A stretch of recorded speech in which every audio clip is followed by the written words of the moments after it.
person uses the restroom affect the amount of water in their blood? As it would relate to their state of hydration, it's possible, but again, I'm not familiar with performing precise calculations on individuals. It's not a routine part of my job, and it's not in the scope of my expertise. Would medications, some medications, potentially affect the amount of water in somebody's blood? It's possible, yes. And conversion factors vary significantly between individuals, but they can also vary within the same individual over time, can they not? I believe so, yes. And all of the factors that we've discussed that you've adopted can impact the conversion factor that is used, correct? Yes. And there is no one universally agreed upon conversion factor, correct? Correct. There is a range that is agreed upon, but not a singular conversion factor. Right. And the range that you used was 1.13 to 1.19, correct?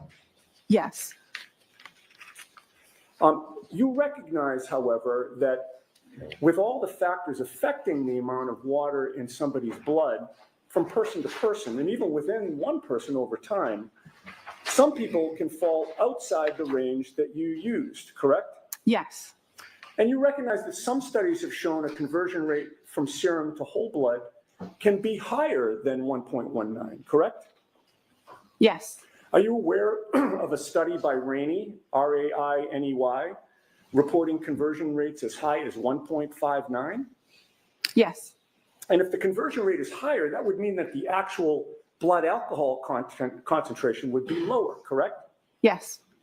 So if you're using a range of conversion factors that does not capture what the conversion factor should be for the individual that you're testing, you can't have confidence in the result, correct?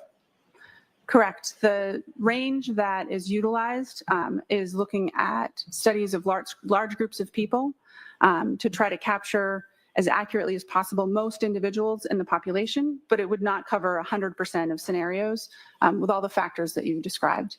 Okay, and you'd agree that your conversion of serum to whole blood here is imprecise, correct? The conversion was performed within the policies and procedures of the laboratory and the best practice recommendations for my field. But it is imprecise.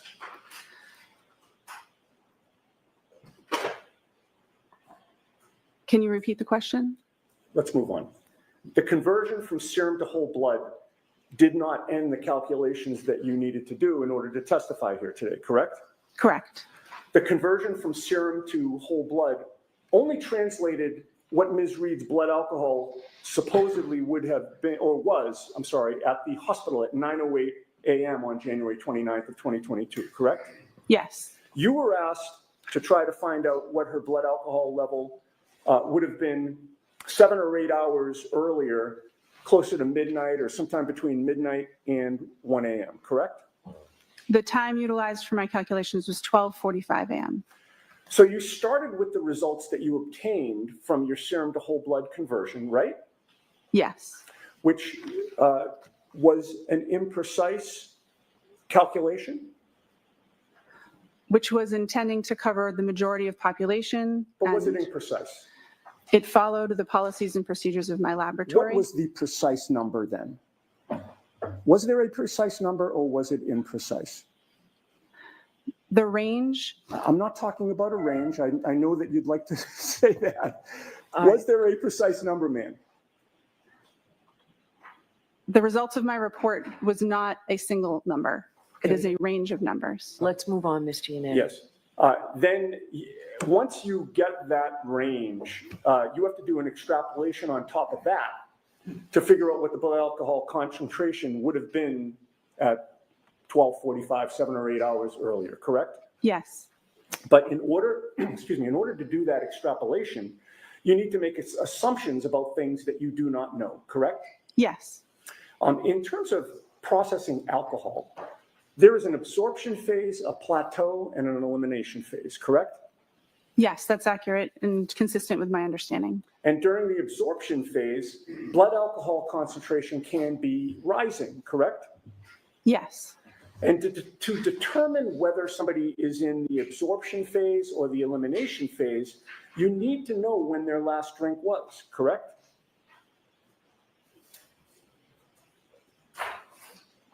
Yes, if you're performing that type of calculation, or if you're trying to determine if they've reached their maximum, that would be helpful information to have. The longer the time between the last drink and the test, the more variability and potential for error there is in the extrapolation, correct? Can you ask the question again, please? In this case, you assumed that Ms. Reed's last drink was at 12:45 a.m., correct? No, the calculation assumed for the maximum calculation that no alcohol had been consumed between 1.5 and 2 hours prior to that time interval start at 12:45 a.m. Okay. And the test wasn't until 9:08 a.m.? Yes, The range that you came up with was 0.14 to 0.28%, correct? yes, 0.14 to 0.28 grams percent. And that was a very wide range, was it not? It certainly is. 0.28 is double 0.14? Yep. And that range is so wide because there are a lot of unknowns about the way each person individually processes alcohol, correct? There's a lot of interpersonal differences. That's correct. There are a lot of different factors that would impact somebody's blood alcohol content, correct? Yes, What somebody had to eat can impact their blood alcohol concentration, correct? the contents of their stomach or what they had eaten recently does not impact the rates of elimination that I use for my calculation, but it can factor into the absorption part of the curve and can impact that maximum amount that's reached. Okay. Their body weight can impact their blood alcohol concentration, correct? Correct. Again, it would not necessarily, or it could be included in the rate of elimination range that I used for my calculations. The person's body weight has more to do with, again, the absorption, the maximum concentration, the first parts of the curve, and not the elimination portion that we're discussing when we're doing retrograde extrapolation. And the first word of your answer was correct, right? Yes, A person's metabolic rate can impact their blood alcohol concentration because different people metabolize alcohol at different rates, correct? yes. In addition, regarding the timing of the last drink, you were not with Ms. Reed on the late evening of January 28th or the early morning of January 29th of 2022, correct? Correct, I was not. You have no personal knowledge of when Ms. Reed had her last drink, correct? Correct. Were you informed that Ms. Reed was upset after 12:45 a.m. when you were doing these calculations? I don't believe so. Did you know, were you informed that she went to John O'Keefe's house in Canton and was the only adult in the house at that time after 12:45? Assisting. Are you aware of what type of alcohol John O'Keefe had available in his house at that time? Assisting. Were you aware that she was waiting for John O'Keefe to come home, but he never did? Assisting. Do you have any personal knowledge of whether Ms. Reed poured herself a drink during the hours of 12:45 a.m. and 6 a.m. on January 29th of 2022? No, I do not. And do you know whether she had more than one drink during those hours? No, I do not. Assume that Ms. Reed did have something alcoholic to drink after 12:45 a.m. Would that affect your assumptions about whether she was in the absorption or the elimination phase? Yes, it would. And if she did have something to drink after 12:45 a.m., what would that do to your calculations? The foundation of my calculations would be incorrect. I would need to perform different calculations or factor in the information as it would become available and issue a different report. Okay. So if your assumption of when she had her last drink was incorrect, you would not have confidence that your conclusions about which you testified Friday and today are accurate, correct? Correct. There is some parts of the calculation that are intended to accommodate for unknown drinking history, but with over 8 hour time span between. Confidence that your conclusions about which you testified Friday and today are accurate, correct?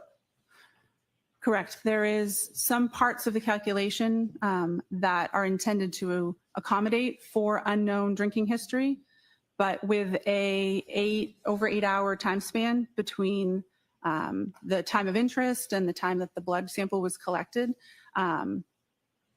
that adjustment in the calculation intending to avoid overshooting the blood alcohol concentration may or may not be enough to address that.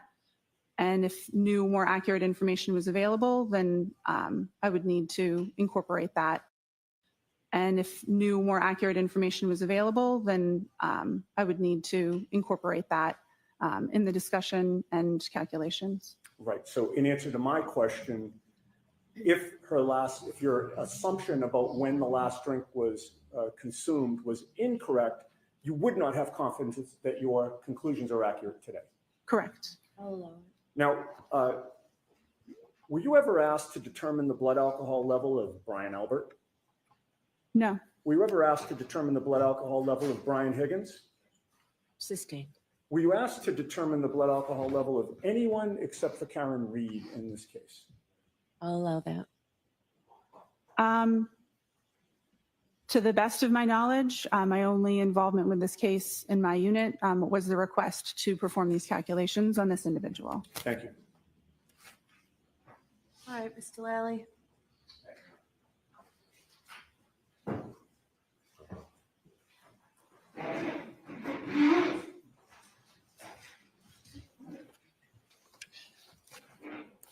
Morning, Ms. Knowles. Good morning. Now, again, how many serum conversions have you performed over your years at the lab? It's hard to know an exact number, but at least over 100. And the ethanol reading or the alcohol reading within Ms. Reed's medical records that you testified to previously last week, what was that reading again? 93 milligrams per deciliter. And that reading in milligrams per deciliter, is that typical for how you would see alcohol recorded in hospital records? Yes, it is. And specifically hospital records that you would then be asked to perform a serum conversion on? Yes. Now, with respect to your calculations in this case, did you perform these calculations consistent with how you have done in each and every prior instance within your work at the lab? Yes, the serum conversion factors have been adjusted since I first started doing these, but the same type of math was performed, and I'd used the approved conversion factors that are published in our protocols with each one that I did. Now, what is the difference between whole blood and serum? Whole blood is blood as we think of it, with both the liquid and the cellular components as it exists in our bodies. Serum is the liquid portion of blood after those cellular components have been removed. And how does the difference between them impact your testing or your calculations? Because of the different water content in whole blood versus serum, that means that if we would like to compare a serum alcohol concentration and a whole blood alcohol concentration, that we have to apply a conversion factor to be able to compare those two. The serum alcohol concentration is always higher than the whole blood alcohol concentration. And that difference, is that accounted for within the calculations or the conversion factors that you utilize? Yes. And how so? The conversion factors, by dividing by 1.13 and 1.19, can adjust for the difference between the water content and therefore the serum and whole blood ratio that's observed in studies.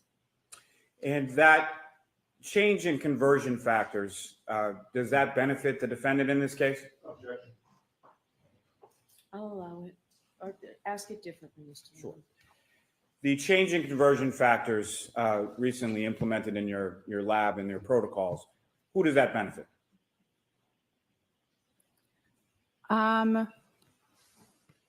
The question of benefit depends on the context. Speaking to the math, dividing by a larger number means the resulting number would be smaller. So the whole blood alcohol concentration numbers would be smaller when using the current between 13 and 19% factors, as opposed to the previously used between 12 and 18% factors. Now, these conversion factors, where again do they come from? The conversion factors come from published studies involving individuals that consumed alcohol, had samples collected from them, and their whole blood and their serum alcohol concentrations were compared. Those conversion factors are present in the protocols in use in the laboratory where I work, and they're also consistent with best practice recommendations or consensus body documents in the field that I work. Now, you were asked on cross-examination about a number of different factors. Are those factors incorporated within the conversion factors in the published scientific literature supporting those conversion factors? By basing it on studies with like a large number of people, that's the intention, is to capture the interpersonal differences and different factors within that range that's used. Now, if you know, how much in the elimination phase, as far as bladders are concerned, how much loss of alcohol is concerned in the elimination phase with reference to bladder loss?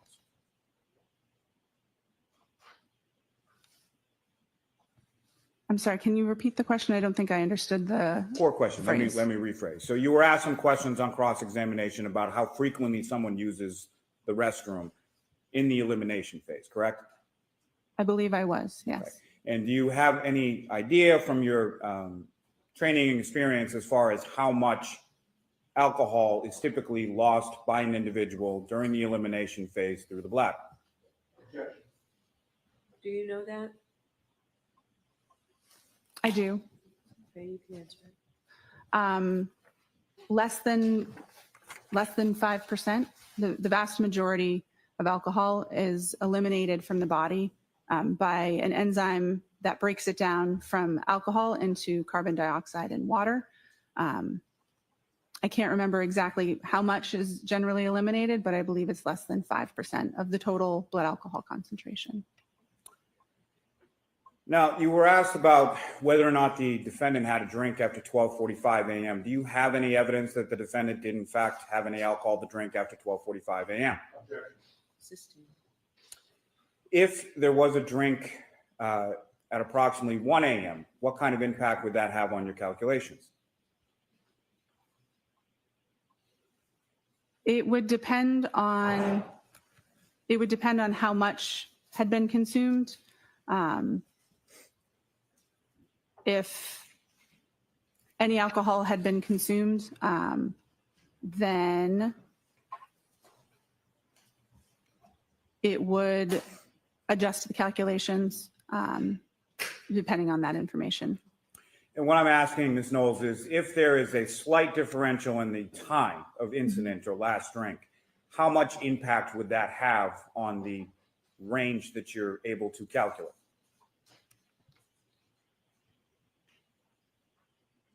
I'm not sure. Now, you testified as far as the range being on the retrograde analysis being between a 0.14 and a 0.28, correct? Yes, I did. Are you aware of what the legal limit is in Massachusetts? I'm going to sustain that, actually. Why is there such a varying range? Because there's such variation between individuals with their rates of elimination, the calculation used both a sort of extreme low and extreme high rate of elimination. Because we don't know the individual's rate of elimination, that range is intentionally wide to ensure that the actual blood alcohol concentration lies somewhere between it. It's intending to account for a lot of the factors that we've been discussing. It's intentionally a wide range because there are so many unknown factors, and it was so much time that had elapsed between the time of interest and the time of collection. And based on your calculations, as far as the 93 milligrams per deciliter, what does that convert to as far as the blood alcohol concentration for the defendant at 9:08 a.m. on January 29th? 93 milligrams per deciliter in serum alcohol concentration would convert to between 0.078 and 0.082 grams percent. And from your calculations in your retrograde analysis, what was the range that you were able to calculate for the defendant's blood alcohol concentration at 12:45 a.m. on January 29th? Between 0.14 and 0.28 grams percent. And 0.14, 0.28, and every number in between is higher than 0.08. Is that correct? Yes, it is. Nothing further. All right, Ms. Knowles, you're all set. Thank you very much. All right, Carlos, next witness, please, or Commonwealth calls Ryan Nagel.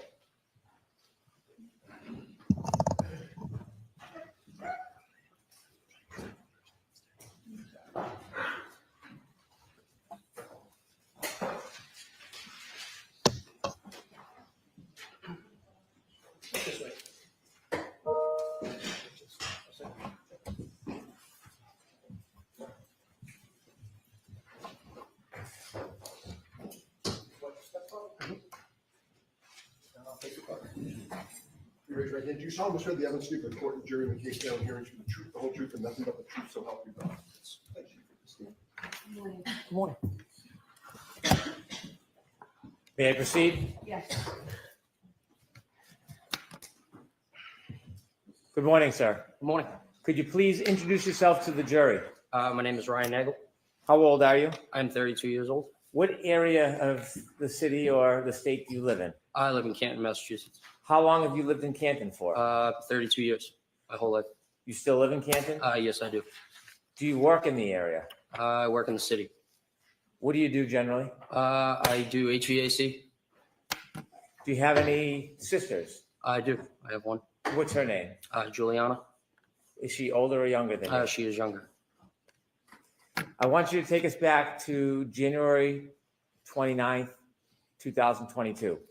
That evening on the 28th, leading into the 29th, do you remember where you were? Yes, I do. Where were you? I was in a vehicle. Okay. Before you were in the vehicle, were you out earlier that night on the 28th? Yes, sir. I was at CF McCarthy's. What's CF McCarthy's? It is a local restaurant / pub in the Who- center of Canton. Who were you at CF McCarthy's with? My sister at the time, and then my friend Ricky and my ex-girlfriend Heather. What were you doing at CF McCarthy's? Just enjoying a night, having a few drinks. When you said have a few drinks, did you have a few drinks? I did, yes. Do you remember how many drinks you had? Not off the top of my head. Do you remember whether the drinks you had, the alcoholic drinks that you had, it affected your ability at all? Were you impaired in any way? I wouldn't say impaired, but I only drank beer. Okay. Do you feel like you had any type of effect from the alcohol? I may have. Were you driving? No, I was not, sir. Do you remember the times that you were at McCarthy? Probably 8, 9 o'clock. What time did you leave? Probably right before midnight. When you left McCarthy's right before midnight, did you have a plan that you were going to do something? No, I did not. Tell us, after you leave McCarthy's, where do you go? I was going to go home, but my sister Julie texted me to be picked up. When you were going to go home, tell us, when you leave McCarthy's, what kind of vehicle were you in? I was in my friend Ricky's Ford pickup truck. Who was driving? Ricky. Was anybody else with you too? My ex-girlfriend Heather. Heather. You know Heather's last name? Maxon. Was she in the front or the back of the truck? She was in the back seat. So you three were in the truck and Ricky was driving? Correct, sir. You mentioned you were going to go home. Did you start to head towards your home? Mr. Brennan, slow down a little bit for the Oh. court reporter, please. Pardon me. You mentioned you were going to go home. Did you start heading towards your house? Yes. Do you remember what time you got the text from your sister? Around midnight. I can't remember that far back. You don't have a firm memory of it? No, I do not, sir. After you received the text from your sister, did your plan change? Yes, And what was the plan after you received the text from your sister? to go pick her up. Did you know where she was? Yes, I did. Where was she? She was at her friend Brian's house. Did you know the address? Not off the top of my head, but I knew the street. Did you know the house? Yes, Did you know her friend Brian? yes, I did. What is his last name? Albert, Is he a senior or a junior? he's a junior. About how old is he? I think 27, 28 years old, Were you friends with Brian Albert Jr.? just through my sister. Had you ever been to that house before inside the house? No, I have not, sir. Do you have any other purpose of going to that address other than to pick up your sister? No, sir. How long did it take you after you left to redirect and get to that address? Probably roughly 5 to 7 minutes. Do you know what time specifically you arrived at that address? Right, a little before 12:30. Is that a general guess? Yes, Did you look at your watch and note the time, or is this an No. estimate? just an estimate, sir. The estimate is you arrived around 12:30? Correct. When you approach the house, before you approach the house, is there a road that intersects Fairview? Yes. And what's the name of that road? Can you actually, give me a second. I can't think of the name. Okay. Off the top of my head right now. Are you familiar with any roads in that area? Yes, sir. Are you familiar with the road Cedar Crest? Yes, sir. Had you driven on Cedar Crest before? Yes, I have. If you're driving on Cedar Crest, can you loop around like a circle on that road? Yes. At some point, do the two parts of that circle intersect with another road? I believe so. Is Fairview, from your knowledge, attached to Cedar Crest Road? Yes. As you were traveling, did you travel on Cedar Crest before you got to Fairview? Yes. Okay, I want to ask you some questions about right before you turn on, or Ricky turns on to Fairview. As you're driving down Cedar Crest, before you turn on to Fairview, did you see anything? I saw a vehicle coming at us. Not directly at us, but obviously traveling on the other side of the road. And where was that vehicle traveling towards? Us, and then they put their blinker on to take a right, for And them to take a right. that vehicle was going to take a right onto Fairview? Correct, sir. And your vehicle is coming in the opposite direction? Correct. Where was your vehicle going? Taking a left onto Fairview. Did you both meet at that intersection? Yes, roughly around the same time. Who turned onto Fairview first? The other vehicle. How did that happen? I believe Ricky flashed his lights to let them go. Did you see the other vehicle? Yes. Do you remember what kind of vehicle it was? That was a black SUV. When that car turned right onto Fairview, how long after did Ricky turn left onto Fairview? Seconds. When you came to that intersection and met that car, when Ricky blinked his lights, could you see inside that SUV? Say that again? When you came to the intersection at Fairview, Mhm. and you said that the driver of your truck, Ricky, blinked his lights, could you see anything inside the SUV? I wasn't really looking. After that SUV turned right onto Fairview and Ricky turned left onto Fairview, who was in front of who? The other vehicle was in front of us. Was the other vehicle in front of you the entire time you saw it? Yes, sir. Did Ricky ever drive and park in front of that vehicle? No, we were behind them. Always behind it? Always. When Ricky pulled up to Fairview, where did he stop? Right in front of the driveway of the Albert's house. You were in the front passenger side of the truck? Correct, sir. If you looked directly outside that window, what would you have seen? The driveway and the house. The other vehicle, did it stop at the driveway?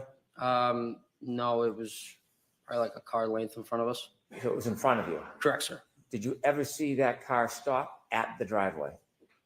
At the driveway, I don't recall. Did you wait before you got to Fairview, or did Ricky drive directly to Fairview after he took the left? Well, he turned the left onto Fairview. Okay. Did he wait, or did he drive directly to Fairview? He drove directly there.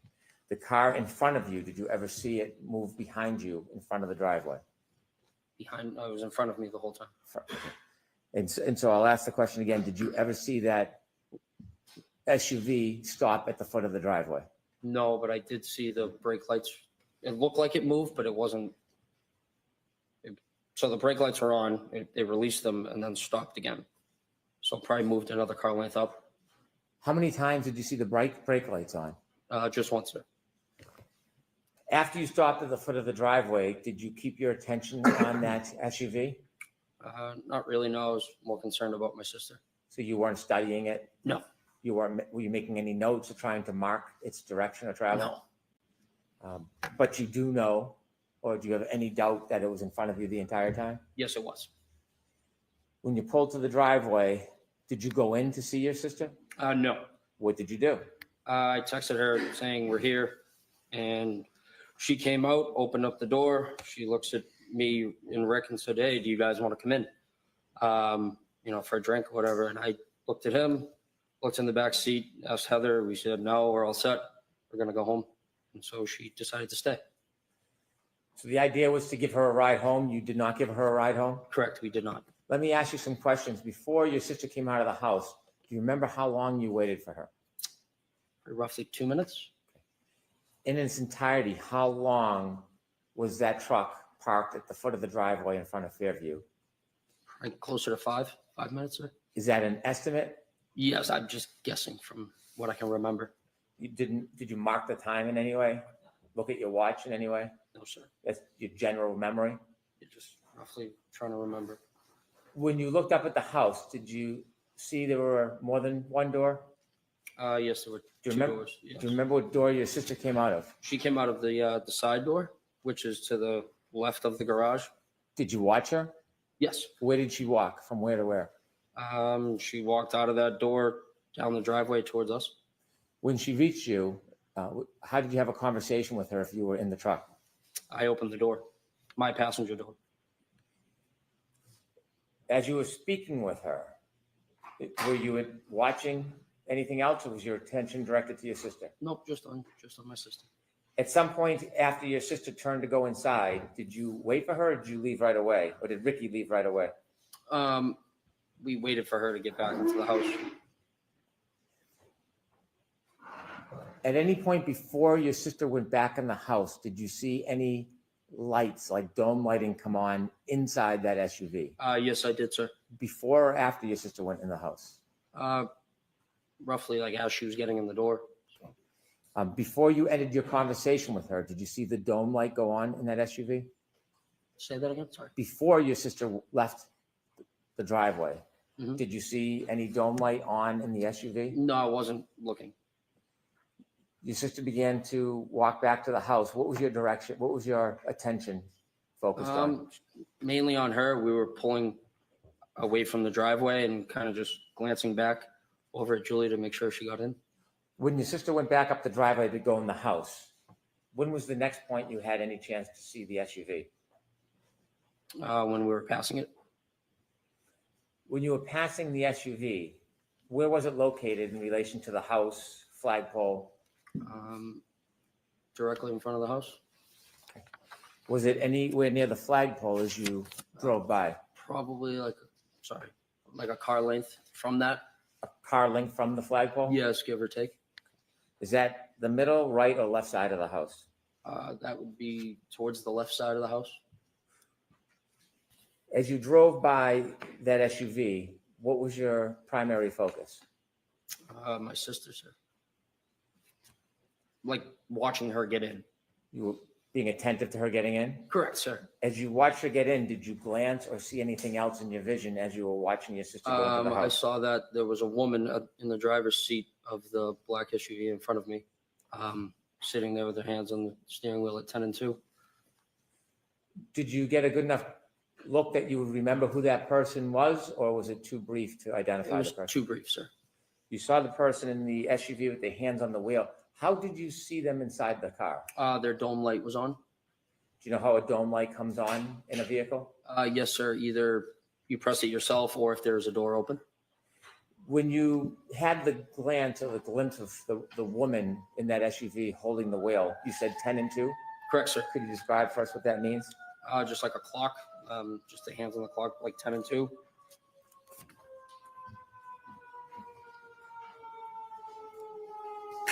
If I may.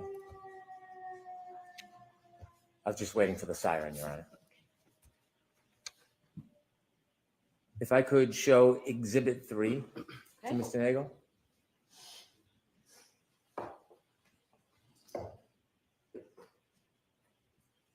Sir, do you recognize that address? Yes, sir. And what is that address? That is 34 Fairview Road. Do you recognize the flagpole? Yes, I do, sir. Thank you. When you drove by and you said you saw a woman sitting in the front and the dome light was on, did you see anybody else in the car? No, sir.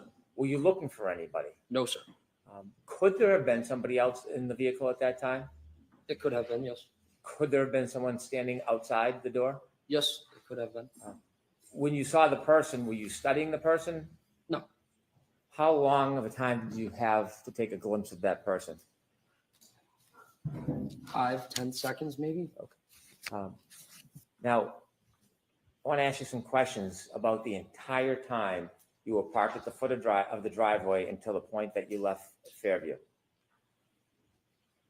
From when you first stopped at the driveway at Fairview until the point that you left and were no longer in front of that property, did you ever see any person get out of that SUV that was in front of you? No, I did not, sir. Did you ever see anybody, any man, ever cross the front yard towards that home? No, I did not, sir. Did you ever see any man ever enter or stand in that front door? No, I did not, sir. Did you ever see anybody walk across the front yard to the side door? I'll allow it. No, I did not, sir. Did you ever see anybody enter that side door other than your sister? No, I did not, sir. As you were parked at the driveway the entire time, that generally 5-minute time, did you ever see anybody get out of the SUV and walk down the street towards the driveway? I'll allow it. No, I did not, sir. Did you ever see anybody walk past your truck and up the driveway? No, I did not, sir. Did you ever see any person other than your sister outside of those vehicles the entire time that you were at Fairview? I'll allow it. No, I did not, sir. I have no further questions. Thank you. Mr. Yannetti?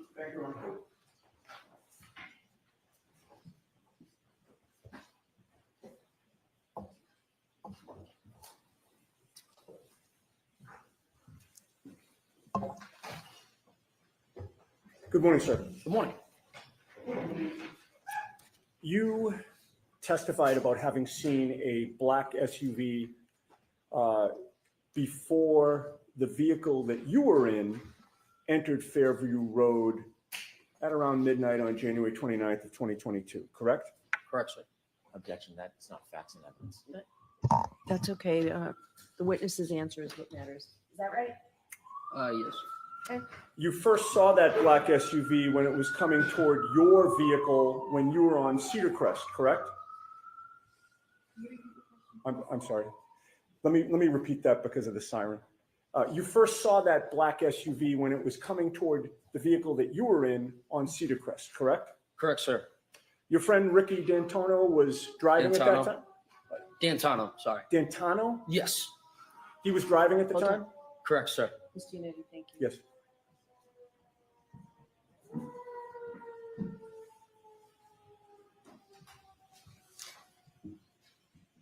All right, go ahead. Thank you. Ricky doesn't drink, correct? He does. He wasn't drinking that night, He may have had one or two. but he appeared to be driving safely. Yes, sir. And you also had a chance to observe the black SUV at that time as it was facing you, correct? Yes.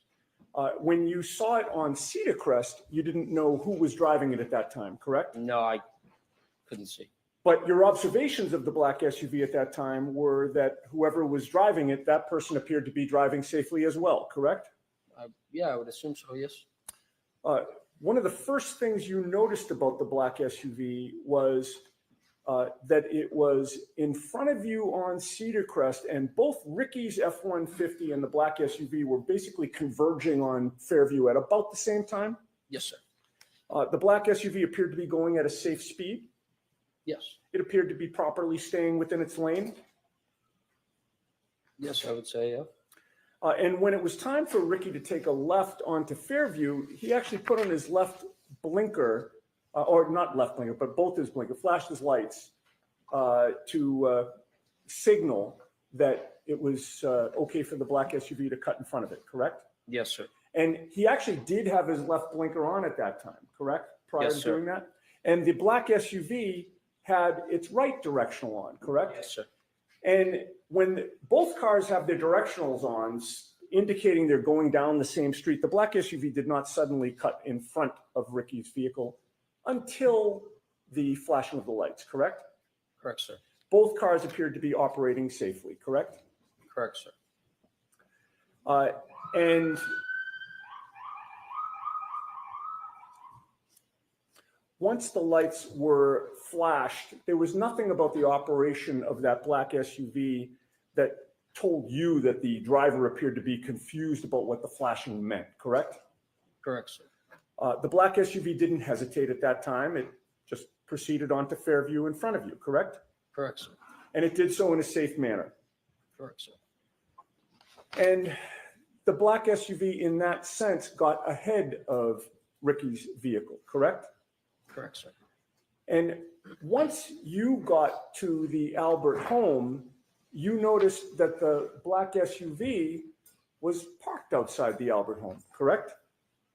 Correct, sir. And at that time, the snow had not yet started sticking to the pavement, correct? Correct, sir. You could see the pavement in both the driveway and the street. Correct, sir. You could also see the grass on the lawn. Yeah, for the most part, yes. The snow was only just starting to accumulate on the grass, correct? Correct, sir. And with that little snow on the ground, you saw no tire marks behind the SUV, correct? No, sir. In fact, you saw no tire marks in the street at all. Correct, sir. May I have the map displayed, please? Is it in evidence already, Ms. Giannetti? May we approach? Okay.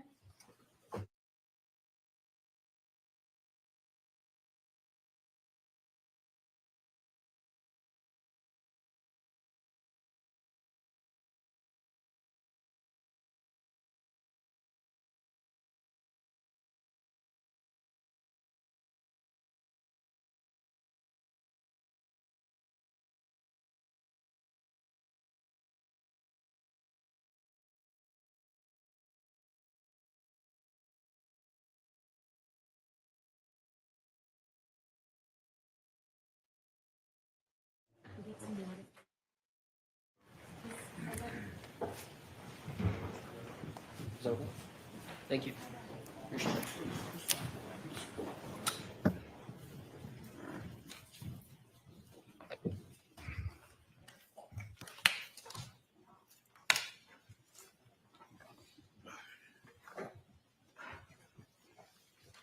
Okay. Can you Mr. enlarge that, please? Yeah, actually, yeah, you know what? If we could enlarge it, so you don't have to show Chapman, just show Cedar Crest and Fairview and maybe pull it in a little bit to the right now, the other way. See if that works. Okay, that's much better. I don't know how your eyes are, sir, but are you able to read the street names on? To be honest, no, I can't see that far. Okay, if I suggested to you that the top street horizontal going down from right to left was Cedar Crest, and that the street where the red arrow is Fairview Road, would that orient you? Yes, sir. And would it be fair to say that before you actually were coming down Cedar Crest Road as you look at this map from right to left, correct? Correct, sir. And in that sense, you were traveling west on Cedar Crest, correct? Yes. You turned south onto Fairview, correct? Correct, sir. And you were still facing south when you parked in front of 34 Fairview, correct? Correct, sir. And that means that when you're sitting in that vehicle on Fairview Road, if you were going to walk to the house or look to the house, you would be walking or looking in a westerly direction, correct? From where I was in the vehicle? Yes. Yes. So to my right, yes. Okay, and so when you were looking for Julie to come out, you were looking to the west? Correct, sir. All right, Your Honor, I would offer that into evidence. We're going to have a hard copy printed out for the jury after this examination. Okay, so we need something for the court reporter to. Sure. All right, we will take care of that. Thank you. Right. And you can put the lights back on and you can take that down. All right, so it will be, go ahead, madam. 49, thank you. And sir, it took a couple of minutes for Julie to come out after Ricky parked the F-150. Yes. When she did come out, you opened the door and you had a conversation with her while she stood between the door and the passenger compartment of the F-150? Repeat that, please. Sorry. Sure. When she did come out, she approached the F-150, correct? Correct, sir. And you were in the passenger's compartment, right? Correct, sir. You opened up the passenger's door, correct? Correct, sir. And she sort of, you stayed in the vehicle, right? Correct. I never left. And she came sort of into like the crook of the door and the passenger's compartment. Yes, sir. All right. You had a chance. How close did she get to you? I could have popped her on her nose if I wanted to. Okay. And you had a chance to observe her and size her up, correct? Correct, sir. You spoke to her for maybe about 5 minutes was your best estimate? I wouldn't say 5. I'd probably say 2 or 3. Okay. But in any case, you did have a chance to observe her, correct? Yes, sir. And it was clear to you that your sister Julie seemed like she had had a few drinks, correct? I mean, yeah, it was 12:30 in the morning, so yes. And she called you for a ride, right? Yes, she knew that Ricky was driving. Right. And when you arrived there, there was a discussion about whether she'd actually take the ride, right? Correct, sir.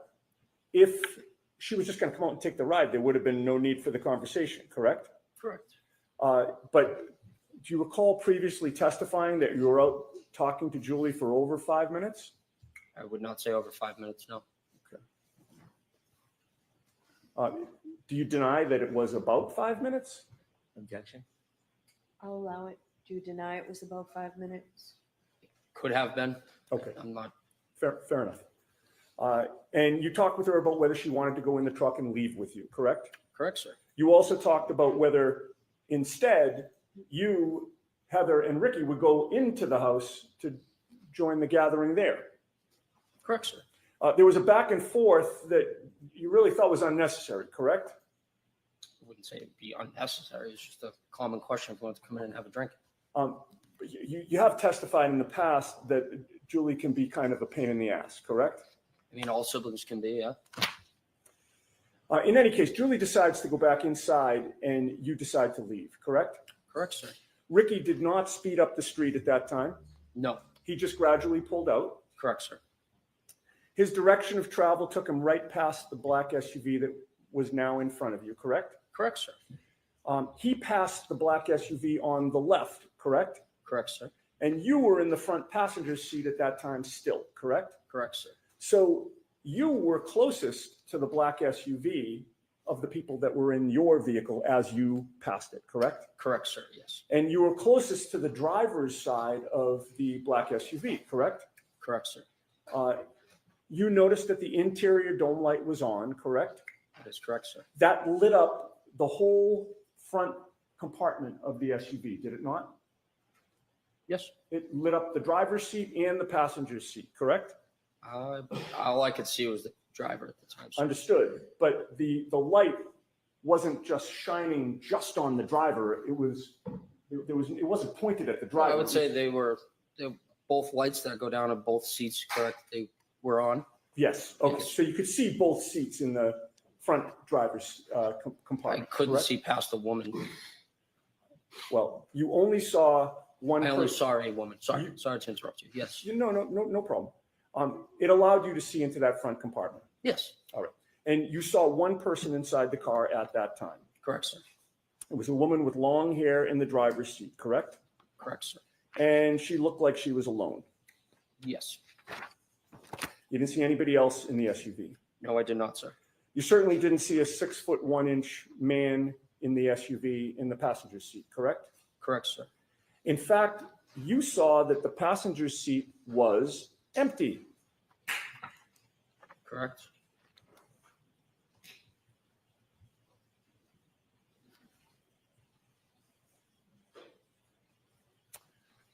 The woman in the passenger seat was staring straight ahead, correct? Not in the passenger seat. She I'm was in sorry, the driver's seat.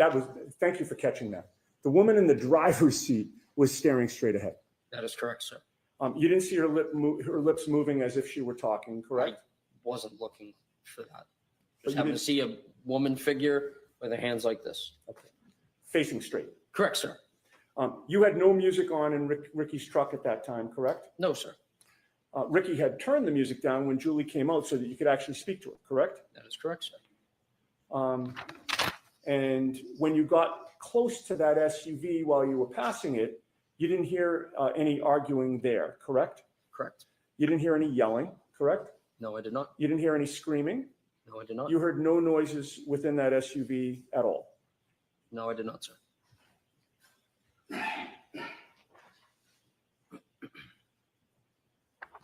I have no further questions. Thank you. All right, Mr. Brennan?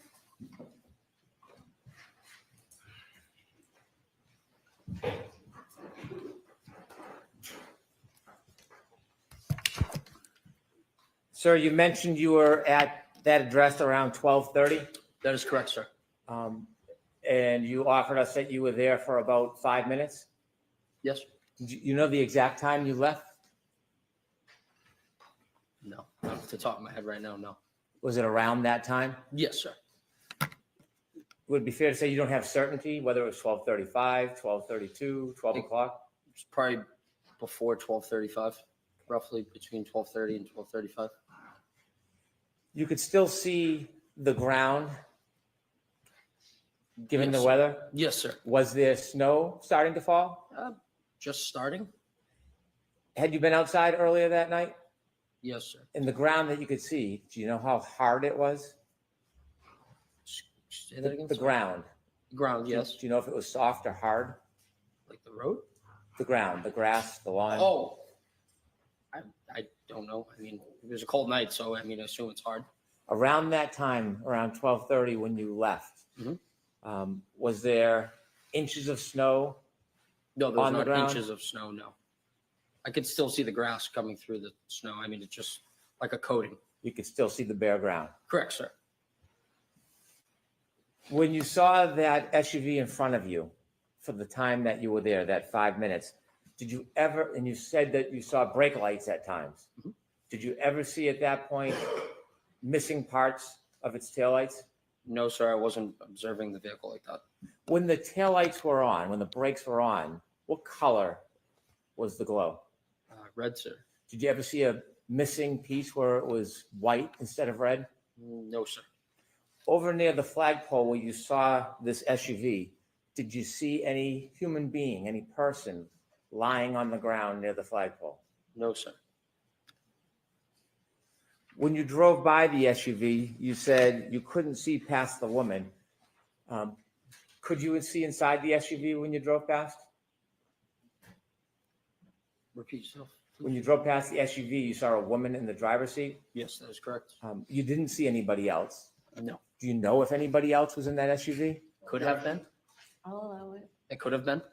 From when you were driving by the SUV and you could see inside the driver's seat and saw the woman, could you see on the other side of the SUV if there was anybody standing on the other side of the SUV?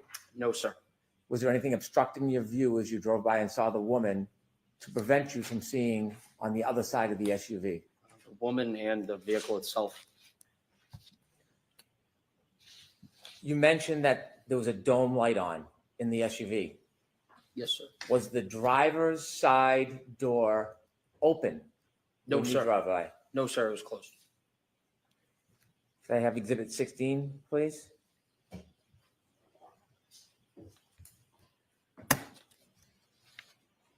Did you ever see this man at any point No, sir. I've never Walking? seen- Oh, sorry. walking across the yard, going to a door, or entering the house the entire time you were there? Objection. Assisting. No, sir. I've never seen That it. means you don't. Oh, I'm sorry. Sorry about that. That's okay. Sorry. Could you That's take okay. that down, please? And after you left, you never went back that night, did you? No, sir. Thank you. Just briefly, on On those issues, sir, you just testified on cross-examination before Mr. Brennan stood up again that you saw that the passenger's seat was empty. Do you remember that? Yes. All right. You're not changing that testimony? No, sir? I'm not changing that, no. Thank you. Thank you. All right, you are all set, Mr. Nagel. Thank you very much.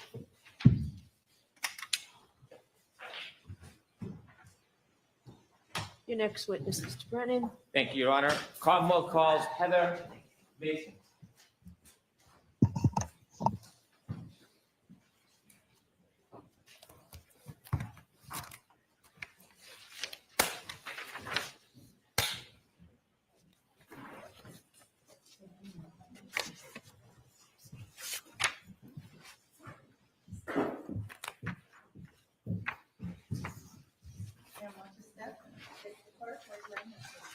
You solemnly swear the evidence given before the jury in the case now hearing for the truth, the whole truth, and nothing but the truth, so help you God.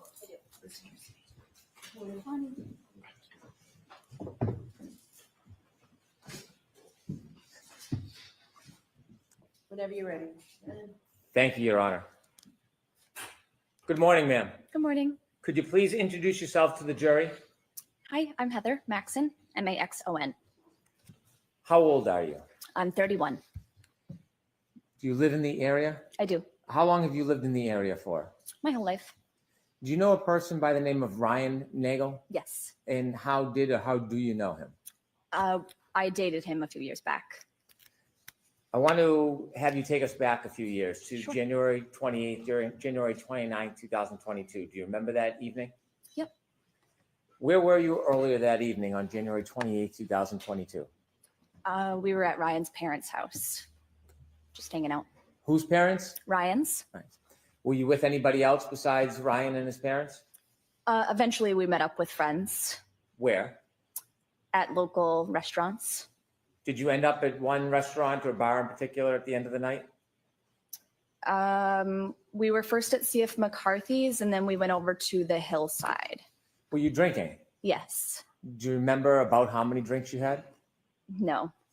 Did the alcohol affect your perception or your memory at all? Most likely, yes. Do you feel like you were impaired in any way? I believe so, yes. After you left the establishments, after they closed, did you go somewhere? We went to pick Ryan's sister up, Julie, from a friend's house. She needed a ride. Before you went to pick Ryan's sister up, did you have other plans before that? Sorry, could you repeat the question? Yes. Before the decision was made to go pick up Ryan's sister, were there other plans that you were? No. Okay, that was just the plan to go get her? Yeah. Do you with her. remember generally or specifically what time that was? Late midnight? Okay. Do you remember the time exactly? No. Is there any marker in your mind that would help you remember exactly what time it was? Not necessarily, no. So is that a generalization or a guess? Yes. When you went to pick up Ryan's sister, do you know where you were going? No. Were you driving? I was not. Who was driving? Our friend Ricky Where were you sitting? in the back seat. And what kind of vehicle was it? It was a truck. Are you familiar with the area? Not necessarily, no. Do you remember at some point taking a turn onto the road Yes. that had the house where you were going to arrive? Yes. How do you remember that? Just a visual bystander, and I'm aware of my surroundings, I'd say. Did anything happen that made you remember the turn before you got onto that road? There was another vehicle also on the road coming from the opposite direction, and we had let that other vehicle turn onto the road before us. Describe in a little detail what happened at that intersection.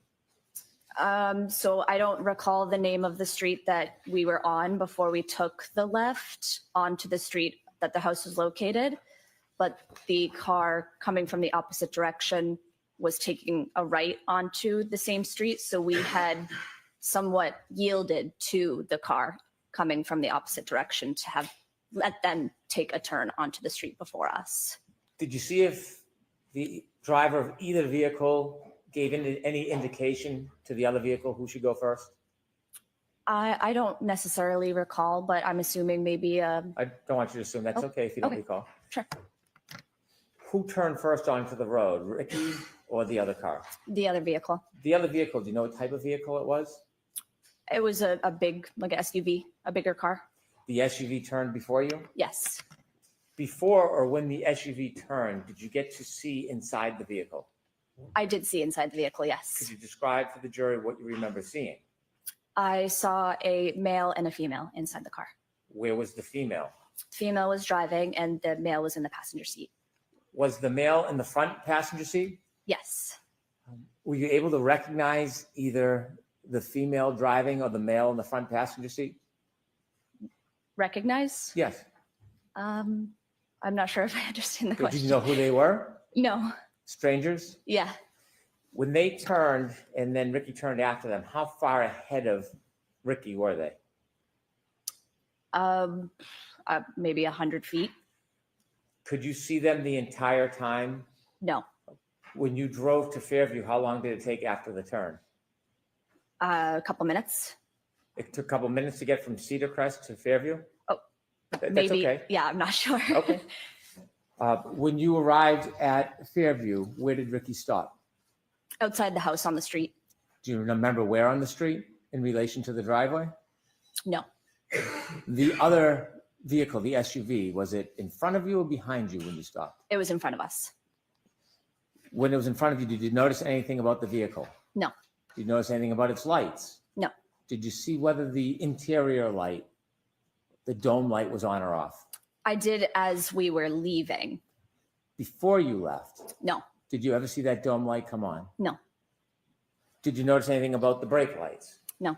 Did you notice anything about the vehicle's taillights, whether they were intact or broken? Nope. When you arrived at that address, do you know the street address? I do not. Okay. When you arrived at that address, what happened next? I believe Ryan had reached out to Julie saying, we're here, time to go. And so she had come outside and we had a short conversation and she decided that she was actually going to stay at the house. She had invited us in, but I had said that I didn't want to go inside. I just wanted to go back to the house. From the time you first arrived at that address and until the time you left, did you ever see anybody get out of the SUV that was in front of the truck? I did not. Did you ever see anybody travel across the front yard to the doorway from that SUV? Nope. Did anybody ever walk by on the street, walk by the truck in front of you or behind your truck and walk on the driveway? No. Well, Yeah. besides Julie, sorry. So Julie is the only person that you saw in the driveway that night. Yes. And then you left? Yes, When you left, did you drive by the SUV? we did. When you drove by, what were you looking at? My surroundings. Okay. What did you see? I saw the female that I saw beforehand, also still in the car, Where did you see her? in the driver's side. Was there at that point any lights on inside the car? There was, yes. Which The light? dome lights, Was the driver's side door open? not to my knowledge. Did you see anybody else inside the SUV? I did not. Was there anybody else inside the SUV? You didn't see anybody inside the car? Besides the driver, no. Okay, next question. Do you know whether there was anybody else inside the SUV at that time other than the driver? No. Did you look in and study the interior of the SUV? No. How long did you look inside the SUV for when you passed? It was just passing, so I don't know, a couple seconds. Did you see if there was anybody or a man standing outside the door of the SUV? I did not. I'll allow it. Outside the door? No, Did you see anybody lying on the front lawn? no. Thank you. I have no further questions.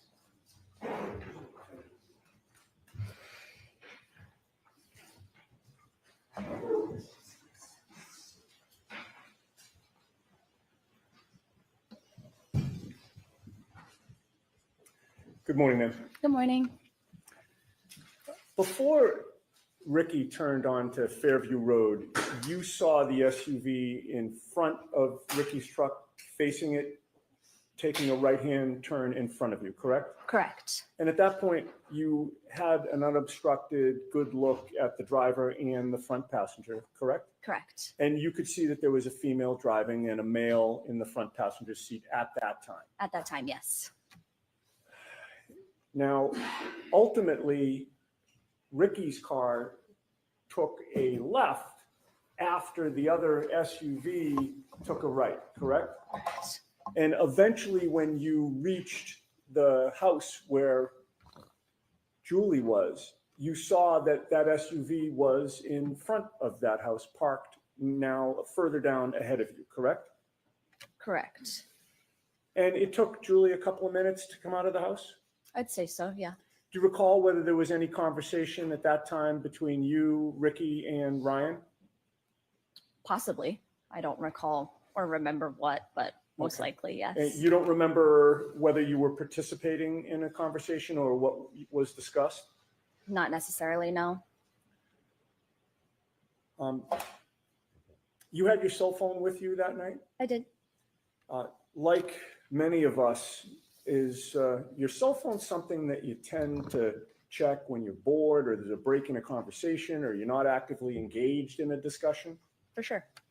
And while you were waiting for Julie to come out of the house, do you recall whether you were checking out any web page or Instagram or text message or app on your cell phone? I don't recall. Can you testify with certainty that you were not checking your cell phone during that period of time? Not with certainty, no. And so you can't say for sure how long, if you did check your cell phone, you would have been looking at it while waiting for Julie, correct? Correct. And no one's asked you for your phone so that they can analyze what you were doing during that period of time outside 34 Fairview, correct? Correct. All right. Well, you testified that you didn't see anybody get out of the SUV or approach the house, correct? Correct. You obviously don't know what did or didn't happen before you, Ricky, and Ryan arrived there, correct? Correct.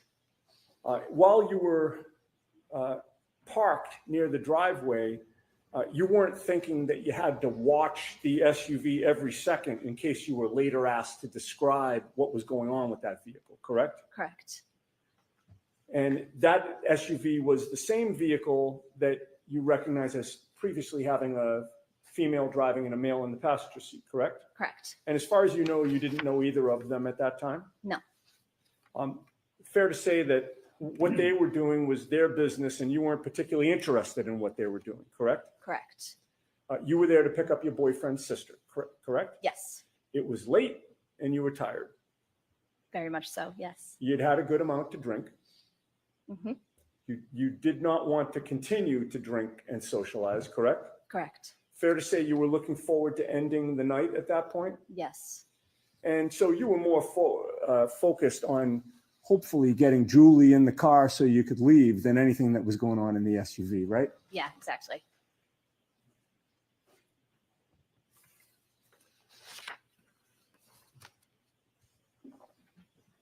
Then Julie came out and it wasn't as simple as her just jumping in the vehicle and leaving, correct? Correct. There had to be a discussion, Right. right? And she came out to speak to the three of you for about 5 minutes or so, I'd say. like a back and forth about who's going where. Yeah. And when Ricky was pulling away, you looked over to the SUV and you saw that the interior light was lighting up the front compartment, correct? Correct. And it was then that you looked over and you saw a female in the driver's seat, correct? Yes. You did not see any person in the passenger seat, correct? Correct. And you certainly did not see a 6-foot-tall off-duty police officer in the SUV at any point on Fairview Road. Correct. I have nothing further. Thank you. Anything, Mr. Brennan?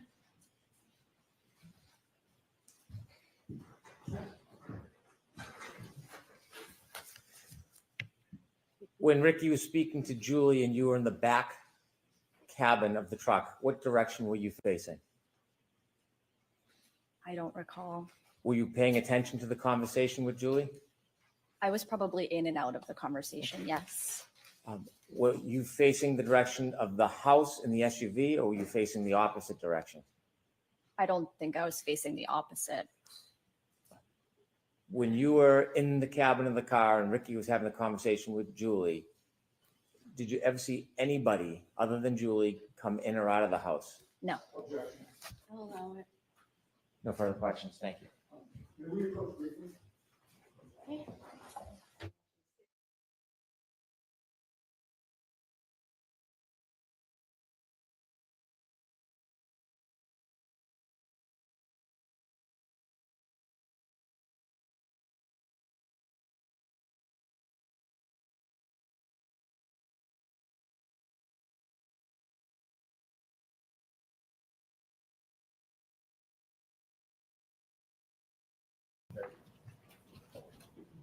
At this time,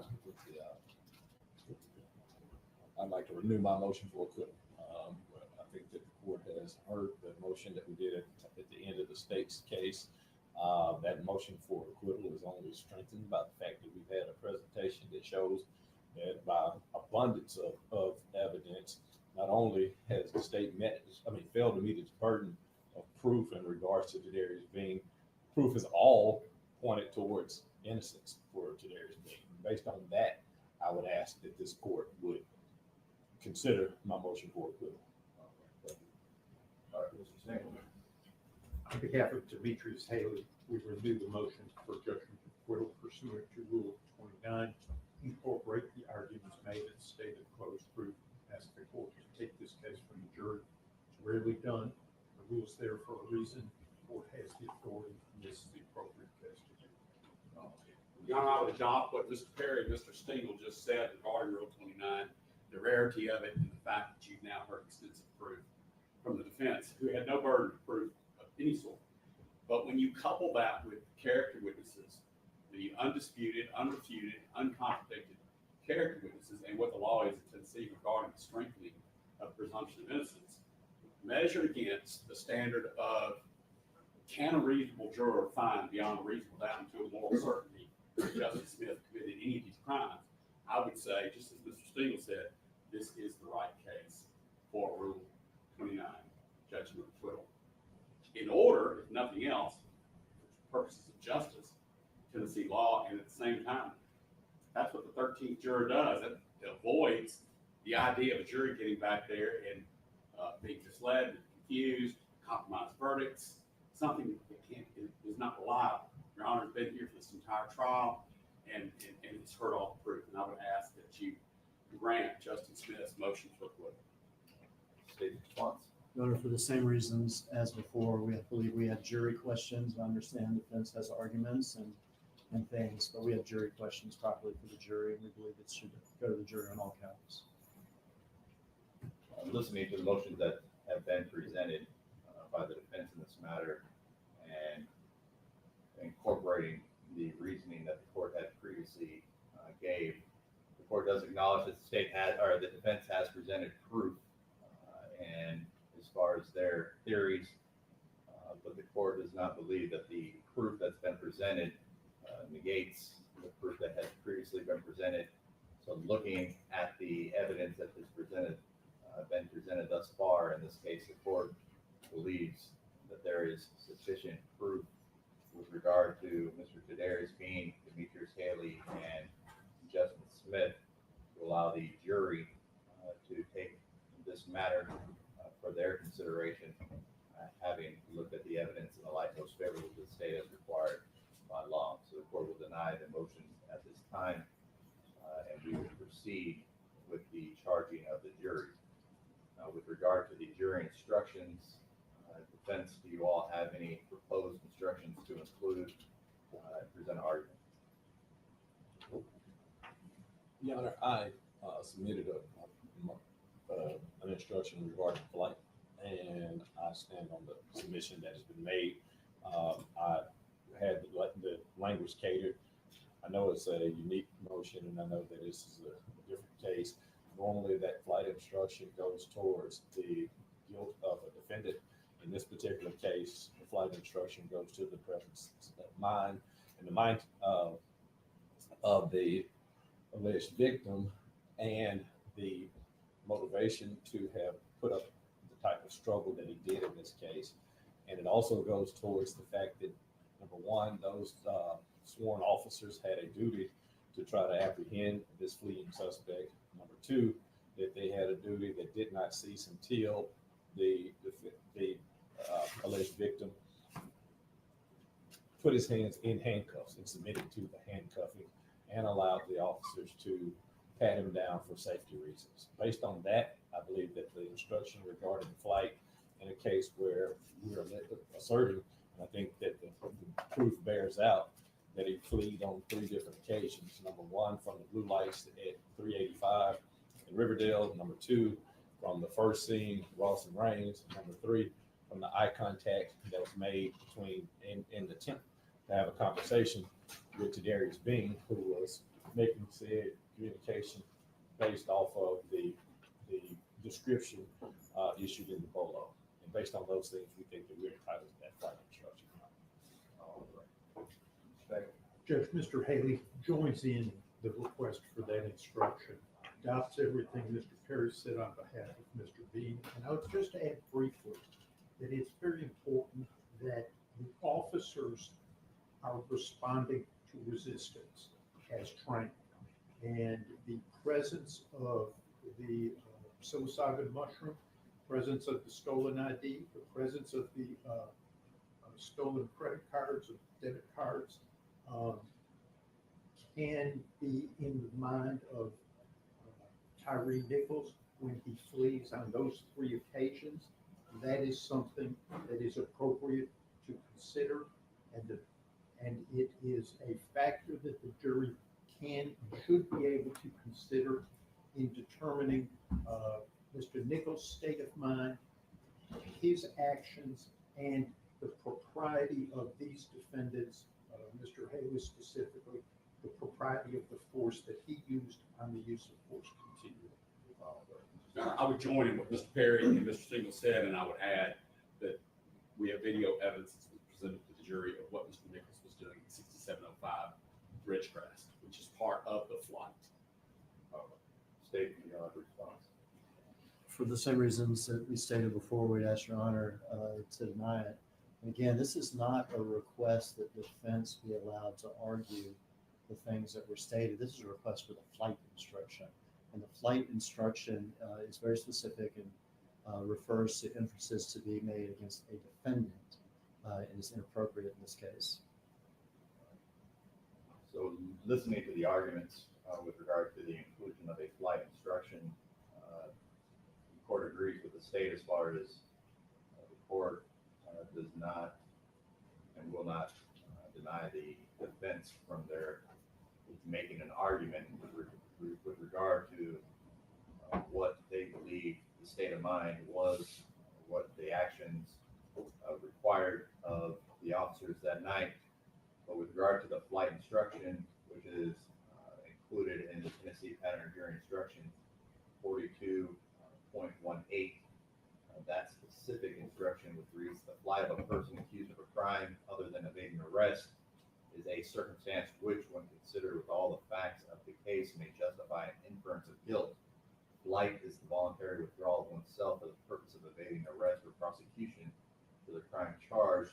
Whether the evidence presented proves beyond a reasonable doubt the defendant fled is a question for your determination.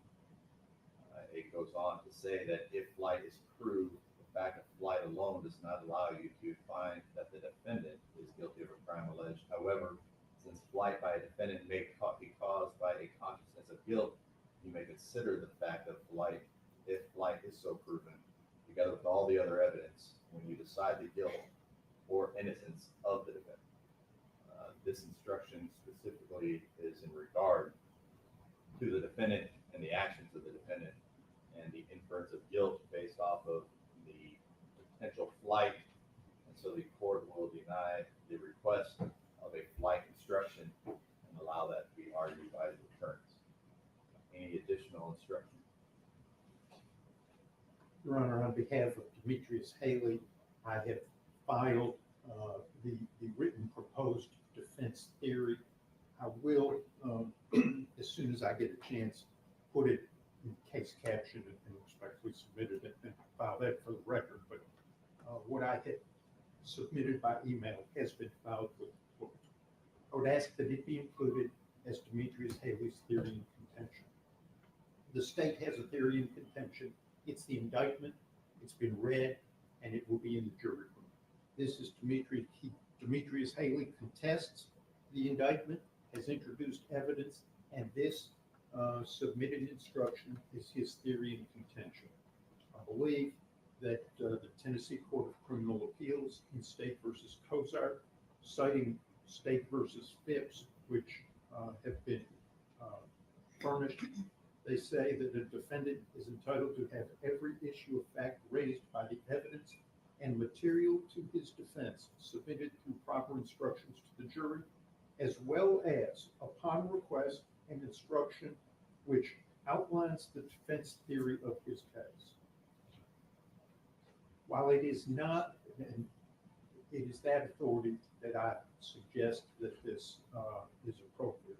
While it is not binding authority, in Phipps, the Tennessee Court of Criminal Appeals went to other jurisdictions to look for persuasive authority because there was what they considered a dearth of Tennessee case law on, in that case, that was the diminished capacity case that I submitted. So I'm submitting also the Sixth Circuit case, United States versus Garner, cited on the instruction. And the language in it, the Sixth Circuit says, it is our opinion that the trial judge should have presented the defendant, Lorene Brown's, theory of the case in his instructions to the jury.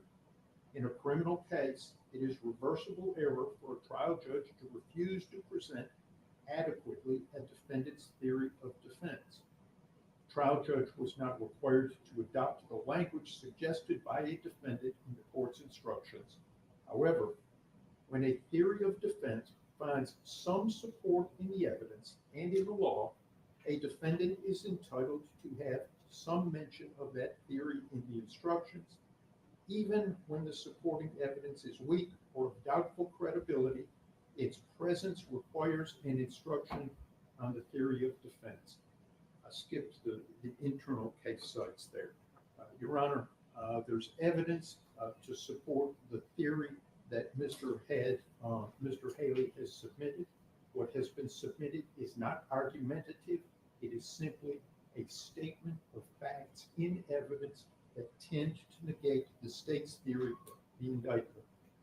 And I would request that the instruction proposed and emailed and filed be given. The theory of defense spoken about in Phipps and in the other cases are instructions on the law. So if the defense is some type of self-defense, then the judge has to instruct the law on self-defense. If the defense is diminished capacity, then the judge has to instruct the law on diminished capacity. It wouldn't be fair not to, and that's what those cases stand for. Not for the submission of a factual statement by defendants purporting factually, this is my theory of defense. Rule 30 doesn't contemplate that, and no Tennessee case has proved that. With regard to the defense theory, looking over the Rule 30 as far and the case law that's been presented, all of the case law that the court has looked at references the inclusion of law. With regard to theories that have been presented, the court understands that the defendant is at least stating on the purpose of the record that it's not argumentative, but this is the defendant's version of the facts that have been presented, which in essence are argument. So the court, looking at the proposed defense theory, does find it to be argument that should not be included in the jury instructions. Also, that the jury instructions and the law that has been cited does not intended to incorporate such arguments, but that those things to be included in the jury instructions were reference to law that may be in support of the defense theory, but not the defense theory in and of itself. So the court will deny the request to include this proposed instruction. Are there any other proposed instructions? Nothing to say. right, are there any other matters that we need to address before printing the jury instructions and getting ready to charge the juries? No, Your Honor. All right. Well, we will go ahead and prepare the jury instructions. We will prepare to charge the jury. We'll stand in recess while we prepare those instructions. Those instructions are a little bit lengthy, and so it may take us a few minutes to get those ready, but we'll stand in recess until the instructions are prepared. Across the recess.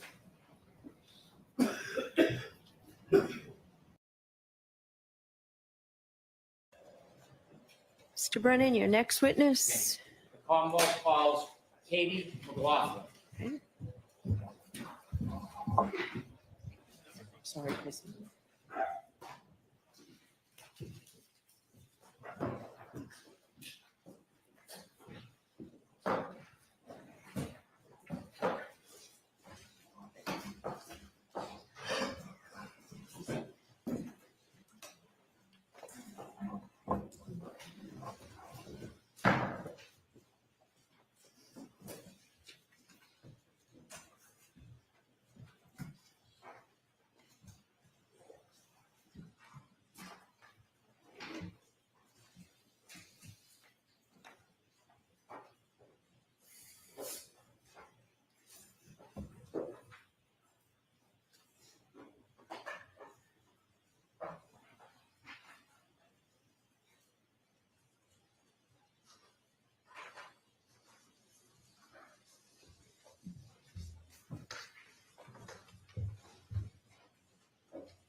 Why don't we take our morning recess, James?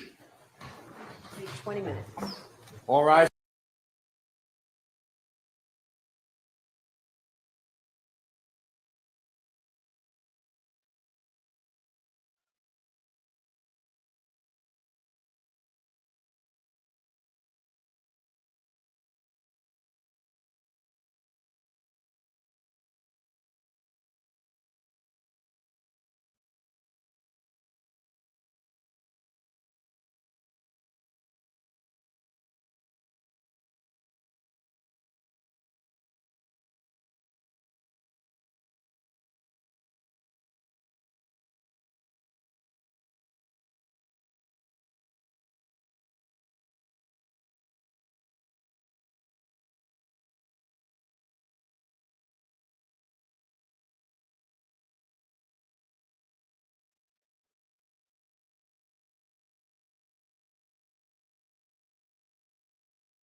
serious crime,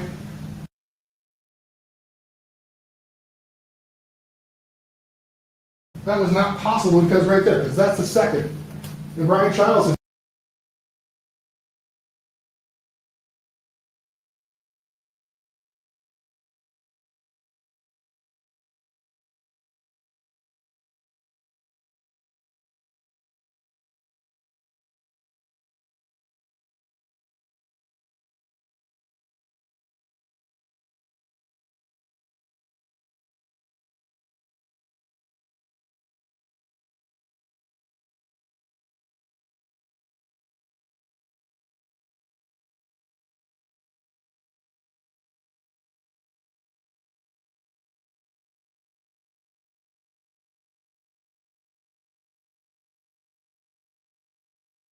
this incident, so I'm not giving the standard. I am going to add in the things that we discussed as far as when a police officer is justified, unlike a private citizen.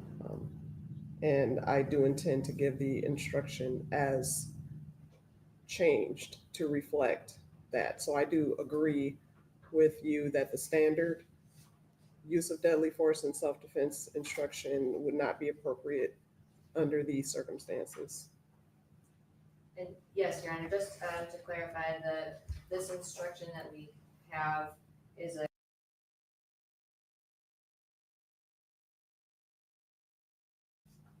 to use deadly force. You can't use deadly force because you're going to be in pain.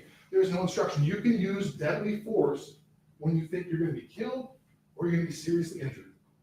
House with these ready-made signs. I was really sort of taken aback by that first day of things back over. Let's take a listen. I hope you're not getting calloused.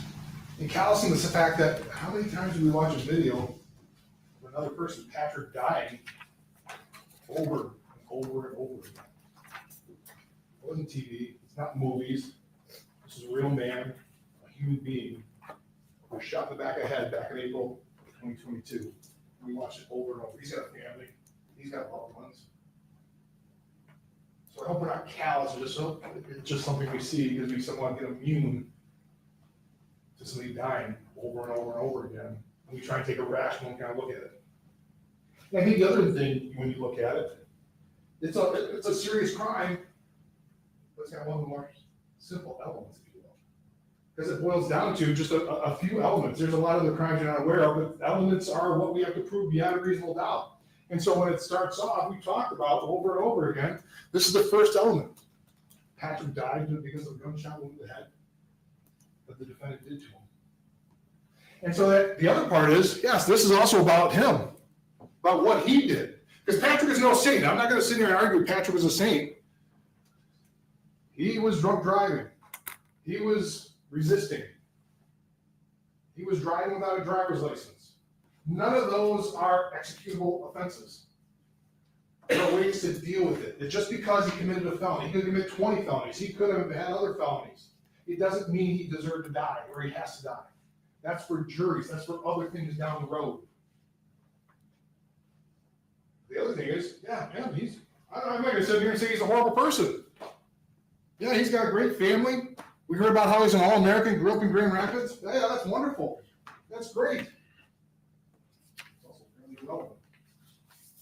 Because you don't compare, okay, one's good, one's bad, they'll just throw it up there. You have to base the case based on the facts. You'll hear from the judge that sympathy or prejudice shouldn't play a role in your decision. So you've got to base your decision on the facts that were here, the facts that were what the witnesses said, the videos, all the policies and procedures. That's what you have to base it on. Not, well, he's a hometown boy and want to do good, and we've got this bad guy who's drunk driving. It's not that simple. It is simple in terms of the elements, though. Clearly, the defendant killed Patrick back in April. And he had an intent to do so.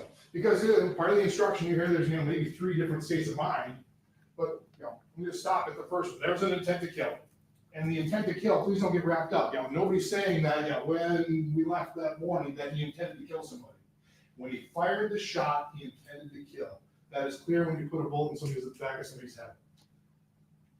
So in terms of elements they have to prove, the first two are proven, no question in your mind. Those are the two. It's, those are the easy ones. So what does it come down to? Why are we here? Number three. Number three, was the killing justified or excused or reduced to a lesser crime? That is your decision. That is why you're here. And justified, I talked a little bit across the line clean. Words matter. And words matter in terms of it matter, we're gonna hear a lot of instructions, and sometimes jurors get wrapped up in terms of instructions that, well, this is the law, and while we're in a courtroom, and somehow things change because you're in a courtroom. You lose your collective common sense, you'll hear that instruction from the judge. You have your own common sense, you have your experiences. The words that you use out there have the same meaning here. Justified, done for a good and a legitimate reason.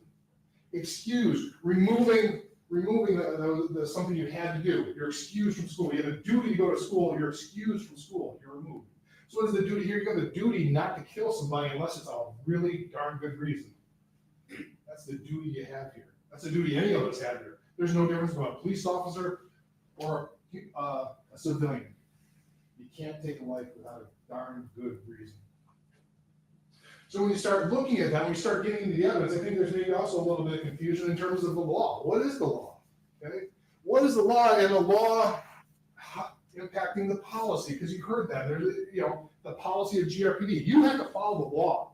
Okay, the judge will tell you your job is to follow the law policy, and what the policy is, in fact, may impact how you interpret the law and what happened here. But you have to follow the law. So the law on the left. The defendant must have honestly and reasonably, once again, words have meanings, honestly and reasonably.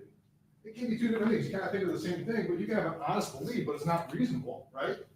There's a lot of people that believe that have an honest belief. We never landed on the moon. It was a big hoax. Nobody landed on the moon. We made it up. There's a sound stage somewhere in California that we made up a moon landing. It's an honest belief. Is it reasonable? So a lot of what depends on is what is reasonable.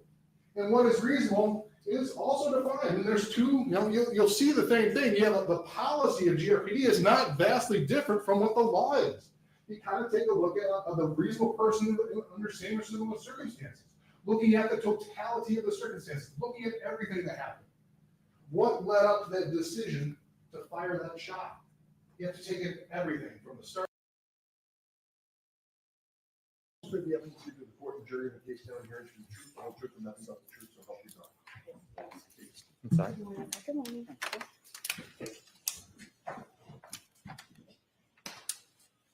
All right, Mr. Brennan, whenever you're ready. Thank you, Your Honor. Good afternoon, ma'am. Good afternoon. Could you please introduce yourself to the jury? My name is Sarah Levinson. For the court reporter, would you mind spelling your last name? So it's Sarah with an H and then Levinson. Ms. Levinson, do you mind if I ask how old you are? I'm 26. I'll be 27 next month. Do you work? Yes, What do you do? I'm a nurse. How long have you been a nurse for? About 4 years. Before you became a nurse, did you go to school? Yes. Tell us a little bit about your educational background, please. I got my bachelor's at Regis College. Do you know a person by the name of Ryan Nagel? Yes. How do you know him? He's one of my good friend Julie's older brothers. You mentioned Julie. What's Julie's name? Juliana Nagel. Are you friends with Julie Nagel Yes. to this day? Yes. Were you with Miss Nagel back on January 28, 2022? Yes. I want you to take us back to that day, the earlier evening hours of January 28, 2022, maybe around 5 or 6 p.m. Did you have a plan that day? Yes, we as in myself and Julie, were going to Brian Albert Jr.'s house to celebrate his birthday, which was the next day. Who was Brian Albert Jr. to you at that time? One of my good friends. How long had you known Brian Albert Jr. for? At that point, probably 8 or 9 years, I would say. Did you attend school with him? Yes, high school. Is that when you met Brian Albert Jr. in high school? Yes. Who was going to Brian Albert Jr.'s house with you? Just myself and Julie. Did you have a general plan for that evening other than to visit your friend and celebrate his birthday? It was kind of up in the air if we were going to stay there or go somewhere. But we were definitely going and celebrating with him. Do you know the address where Brian Albert Jr. lived? Yes, Could you share that with us? 34 Fairview Road, I believe. Road. Had you been to 34 Fairview Road before? Yes, Did you know Brian Albert Jr.'s family? yes, Had you met them in the past? yes. How often had you met with them before? Well, I was friends with him for, like I said, about 8 years. So I knew his older sister, Caitlin, pretty well. We went to high school together, but the younger siblings, I don't believe we overlapped in school. And then his mother, I had met, I mean, a good amount of times.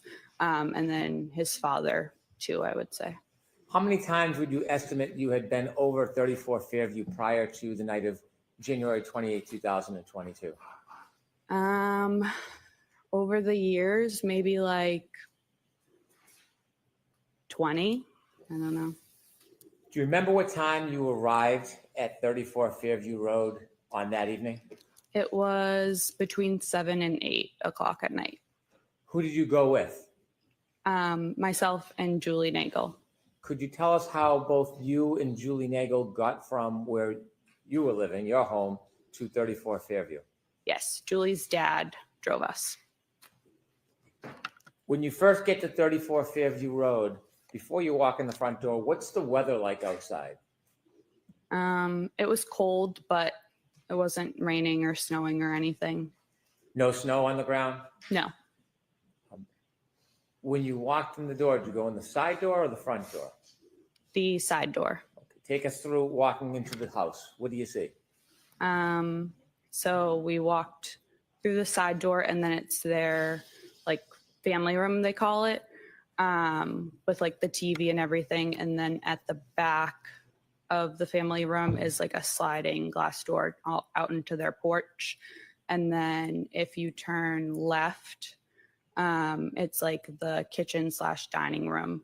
And then there's a back door. There's like a small bathroom over like near the back door. And then if you walk straight through, it's the front door, the stairs, the door to the basement. And then they called it like the library is like their formal living room. If you walked in the front door, would the stairs leading to the next floor upstairs be right in front of you? Yes.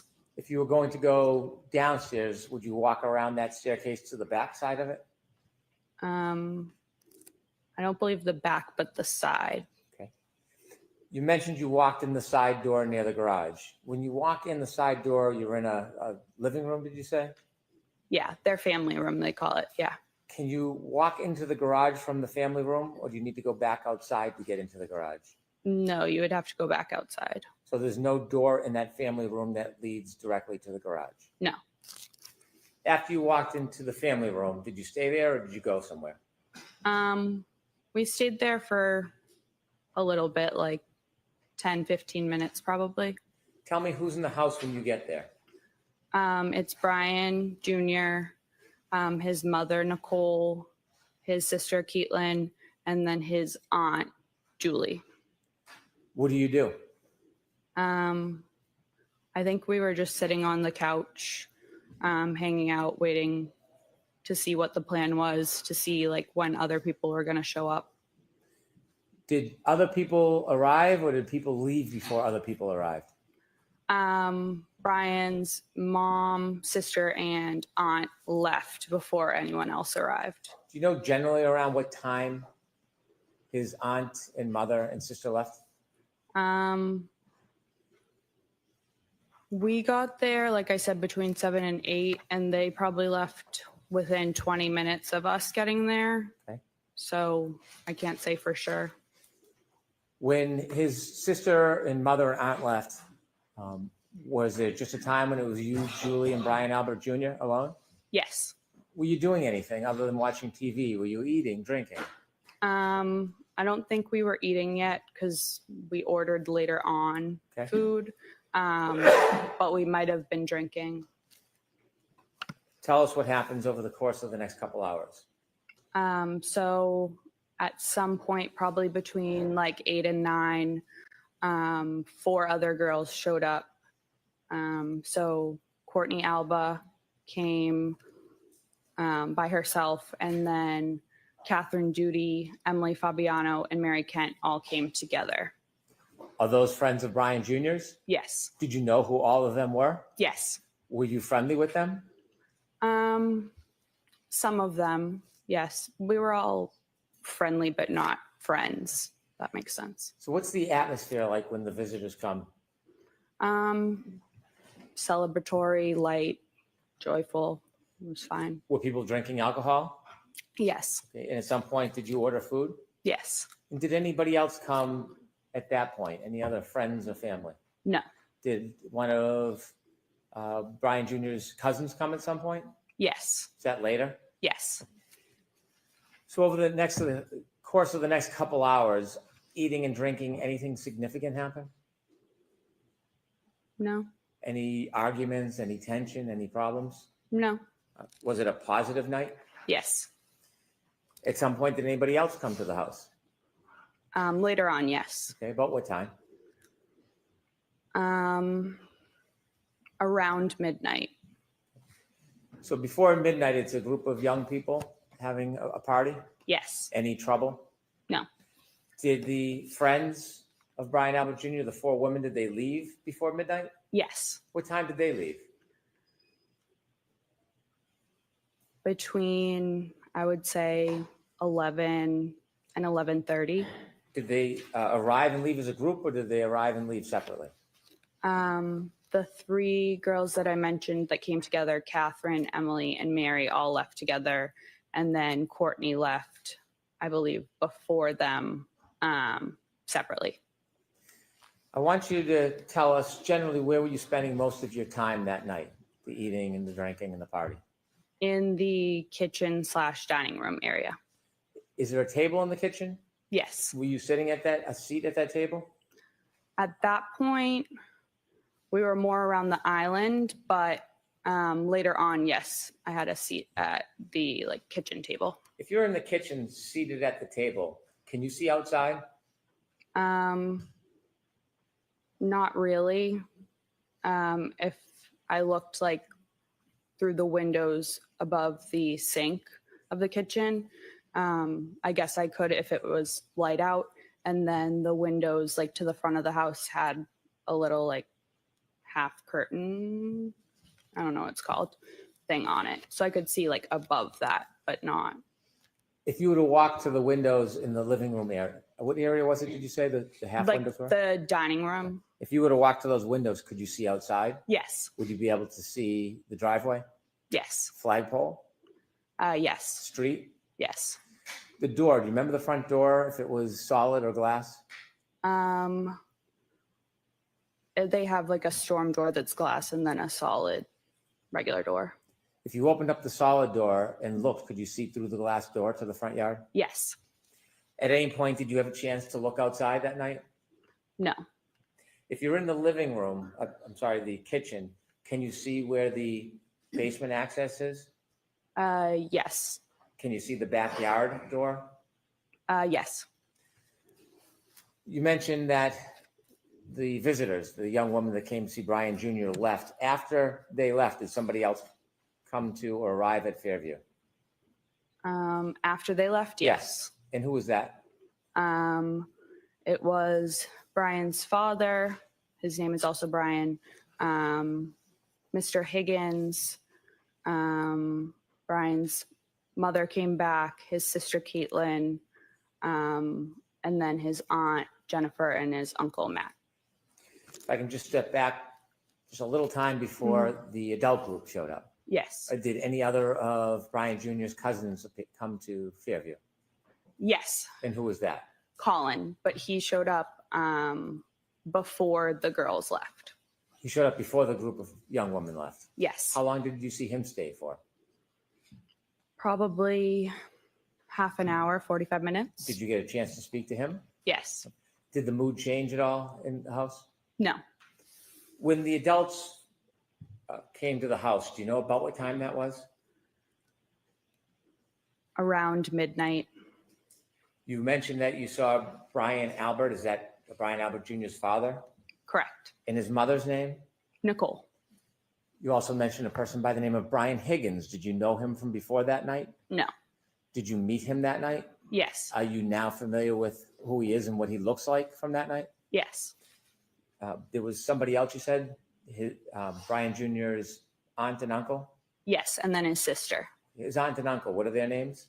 Jennifer and Matt McCabe. Did you know Mrs. McCabe from before that night? Somewhat. Had you ever socialized with her? I don't believe so. I knew who she was. I don't know if she knew my name, but I think she knew I was Brian's friend. Had you seen her before? Yes. Was that in relation to spending time with Brian Jr.? Yes, I believe so. Had you ever seen her or spent time with her outside of Brian Jr.'s presence? No. How about her husband, Matt McCabe? Did you know No, who he was? I knew who he was, but I don't believe I had ever met him in person before. No. Anybody else, any other adults come with that group? No. Do you remember who came into Fairview first as far as the adult group? Yes. Who? Mr. Albert, Brian's dad, and Mr. Higgins. And who came next?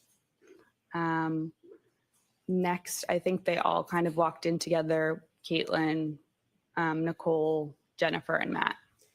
Other than you, Julie, and Brian Albert Jr., had the young group left at that point? Yes. After that group arrived, what happens? Tell us what's happening inside the house. So it then was Brian Jr.'s actual birthday. So again, we were celebrating. Caitlin, his sister, was playing music on one of the speakers. And we were all pretty much sitting or standing around the kitchen table, talking, socializing. Do you remember what was being played for music? Like 70s, 80s type of music. I don't want to overstate it, but Were you drinking? I don't believe I was anymore at that point. No. Did you feel impaired at all? No. As the night grew on, was there any problems in the house? No. Any argument? No. Any fighting? No. Anything exciting or controversy in any way? No. Did you have a plan that you were going to leave with Julie? Yes. What was the plan? She said that her oldest brother, Ryan, would pick us up and drive us home when he was done wherever he was. Did you see at any point before you ultimately left Fairview, did you see your sister leave the did you see Julie Nagel leave the house? Yes. Did you actually see her go and leave? Yes. About how long did she leave for? 5 minutes or less. Did you see her come back? Yes. After she went out of the house and came back in, did the plan change about a ride home with her brother? Yes. What was the new plan? So a little bit before she went out to talk to Ryan, we were talking, myself, her, and then Jen, we're talking about how we were leaving and Julie's older brother was going to come pick us up. And we were the only ones that weren't like related to the Alberts there. So like Brian's friends left. So Jen was like, oh, like, don't leave just yet, because like we were celebrating Brian's birthday. If you want, myself and Matt can drive you home a little bit later. So we agreed to that. And then Jen said, feel free to invite Ryan inside because he was already on his way. So Julie went out to tell Ryan, like, hey, we're not coming with you. But you weren't outside for the conversation, so you just heard this secondhand from Julie. Yeah. So from what you saw, Julie went in and out? Yes. For about 5 minutes? Yes. Okay. Why did you decide to stay? Did you want to stay? Yeah, I didn't mind.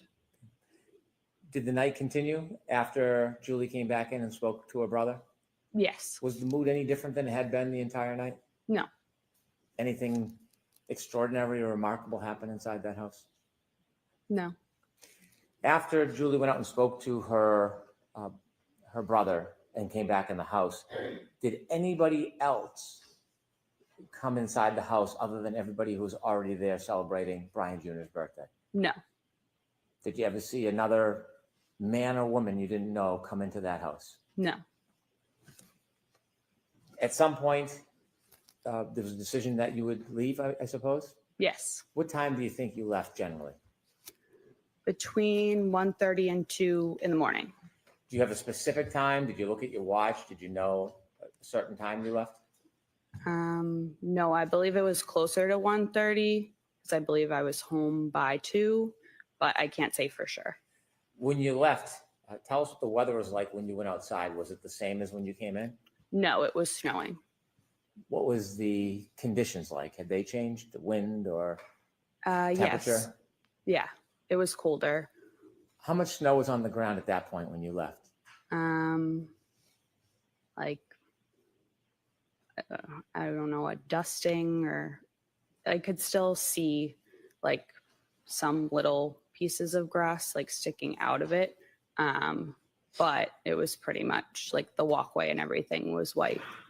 Did you leave by the front door or the side door? The front. You remember that? Yes. Was there any type of hazard or difficulty with you walking? Julie and I walked out together down like the front stoop stairs. And I remember we were arm in arm. I was wearing shoes that didn't really have traction, so I was looking at my feet, so I didn't slip. And other than that, no real hazard, I wouldn't say. Whose car or vehicle did you walk to? Jennifer and Matt's. Did you get in? Yes. Which seat did you get in? The back seat behind the passenger. And where did Julie Nagel sit? The back seat behind the driver. Did the McCabe's get into the car? Yes. Who was driving? Matt. And then Jen was in the passenger seat. Front passenger? Yes. As you were leaving, was there any conversation or joking going on? Yes. So Matt actually forgot his jacket inside, so he went back in. And then I believe myself and or Julie turned around just kind of looking, and we saw a lone loaf of bread in the third row. So one of us said something to Jen about the loaf of bread, which she had gotten because of the storm. And I believe Jen was turned around looking at us and said something along the lines of, "Does anyone want a peanut butter and jelly?" Joking around.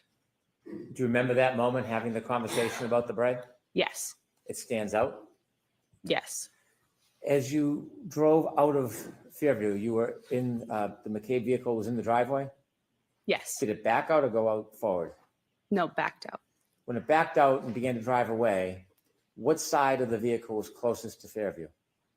You mean the house?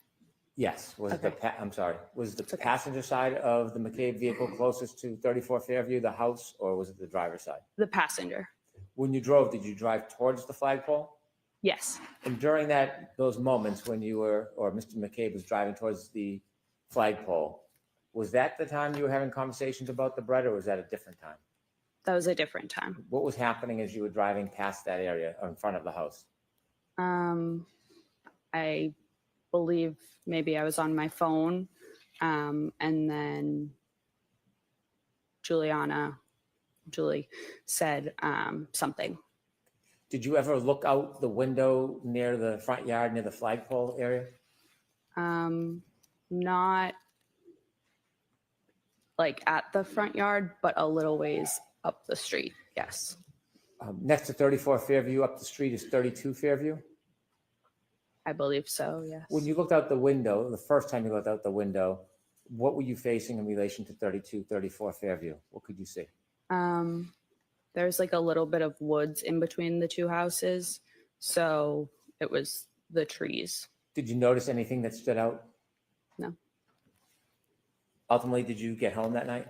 Yes. Thank you. I have no further questions. Mhm.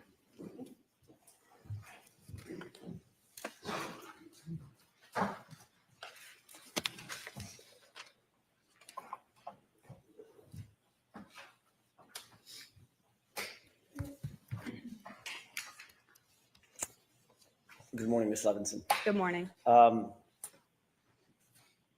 You've been longtime friends, as you've described, with Brian Albert Jr., going all the way back to high school. Yes. And that high school friendship has percolated into a friendship into adulthood. Yes. You obviously know much of the entire immediate family, Brian Albert Sr., his wife, Nicole Albert, correct?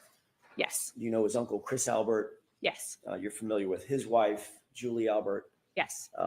Obviously, Brian Albert and his cousins, by the way, which cousins are they? Last names? Do I know? Right. There's the Alberts, and then there's the Galvins, the Reardons, and the McCabe's. Okay. You indicated that you've been to the Albert home probably at 34 Fairview. That's the home I'm talking about. Yes. Probably you estimated at least 20 times, correct? Over the years, yes. Over the years. And you've known Brian Albert since high school. I mean, in the last 8, 10, 12 years, you've been to the house to and from. Yes. You've never met, or you had never met, going into January 29th, 2022. You had never met their dog, had you? Their dog? Their dog. I'm not completely sure. Didn't you testify about a year ago in another proceeding that although you had been to the Albert home many times, you had never actually met the dog? If that's what it says I said, then yes. Is that because the dog was not really good with strangers? Objection. Sustained. Do you know why you hadn't met Chloe? By the way, did you know the dog's name was Chloe? Yes. Okay. Do you know why you hadn't met Chloe in all those trips to 34 Fairview? No. Just wasn't out and about among the folks that were in the house when you were there. Yes.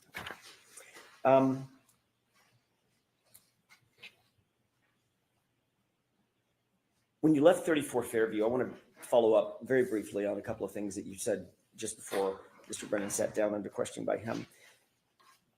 When you left 34 Fairview to join Jen McCabe at her invitation to take you home, you left through the front door, correct? Yes. As opposed to the side door. It's a little confusing. The front door has the brick stoop and the stairs, correct? Yes. Okay.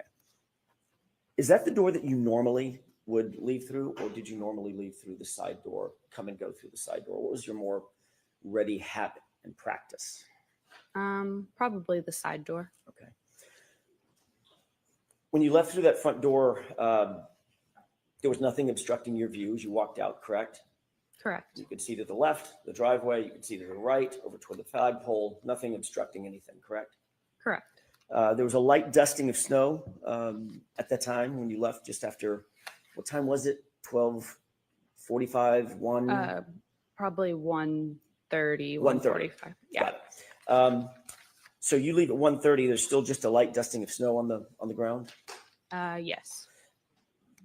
The yard is flat.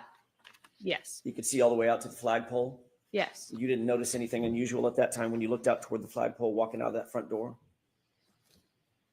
I didn't notice anything. I wasn't looking out at the flagpole, but yes. You were looking in that direction. When you walk out of the door, obviously you're standing, walking out of the door toward the front yard, correct? Correct. But as I stated, I was looking down at my shoes in front of me. Okay. Obviously, then you have to, at some point, you have to look up to see where you're going. You have to turn left to go to the driveway. Is that right? Yes. Okay. Then you walk over and walk parallel to the yard again to walk over to the car. Yes. And as soon as you walked out of the stoop, you had to figure out where the stairs were, so make sure you don't fall down the stairs, right? Yes. But you're still looking up like normal, correct? At some point. Most likely. My question is, you didn't see anything unusual in the yard, did you? No.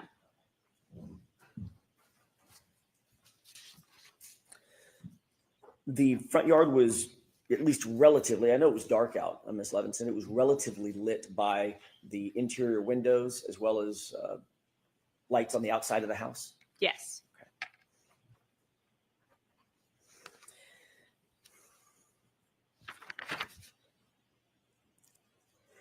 You indicated that you did, in fact, get the ride home with Jen McCabe and Matt McCabe.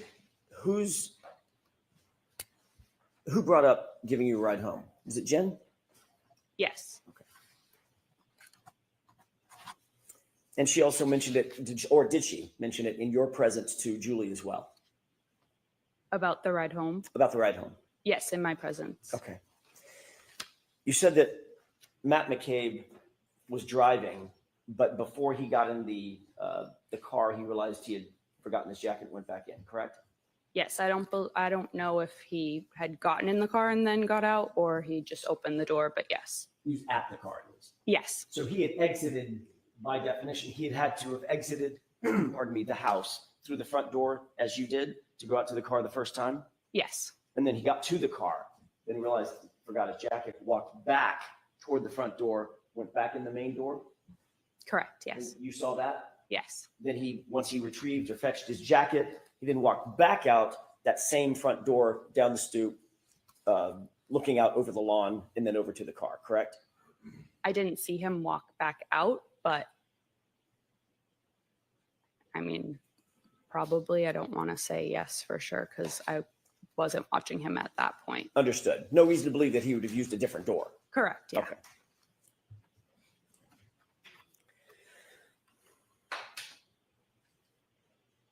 Your Honor, may I have just a moment? Okay.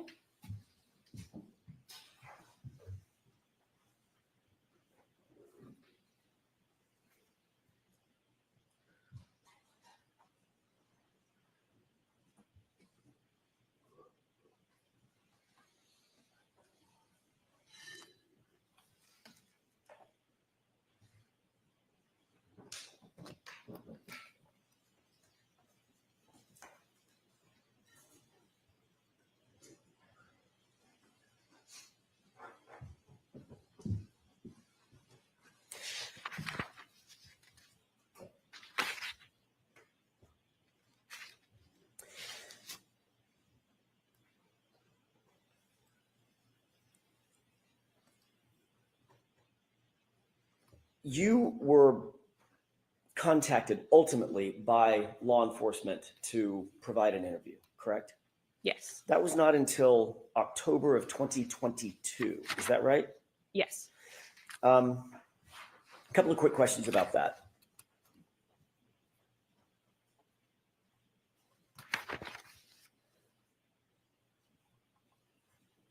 Nobody contacted you on January 30th, the day after the incident that you left the house, correct? No. And when I say nobody, I mean from law enforcement. Nobody contacted you the next week, No. the next month. No. It was 9 months later. Yes. When you were finally approached, who was it that conducted the interview? State Trooper Michael Proctor. Did Mr. Proctor indicate to you why he waited 9 months to contact you? Objection. Let me ask you a different question. Were you confused about the fact that you weren't contacted? Objection. May we approach?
the jury instructions. You are free to mark and make notes as we go along. Unfortunately, the law requires that I read this into the record. It's not to insult your intelligence. I'm sure you all can read it, but the court needs to make a record of the instructions that are being presented to the jury. So we are going to read through these instructions. You are welcome to follow along as you choose.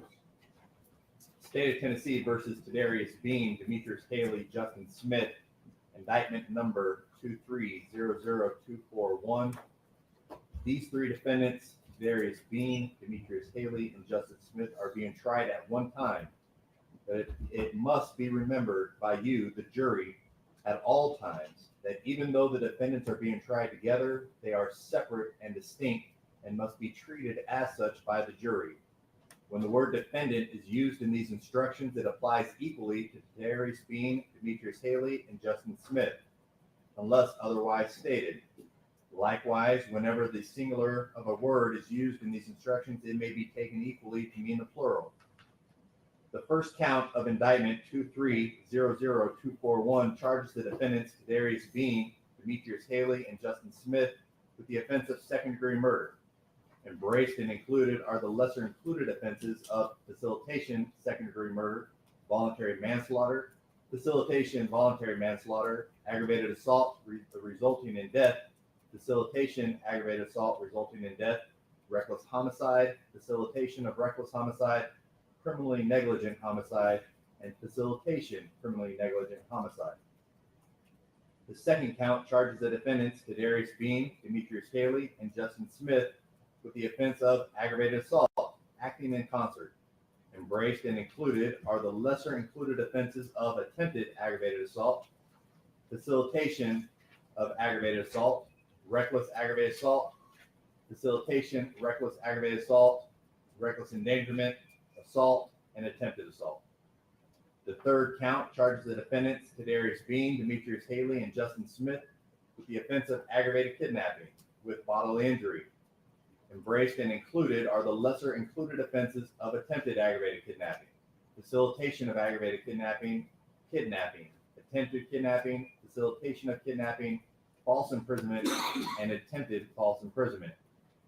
The fourth count charges the defendants Tadarius Bean, Demetrius Haley, and Justin Smith with the offense of aggravated kidnapping with deadly weapon. Embraced and included are the lesser included offenses of attempted aggravated kidnapping, facilitation aggravated kidnapping, false imprisonment, and attempted false imprisonment. The fifth count charges the defendants Tadarius Bean, Demetrius Haley, and Justin Smith with the offense of official misconduct, unauthorized exercise of official authority. Embraced and included are the lesser included offenses of attempted official misconduct and facilitation of official misconduct. The sixth count charges the defendant Tadarius Bean, Demetrius Haley, and Justin Smith with the offense of official misconduct, refraining from performing a duty. Embraced and included are the lesser included offenses of attempted official misconduct and facilitation of official misconduct. The seventh count charges the defendants Tadarius Bean, Demetrius Haley, and Justin Smith with the offense of official oppression. Embraced and included are the lesser included offenses of attempted official oppression and facilitation of official oppression. The law makes it the duty of the court to give in charge to the jury the law relative to the case on trial, and under the law given them by the court, render their verdict with absolute impartiality. The jury are the sole judges of the facts and of the law as it applies to the facts in the case. In making up your verdict, you are to consider the law in connection with the facts, but the court is the proper source from which you are to get the law. In other words, you are the judges of the law as well as the facts under the direction of the court. The jury in no case should have any sympathy or prejudice or allow anything but the law and the evidence to have any influence upon them in determining their verdict. They should render their verdict with absolute fairness and impartiality as they think the truth and justice dictate. Every fact and circumstance in the case you may consider in arriving at your verdict. The indictment in this case is the formal written accusation charging the defendants with the crime. It is not evidence against the defendants and does not create any inference of guilt. at times during the trial have ruled upon the admissibility of evidence. You must not concern yourself with these rulings. Neither by such rulings, these instructions, nor any other remarks I have made do I mean to indicate any opinion as to the facts or what your verdict should be. Statements, arguments, and remarks of counsel are intended to help you understand the evidence and apply the law, but they are not evidence. If any statements were made that you believe are not supported by the evidence, you should disregard them. The evidence in this case has been completed, and it is my duty now to instruct you on the law. The law applicable to this case is stated in these instructions along with your preliminary instructions, and it is your duty to consider all of them carefully. The order in which these instructions are given do not indicate their relative importance. You should not single out any one or more to the exclusion of another or others, but should consider each one in light of and in harmony with the others. As previously stated, the defendants have been charged by the state of Tennessee in the indictment with second-degree murder, aggravated assault, acting in concert, aggravated kidnapping, 2 counts, official misconduct, 2 counts, and official oppression. These crimes are defined below, beginning with count 1. The charges, also called counts, are designated by numbers, and you are not to assign any meaning to their numbering. The court will now explain the law applicable in count 1 in the indictment. Second-degree murder of Tyre Nichols. Any person who commits second-degree murder is guilty of a crime. For you to find a defendant guilty of this offense, the state must have proven beyond a reasonable doubt the existence of the following essential elements. 1, that the defendant unlawfully killed the alleged victim, Tyre Nichols. And 2, that the defendant acted knowingly. Here, knowingly means that a person acts with an awareness that his conduct is reasonably certain to cause the death of the alleged victim. The requirement of knowingly is also established if it is shown that the defendant acted intentionally.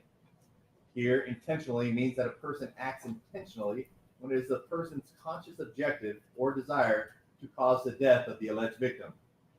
The distinction between second-degree murder and voluntary manslaughter is that voluntary manslaughter requires that the killing result from a state of passion produced by adequate provocation from the alleged victim sufficient to lead a reasonable person to act in an irrational manner. Facilitation of second-degree murder. Any person who facilitates the offense of second-degree murder is guilty of a crime.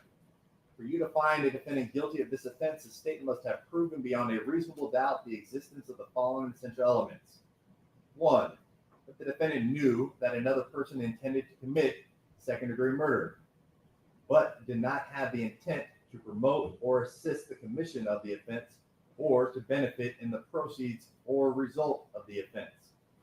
And 2, that the defendant furnished substantial assistance to that person in the commission of second-degree murder. And 3, that the defendant furnished such assistance knowingly. Knowingly means that a person acts knowingly with respect to the conduct or to the circumstances surrounding the conduct when the person is aware of the nature of the conduct or the circumstances exist. A person acts knowingly with respect to a result of the person's conduct when the person is aware that the conduct is reasonably certain to cause the result. The requirement of knowingly is also established if it is shown that the defendant acted intentionally. Intended and intending mean that a person acts intentionally with respect to the nature of the conduct or to a result of the conduct when it is the person's conscious objective or desire to engage in the conduct or cause the result. The essential elements necessary to constitute second-degree murder and definitions have been set out on page 4. Voluntary manslaughter. Any person who commits voluntary manslaughter is guilty of a crime. For you to find the defendant guilty of this offense, the state must have proven beyond a reasonable doubt the existence of the following essential elements. 1, that the defendant unlawfully killed the alleged victim, Tyre Nichols. And 2, that the defendant acted intentionally or knowingly.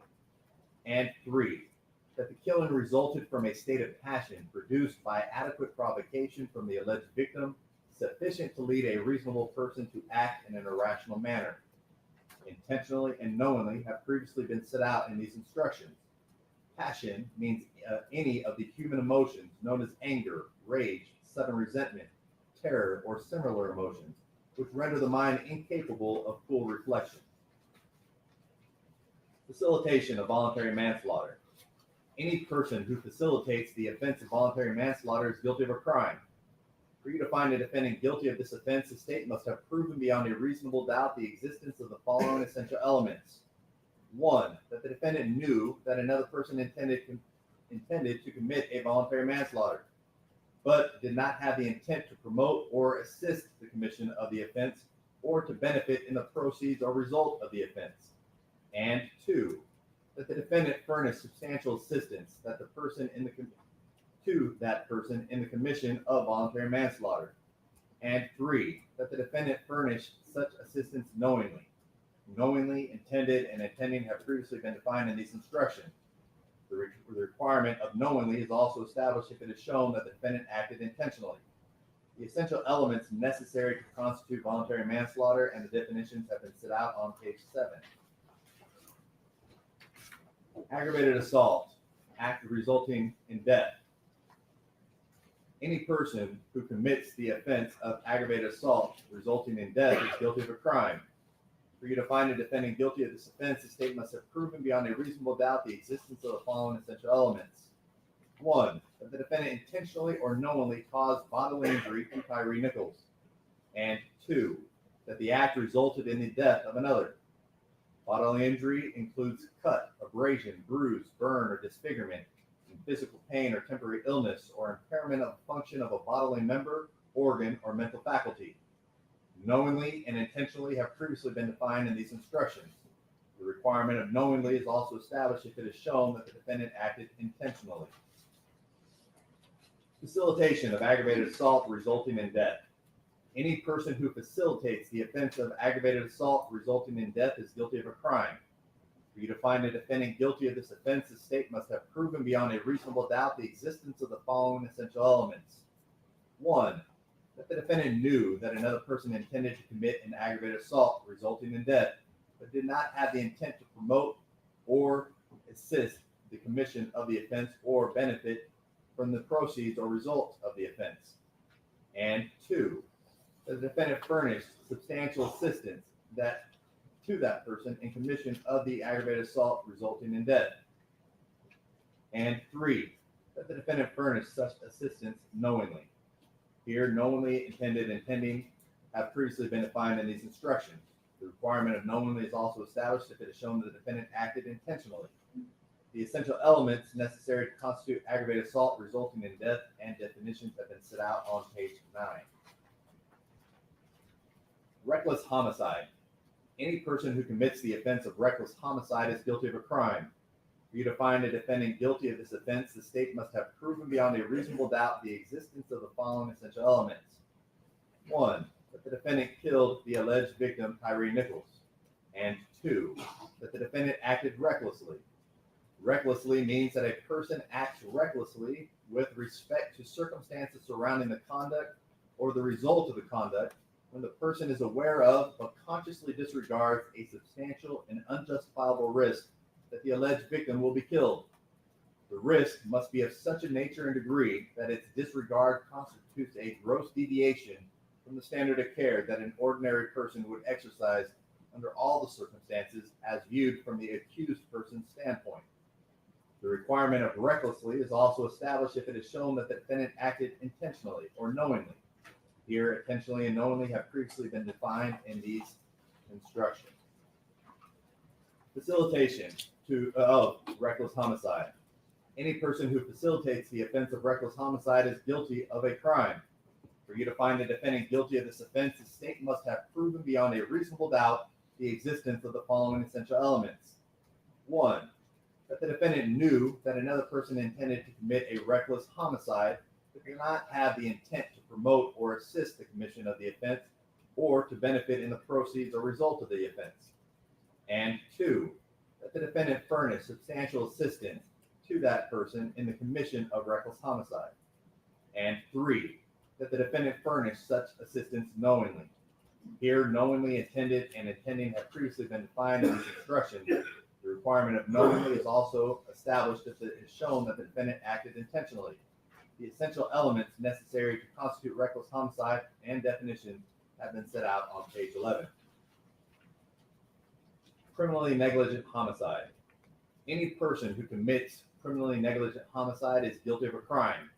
For you to find a defendant guilty of this offense, the state must have proven beyond a reasonable doubt the existence of the following essential elements. 1. That the defendant's conduct resulted in the death of the alleged victim, Tyre Nichols. And 2. That the defendants acted with criminal negligence.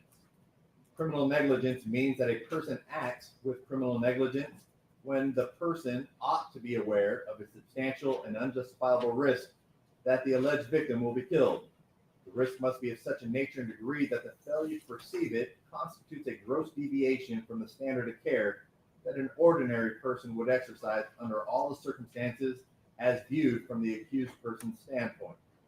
The requirement of criminal negligence is also established if it is shown that the defendant acted intentionally, knowingly, or recklessly. Intentionally, knowing, and recklessly have previously been defined in these instructions. If you find, beyond a reasonable doubt, that a defendant was criminally negligent, you must also find that the death of the alleged victim was the proximate result of the defendant's criminal negligence. The defendant's action need not be the sole or immediate cause of death. If you find that the direct cause of death was an act of the victim, before you can convict the defendant, you must also find beyond a reasonable doubt the act of the victim causing the death was a natural and probable result of the defendant's criminal negligence. Facilitation of the criminally negligent homicide. Any person who facilitates the offense of criminally negligent homicide is guilty of a crime. For you to find a defendant guilty of this offense, the state must have proven beyond a reasonable doubt the existence of the following essential elements. 1. The defendant knew that another person intended to commit a criminally negligent homicide, but did not have the intent to promote or assist the commission of the offense or benefit in the proceeds or result of the offense. And 2, that the defendant furnished substantial assistance to that person in the commission of criminally negligent homicide. And 3, that the defendant furnished such assistance knowingly. Here, knowingly, intended, intending have previously been defined in these instructions. The requirement of knowingly is also established if the defendant acted intentionally.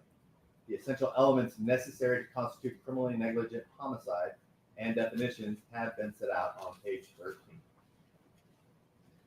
The court will now explain the law applicable to count 2 in the indictment. Aggravated assault, acting in concert. Any person who commits the offense of aggravated assault, acting in concert, is guilty of a crime. For you to find a defendant guilty of this offense, the state must have proven beyond a reasonable doubt the existence of the following essential elements. 1. That the defendant intentionally or knowingly caused bodily injury to Tyre Nichols. And 2. That the act resulted in serious bodily injury to Tyre Nichols. And 3. That the defendant committed the offense while acting in concert with 2 or more other persons. Acting in concert means such conduct that would make one criminally responsible for committing or facilitating the offense. Serious bodily injury means bodily injury that involves a substantial risk of death, protracted unconsciousness, extreme physical pain, protracted or obvious disfigurement, or protracted loss or substantial impairment of a function of a bodily member, organ, or mental faculty. Bodily injury, intentionally and knowingly, have previously been set out in these instructions. Criminal attempt, aggravated assault, acting in concert. Any person who attempts to commit aggravated assault, acting in concert, is guilty of a crime. For you to find a person guilty of criminal attempt, the state must have proven beyond a reasonable doubt the existence of the following essential elements. 1. That the defendant intended to commit the specific offense of aggravated assault, acting in concert. And 2. That the defendant did some act intending to cause an essential element of the offense to occur, and at the time believed the act would cause the element to occur without further action on the defendant's part. Intended and intending mean that a person acts intentionally with respect to the nature of the conduct or to a result of the conduct when it's the person's conscious objective or desire to engage in the conduct or cause the result.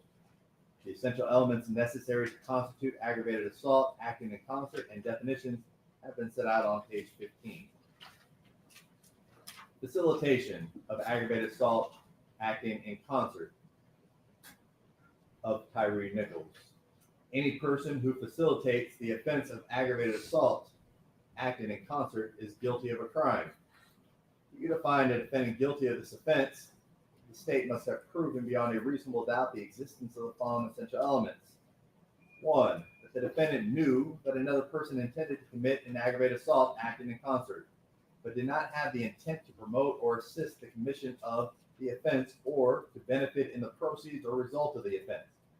And 2, the defendant furnished substantial assistance to that person in the commission of aggravated assault acting in concert. And 3, that the defendant furnished such assistance knowingly. Here, knowingly, intended, and intending have previously been defined in these instructions. The requirements of knowingly is also established if it is shown that the defendant acted intentionally. The essential elements necessary to constitute aggravated assault acting in concert and definitions have been set out on page 15. Reckless aggravated assault. Any person who commits the offense of reckless aggravated assault is guilty of a crime. For you to find a defendant guilty of this offense, the state must have proven beyond a reasonable doubt the existence of the following essential elements.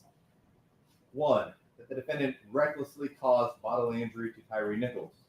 And 2, that the act resulted in serious bodily injury to Tyre Nichols.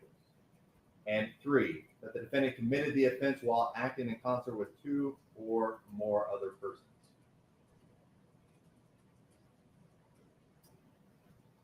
Here, recklessly means that a person acts recklessly with respect to circumstances surrounding the conduct or the result of the conduct when a person is aware of but consciously disregards a substantial and unjustifiable risk that the circumstances exist or that the result will occur. The risk must be of such a nature and degree that its disregard constitutes a gross deviation from the standard of care that an ordinary person would exercise under all circumstances as viewed from the accused person's standpoint. The requirement of reckless is also established if it is shown that the defendant acted knowingly or intentionally. Acting in concert, bodily injury, serious bodily injury, knowing, and intentionally have previously been defined in these instructions. Facilitation of reckless aggravated assault. Any person who facilitates the offense of reckless aggravated assault is guilty of a crime. For you to find a defendant guilty of this offense, the state must have proven beyond a reasonable doubt the existence of the following essential elements. 1, that the defendant knew that another person intended to commit a reckless aggravated assault, but did not have the intent to promote or assist the commission of the offense or to benefit in the proceeds or result of the offense. And 2, that the defendant furnished substantial assistance to that person in the commission of reckless aggravated assault. And 3, that the defendant furnished such assistance knowingly. Knowingly, intended, and intending have previously been defined in these instructions. The requirement of knowingly is also established if it is shown that the defendant acted intentionally. The essential elements necessary to constitute reckless aggravated assault and definitions have been set out on page 18. Reckless endangerment. Any person who commits the offense of reckless endangerment is guilty of a crime. For you to find a defendant guilty of this offense, the state must have proven beyond a reasonable doubt the existence of the following essential elements. 1, the defendant engaged in conduct which placed or might have placed another person in imminent danger of serious bodily injury. And 2, that the defendant acted recklessly. For the threat of serious bodily injury to be imminent, the person must be placed in a reasonable probability of danger as opposed to mere possibility of danger. Before you can convict a defendant, the state must have shown beyond a reasonable doubt that a person or class of persons was in the zone of danger. The zone of danger is that area in which a reasonable probability exists that the defendant's conduct would place others in imminent danger of serious bodily injury. Serious bodily injury and recklessly have previously been defined in these instructions. Assault. Any person who commits an assault upon another is guilty of a crime. For you to find a defendant guilty of this offense, the state must have proven beyond a reasonable doubt the existence of the following essential elements. 1, that the defendant caused bodily injury to Tyre Nichols. And 2, that the defendant acted either intentionally, knowingly, or recklessly. Bodily injury, intentionally, knowingly, and recklessly have previously been defined in these instructions. Attempt to commit assault. Any person who attempts to commit assault is guilty of a crime. For you to find a person guilty of a criminal attempt, the state must have proven beyond a reasonable doubt the existence of the following essential elements. 1, that the defendant intended to commit the specific offense, assault. And 2, that the defendant did some act intending to cause an essential element of the offense to occur, and at the time believed that the act would cause the element to occur without further action upon the defendant's part. Intended and intending have previously been defined in these instructions. The essential elements necessary to constitute assault and definitions have been set out on page 21. The court will now explain the law applicable to count 3 in the indictment. Aggravated kidnapping with bodily injury. Any person who commits an aggravated kidnapping is guilty of a crime. For you to find a defendant guilty of this offense, the state must have proven beyond a reasonable doubt the existence of the following essential elements. 1, that the defendant knowingly removed or confined Tyre Nichols unlawfully so as to interfere substantially with his liberty. And 2, that Tyre Nichols suffered bodily injury during the removal or confinement. The following italicized instructions and definitions apply to aggravated kidnapping on page 23 and the lesser included offenses of attempt to commit aggravated kidnapping on page 25, facilitation of aggravated kidnapping on page 26, kidnapping on page 27, attempt to commit kidnapping on page 28, facilitation of kidnapping on page 29. The italicized instructions are no more or no less important than other instructions. Italics are used solely for ease of reference and understanding the elements of the offense and lesser included offenses. A removal or confinement is unlawful if it is accomplished by force, threat, or fraud. Although the law requires no specific period of time of confinement or distance of removal or confinement interferes substantially with another's liberty if the time of confinement is significant or the distance of removal is considerable.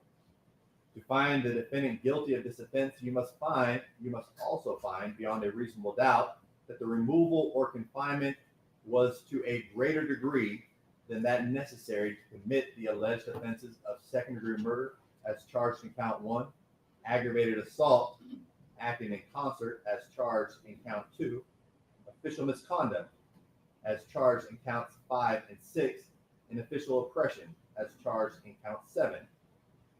In making this determination, you may consider all the relevant facts and circumstances of the case, including, but not limited to, the following factors. A, the nature and duration of the alleged victim's removal or confinement by the defendant. B, whether the removal or confinement occurred during the commission of separate offense. 3, whether the interference with the alleged victim's liberty was inherent in the nature of the separate offense. D, whether the removal or confinement prevented the alleged victim from summoning assistance, although the defendant need not have succeeded in preventing the alleged victim from doing so. E, whether the removal or confinement reduced the defendant's risk of detection, although the defendant need not have succeeded in this objective. And F, whether the removal or confinement created a significant danger or increased the alleged victim's risk of harm independent of that posed by the separate offense. Unless you find beyond a reasonable doubt that the alleged victim's removal or confinement exceeded that which was necessary to accomplish the alleged offenses of second-degree murder, aggravated assault acting in concert, official misconduct, and official oppression, and was not essentially incidental to any one of these offenses, you must find the defendant not guilty of aggravated kidnapping or any of its lesser included offenses. Bodily injury and knowingly have previously been set out and defined in these instructions. Attempt to commit aggravated kidnapping. Any person who attempts to commit aggravated kidnapping is guilty of a crime. For you to find a person guilty of criminal attempt, the state must have proven beyond a reasonable doubt the existence of the following essential elements. 1, that the defendant intended to commit the specific offense of aggravated kidnapping. And 2, that the defendant did some act intending to cause an essential element of the offense to occur, and at the time believed the act would cause the element to occur without further action on the defendant's part. Intended and intending have previously been defined in these instructions. The essential elements necessary to constitute aggravated kidnapping and definitions have been set out on page 23. Facilitation of aggravated kidnapping. Any person who facilitates the offense of aggravated kidnapping is guilty of a crime. For you to find a defendant guilty of this offense, the state must have proven beyond a reasonable doubt the existence of the following essential elements. 1, that the defendant knew that another person intended to commit an aggravated kidnapping, but did not have the intent to promote or assist the commission of the offense or to benefit in the proceeds or result of the offense. And 2, that the defendant furnished substantial assistance to that person in the commission of aggravated kidnapping. And 3, that the defendant furnished such assistance knowingly. Knowingly, intended, and intending have previously been defined in these instructions. The requirement of knowingly is also established if it is shown that the defendant acted intentionally. The essential elements necessary to constitute aggravated kidnapping and definitions have been set out on page 23. Kidnapping. Any person who commits the offense of kidnapping is guilty of a crime. For you to find a defendant guilty of this offense, the state must have proven beyond a reasonable doubt the existence of the following essential elements. 1, that the defendant knowingly removed or confined Tyre Nichols unlawfully so as to interfere substantially with his liberty. And 2, that the removal or confinement was under circumstances that exposed Tyre Nichols to substantial risk of bodily injury. The instructions regarding removal or confinement, as explained above in the italicized instructions for aggravated kidnapping under this count 3, applied to the lesser included offense. Refer to those italicized instructions there. Bodily injury and knowingly have previously been defined in these instructions. Attempt to commit kidnapping. Any person who attempts to commit kidnapping is guilty of a crime. For you to find a person guilty of criminal attempt, the state must have proven beyond a reasonable doubt the existence of the following essential elements. 1, that the defendant intended to commit the specific offense, kidnapping. And 2, that the defendant did some act intended to cause an essential element of the offense to occur, and at the time believed the act would cause the element to occur without further action on the defendant's part. Intended and intending have previously been defined in these instructions. The essential elements necessary to constitute kidnapping and definitions have been set out on page 27. Facilitation of kidnapping. Any person who facilitates the offense of kidnapping is guilty of a crime. For you to find a defendant guilty of this offense, the state must have proven beyond a reasonable doubt the existence of the following essential elements. 1, that the defendant knew that another person intended to commit a kidnapping, but did not have the intent to promote or assist in the commission of the offense or benefit in the proceeds or result of the offense. And 2, that the defendant furnished substantial assistance to that person in the commission of kidnapping. And 3, that the defendant furnished such assistance knowingly. Knowingly, intended, and intending have previously been defined in these instructions. Requirement of knowingly is also established if it is shown that the defendant acted intentionally. The essential elements necessary to constitute kidnapping and definitions have been set out on page 27. False imprisonment of Tyre Nichols. Any person who commits the offense of false imprisonment is guilty of a crime. For you to find the defendant guilty of this offense, the state must have proven beyond a reasonable doubt the existence of the following essential elements. 1, that the defendant removed or confined Tyre Nichols unlawfully so as to interfere substantially with his liberty. And 2, that the defendant acted knowingly. The instructions regarding a removal or confinement, as explained above in the italicized instructions for especially aggravated kidnapping under this count 3, apply to this lesser included offense. Refer to those instructions there. Knowingly have previously been defined in these instructions. Attempt to commit false imprisonment. Any person who attempts to commit false imprisonment is guilty of a crime. For For you to find a person guilty of criminal intent, the state must have proven beyond a reasonable doubt the existence of the following essential elements. One, that the defendant intended to commit the specific offense of false imprisonment. And two, that the defendant did some act intending to cause an essential element of the offense to occur, and at the time believed the act would cause the element to occur without further action on the defendant's part. Intended and intending have previously been defined in these instructions. The essential elements necessary to constitute false imprisonment and definitions have been set out on page 30. The court will now explain the law applicable to count 4 in the indictment. Aggravated kidnapping of Tyre Nichols with a deadly weapon. Any person who commits an aggravated kidnapping is guilty of a crime. For you to find a defendant guilty of this offense, the state must have proven beyond a reasonable doubt the existence of the following essential elements. 1, that the defendant knowingly removed or confined Tyre Nichols unlawfully so as to interfere substantially with his liberty. And 2, that the defendant possessed or threatened the use of a deadly weapon. The italicized instructions for aggravated kidnapping under count 3 apply to aggravated kidnapping in this count 4, on page 23. Please refer to that page for the definitions and instructions as needed. Deadly weapon means a firearm or anything manifestly designed, made, or adapted for the purpose of inflicting death or serious bodily injury, or or anything that in the manner of its use or intended use is capable of causing death or serious bodily injury. Firearm means any weapon that will or is designed to or may readily be converted to expel a projectile by the action of an explosive. Knowingly has been previously defined for you in these instructions for aggravated assault resulting in death under count 1. Refer to the definition there.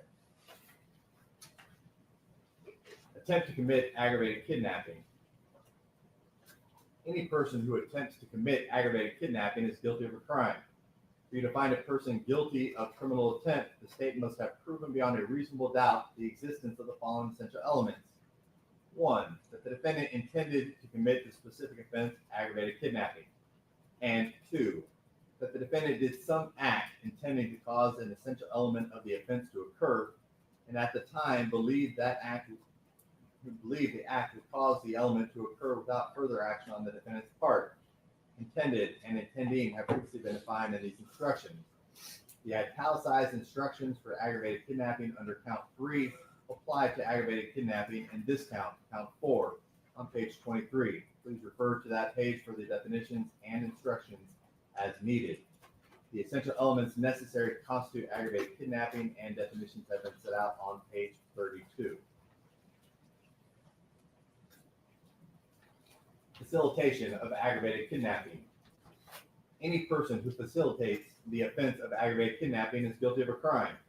For you to find a defendant guilty of this offense, the state must have proven beyond a reasonable doubt the existence of the following essential elements. 1, the defendant knew that another person intended to commit an aggravated kidnapping, but did not have the intent to promote or assist the commission of the offense or to benefit in the proceeds or results of the offense. And 2, that the defendant furnished substantial assistance to that person in the commission of aggravated kidnapping. And 3, that the defendant furnished such assistance knowingly. Knowingly, intended, and intending have previously been set out and defined in these instructions. The requirement of knowingly is also established if it is shown that the defendant acted intentionally. The italicized instructions for aggravated kidnapping under count 3 apply to aggravated kidnapping in this count 4, on page 23.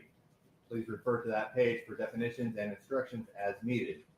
The essential elements necessary to constitute aggravated kidnapping and definitions have been set out on page 32. False imprisonment of Tyre Nichols. Any person who commits the offense of false imprisonment is guilty of a crime. If you can find the defendant guilty of this offense, the state must have proven beyond a reasonable doubt the existence of the following essential elements.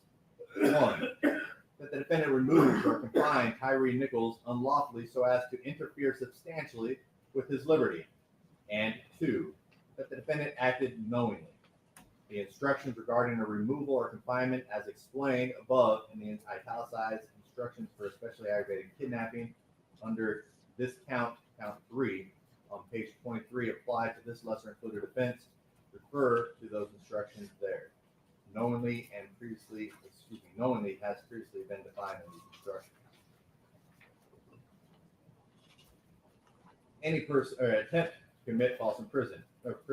Any person who attempts to commit false imprisonment is guilty of a crime.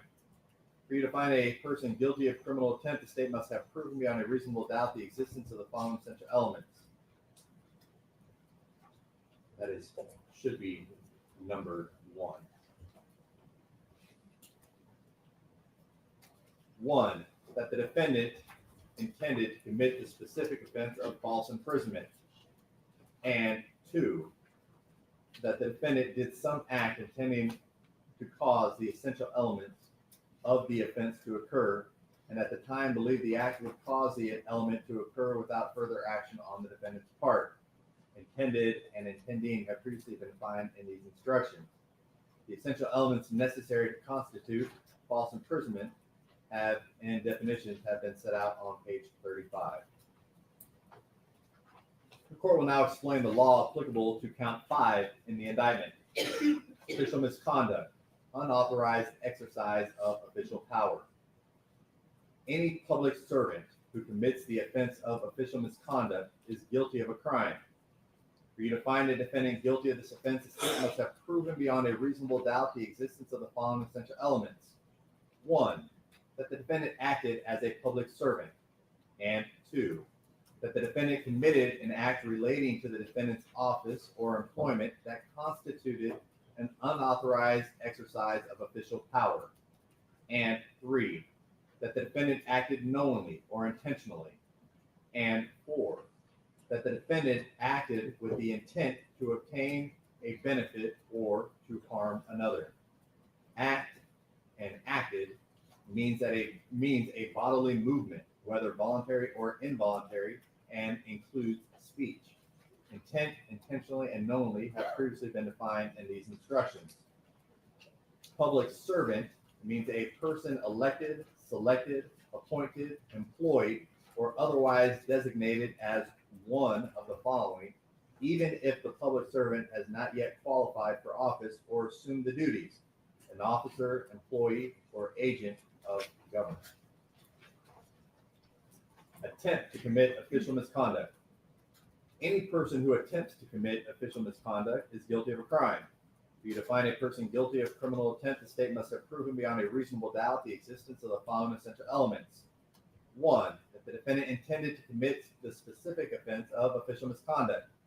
And 2, that the defendant did some act intending to cause an essential element of the offense to occur, and at the time believed the act would cause the element to occur without further action on the defendant's part. Intended and intending have previously been defined in these instructions.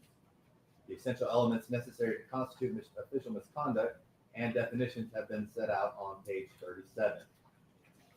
Facilitation of official misconduct.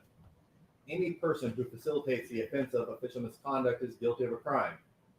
For you to find a defendant guilty of this offense, this state must have proven beyond a reasonable doubt the existence of the following essential elements.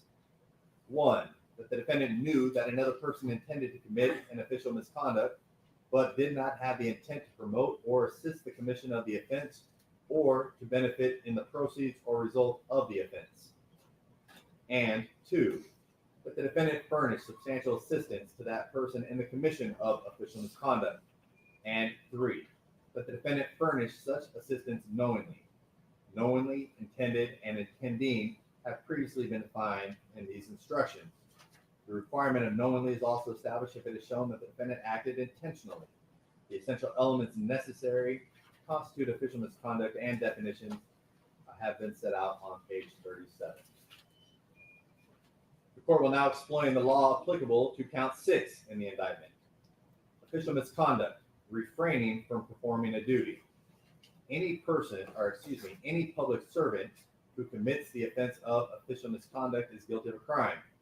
For you to find a defendant guilty of this offense, the state must have proven beyond a reasonable doubt the existence of the following essential elements.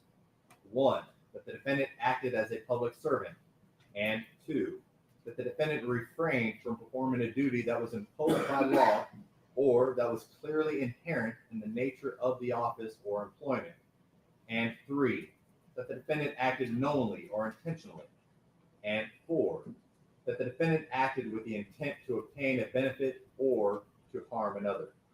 Acted knowingly and intentionally have previously been defined in these instructions. Attempt to commit official misconduct. Any person who attempts to commit official misconduct is guilty of a crime. For you to find a person guilty of criminal attempt, the state must have proven beyond a reasonable doubt the existence of the following essential elements. 1, that the defendant intended to commit the specific offense of official misconduct.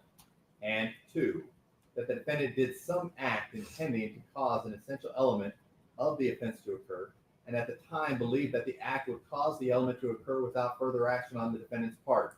Intended and intending have previously been defined in these instructions. The essential elements necessary to constitute official misconduct and definitions have been set out on page 41.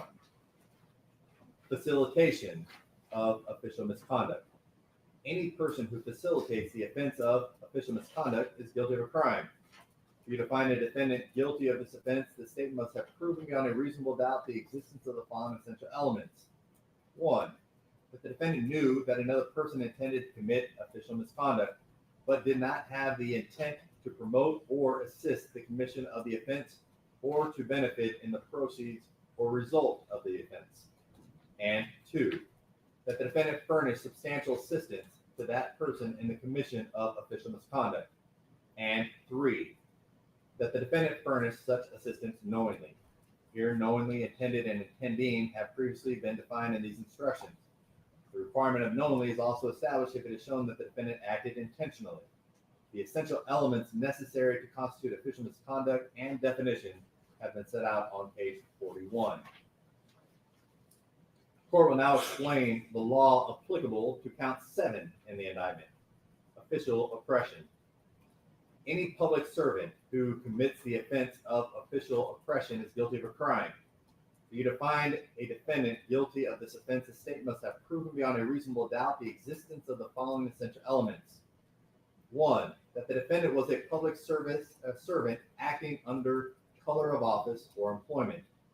And 2, that the defendant intentionally subjected another to mistreatment or to arrest, detention, stop, frisk, halt, search, seizure, or dispossession that the defendant knew was unlawful.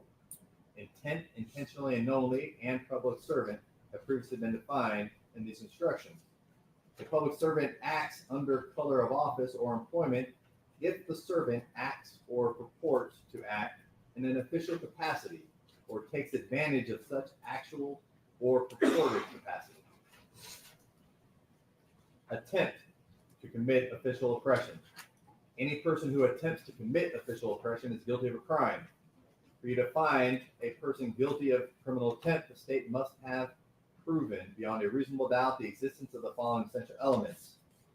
1, that the defendant intended to commit the specific offense of official oppression.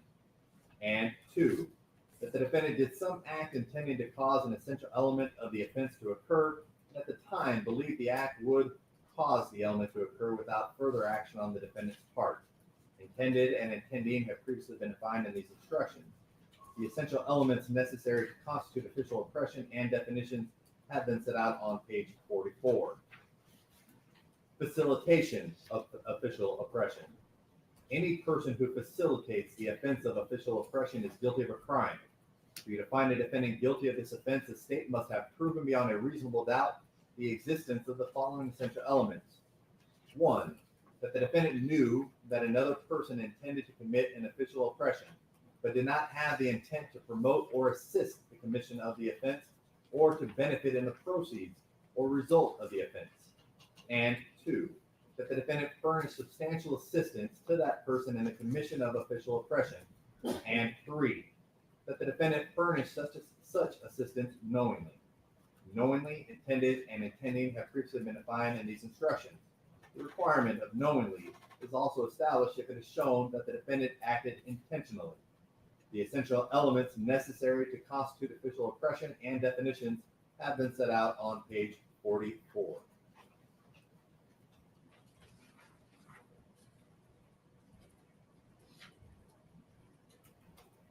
Considering multiple defendants. You should give separate consideration to each defendant. Each defendant is entitled to have his case decided on the evidence and the law applicable to that particular defendant. Any evidence which was limited to a specific defendant should not be considered by you as to any other defendant. You can acquit all defendants or convict all, or you can acquit one or more and convict one or more. If you cannot agree upon a guilt as to all defendants, but you do agree upon the verdict as to one defendant, you must render a verdict as to the one or the ones upon which you agree. You will receive separate verdict forms on the charged counts and lesser offenses for each defendant. Identity.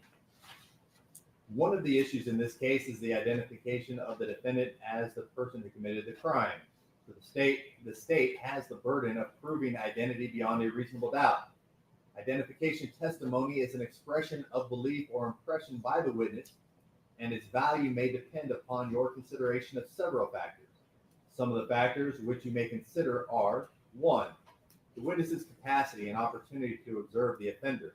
This includes, among other things, the length of time available for observation, the distance from which the witness observed, the lighting, and whether the person who committed the crime was a prior acquaintance of the witness. 2, the degree of certainty expressed by the witness regarding the identification and circumstances under which it was made, including whether it's the product of the witness's own recollection. 3, the occasions, if any, on which the witness failed to make an identification of the defendant or made an identification that was inconsistent with the identification at trial. And 4, the occasions, if any, on which the witness made an identification that was consistent with the identification at trial and circumstances surrounding such identification. 5, any other factors fairly raised by the evidence. Again, the state has the burden of proving every element of the crime charged, and this burden specifically includes the identity of the defendant as the person who committed the crime for which he is on trial. If, after considering the identification testimony in light of all the proof, you have a reasonable doubt that the defendant is the person who committed the crime, you must find the defendant not guilty.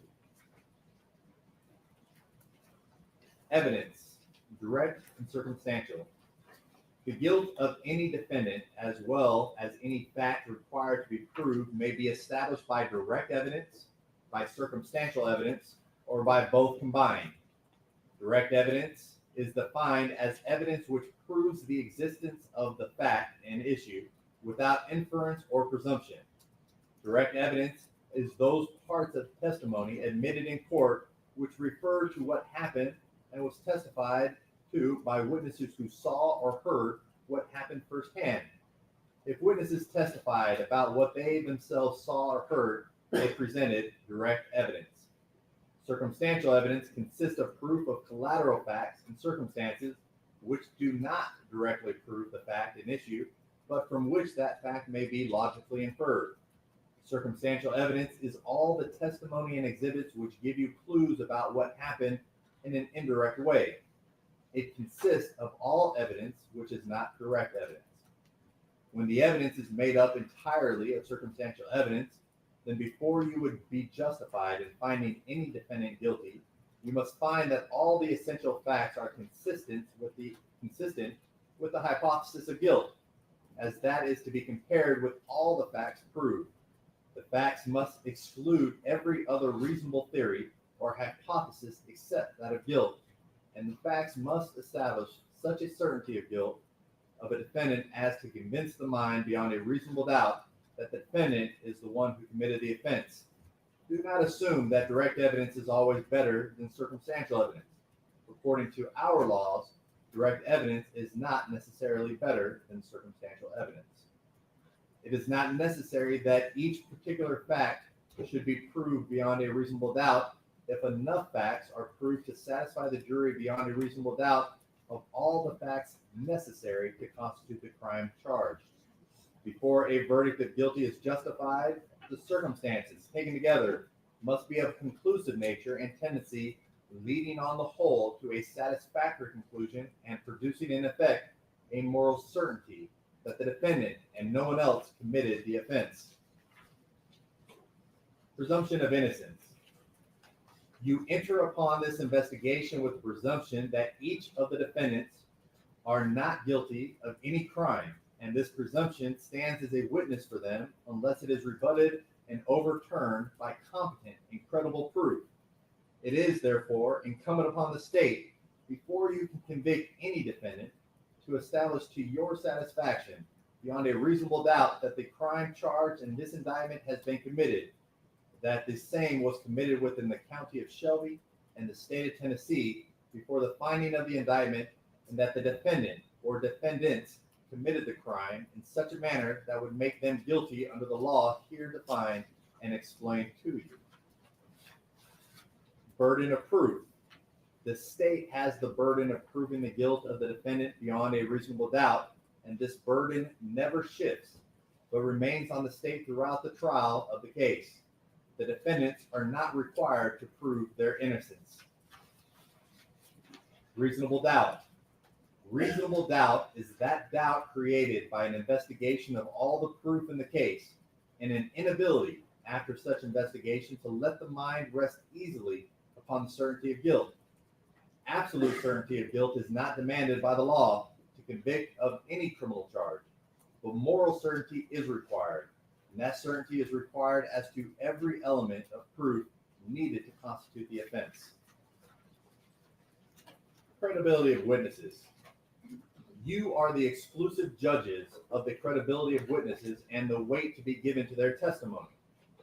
If there are any conflicts in the testimony of different witnesses, you must reconcile those conflicts, if you can, without hastily or rashly concluding that any witness has sworn falsely, for the law presumes that every witness has told the truth.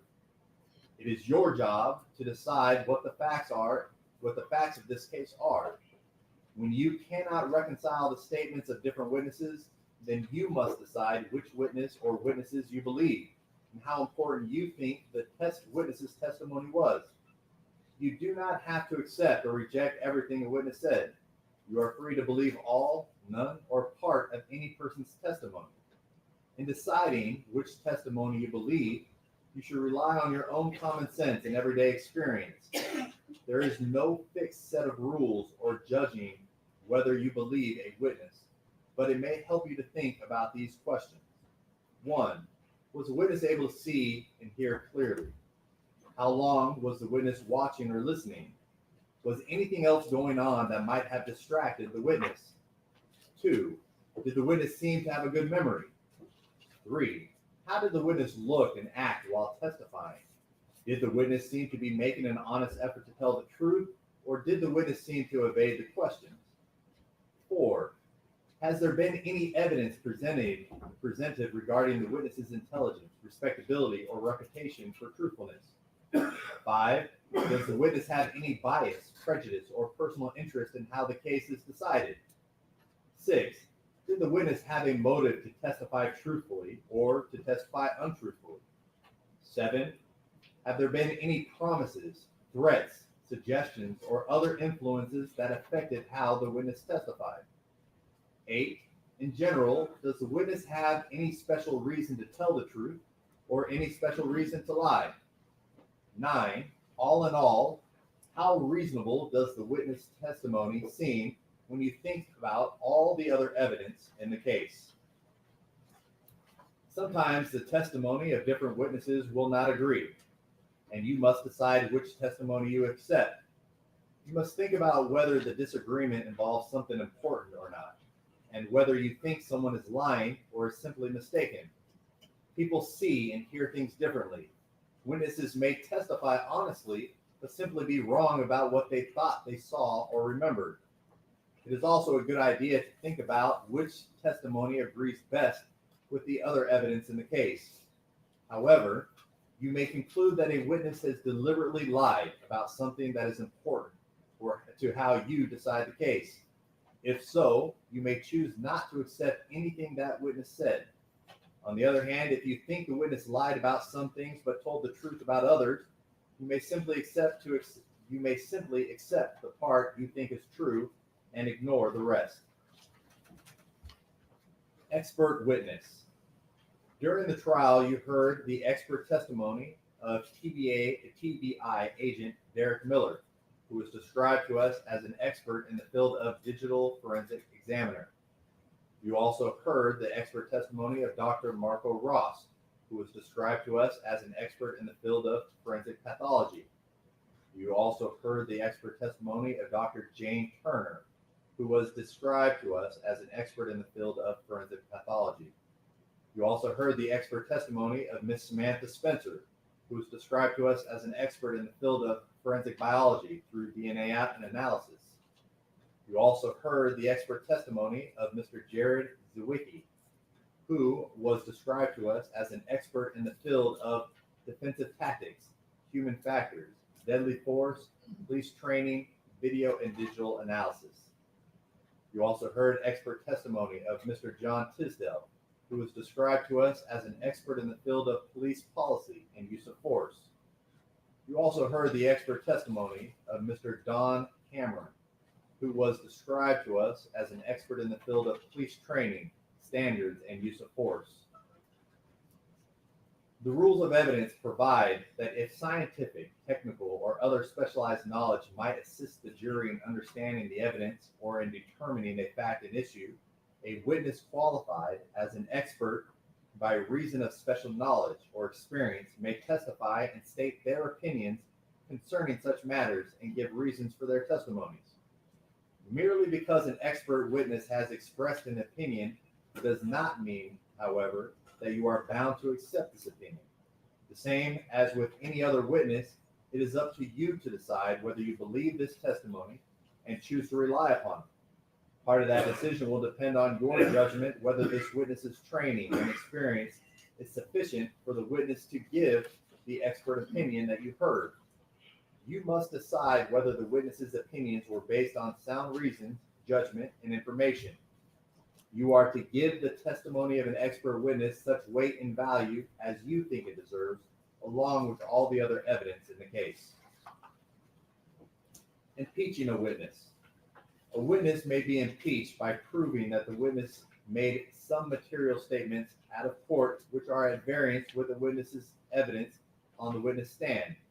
However, proof of prior inconsistent statements may be considered by you only for the purpose of testing the witness's credibility and not as substantive evidence of the truth of the matter asserted in such statements unless the trial judge has made those statements an exhibit.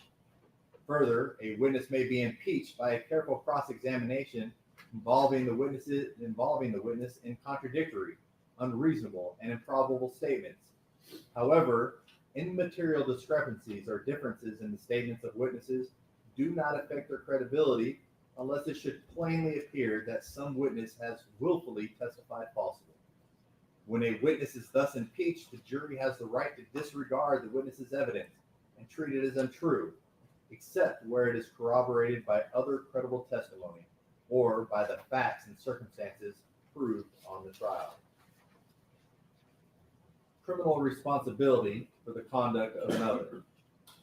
A defendant is criminally responsible as a party to second-degree murder, aggravated assault acting in concert, aggravated kidnapping, official misconduct, and official oppression if the offenses were committed by the defendant's own conduct, by the conduct of another for which the defendant is criminally responsible, or by both. Each party to the offense may be charged with the commission of the offense. A defendant is criminally responsible for an offense committed by the conduct of another if, acting with the intent to promote or assist the commission of the offense or to benefit from the proceeds or result of the offense, the defendant solicits, directs, aids, or attempts to aid another person to commit the offense. Here, intent means that the person acts intentionally with respect to the nature of the conduct or to a result of the conduct when it's the person's conscious objective or desire to engage in the conduct or cause the result. A person is criminally responsible for an offense committed by the conduct of another if having a duty imposed by law or voluntarily undertaken to prevent commission of the offense and acting with the intent to the benefit in the proceeds or the results of the offense or promote or assist its commission. A defendant fails to make a reasonable effort to prevent commission of the offense. Intent means that a person acts intentionally with respect to the nature of conduct or to a result of the conduct when it's a person's conscious objective or desire to engage in the conduct or cause the result. A defendant who is criminally responsible for an offense may be found guilty not only of the offense, but also for any other offense or offenses committed by another if you find beyond a reasonable doubt that the other offense or offenses committed were natural and probable consequences of the original offense for which the defendant is found criminally responsible, and that the elements of the other offenses or offenses that accompanied the original offense have been proven beyond a reasonable doubt. In deciding the criminal responsibility of each defendant, the jury may also take into consideration any evidence offered that a defendant attempted to thwart or withdraw from any of the offenses that followed from the original offense. To find a defendant criminally responsible for the acts of another, it is not necessary that you find the defendant was present or that the defendant took a physical part in the crime. Encouragement of the principal offender is sufficient. However, mere presence during the commission of an offense is not sufficient to support a conviction. Before you can find a defendant guilty of being criminally responsible for said offense or offenses committed by the conduct of another, you must find that all the essential elements of said offenses have been proven by the state beyond a reasonable doubt. Criminal responsibility is not a separate criminal charge of the indicted charge or lesser included offenses. It is an alternate theory of criminal liability by which the state may prove a defendant's guilt based on the conduct of another person. Consequently, there is no separate verdict form for criminal responsibility. You will use the verdict forms for the offenses for which you find a defendant criminally responsible should a defendant be found guilty of any offense under this theory. It is not a defense that a person for whom's conduct the defendant is criminally responsible has not been convicted or was convicted of a different offense or different type or class of offense. Witness claiming to be a participant. The prosecution has presented a witness who claims to have been a participant with the defendants in the crime charged. While you may convict upon this testimony alone, you should act upon it with great caution. Give it careful examination in the light of other evidence in the case. You are not to convict upon this testimony alone unless you are convinced beyond a reasonable doubt that it is true. Limiting instruction. Members of the jury, you have received as evidence a memorandum of understanding, which has been marked Exhibit 4, and a guilty plea marked as Exhibit 16 of a charged co-defendant, Desmond Mills. You are instructed that this evidence may be only considered with respect to the guilt or innocence of the co-defendant for whom they belong. In other words, the evidence can only be used to assess whether the co-defendant is guilty or not guilty of the charges against them and cannot make any assumptions or inferences about another defendant in this case. Each defendant must be evaluated on the evidence presented specifically against them. The guilt or innocence of one defendant should not influence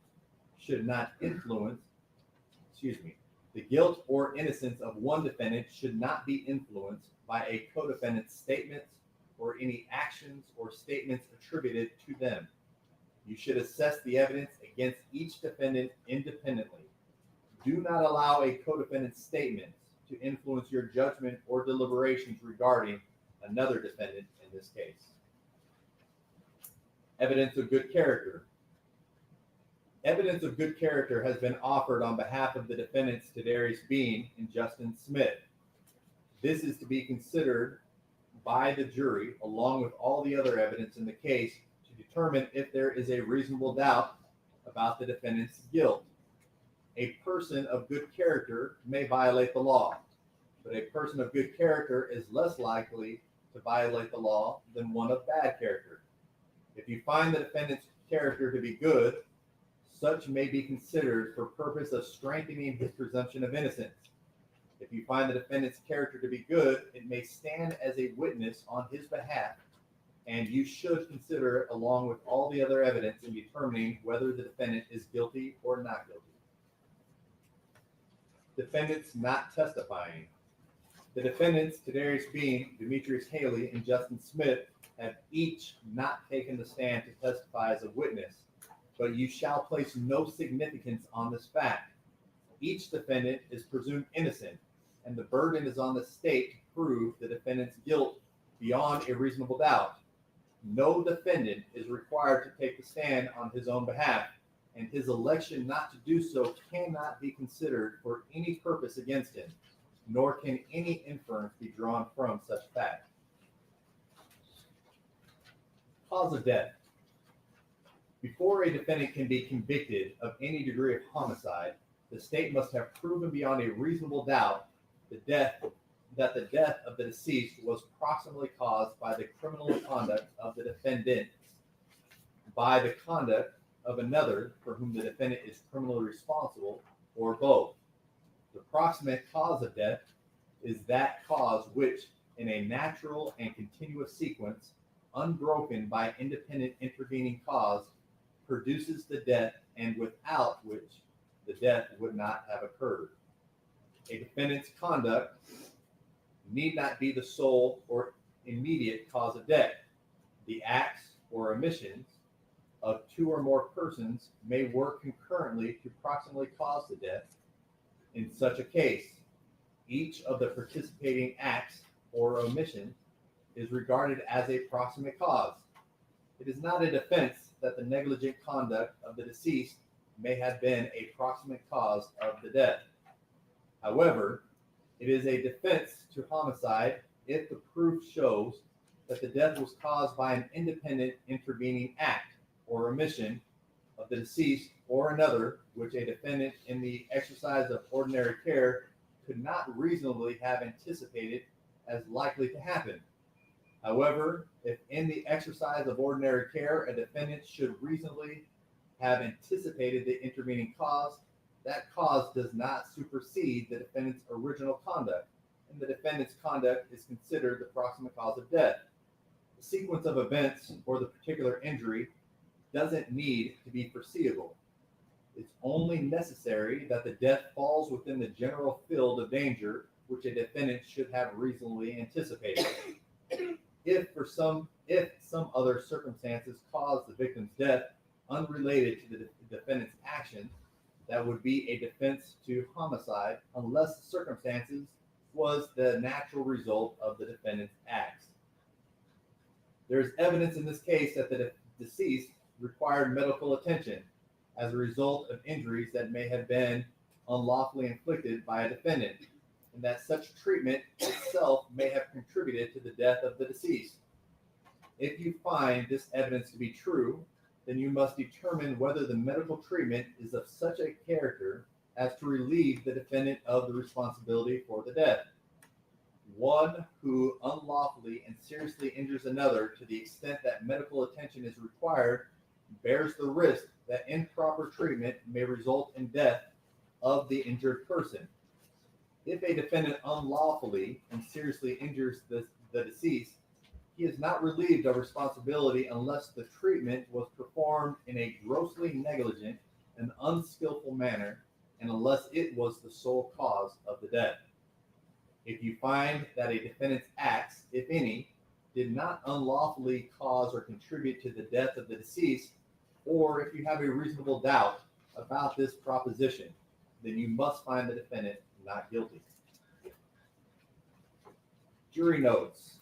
Members of the jury, the court charges that if any of you have been taking notes in this case, that these notes are for your individual use only, and that you should not use your notes directly or indirectly, explicitly or implicitly, to persuade other jurors as to the accuracy of your notes.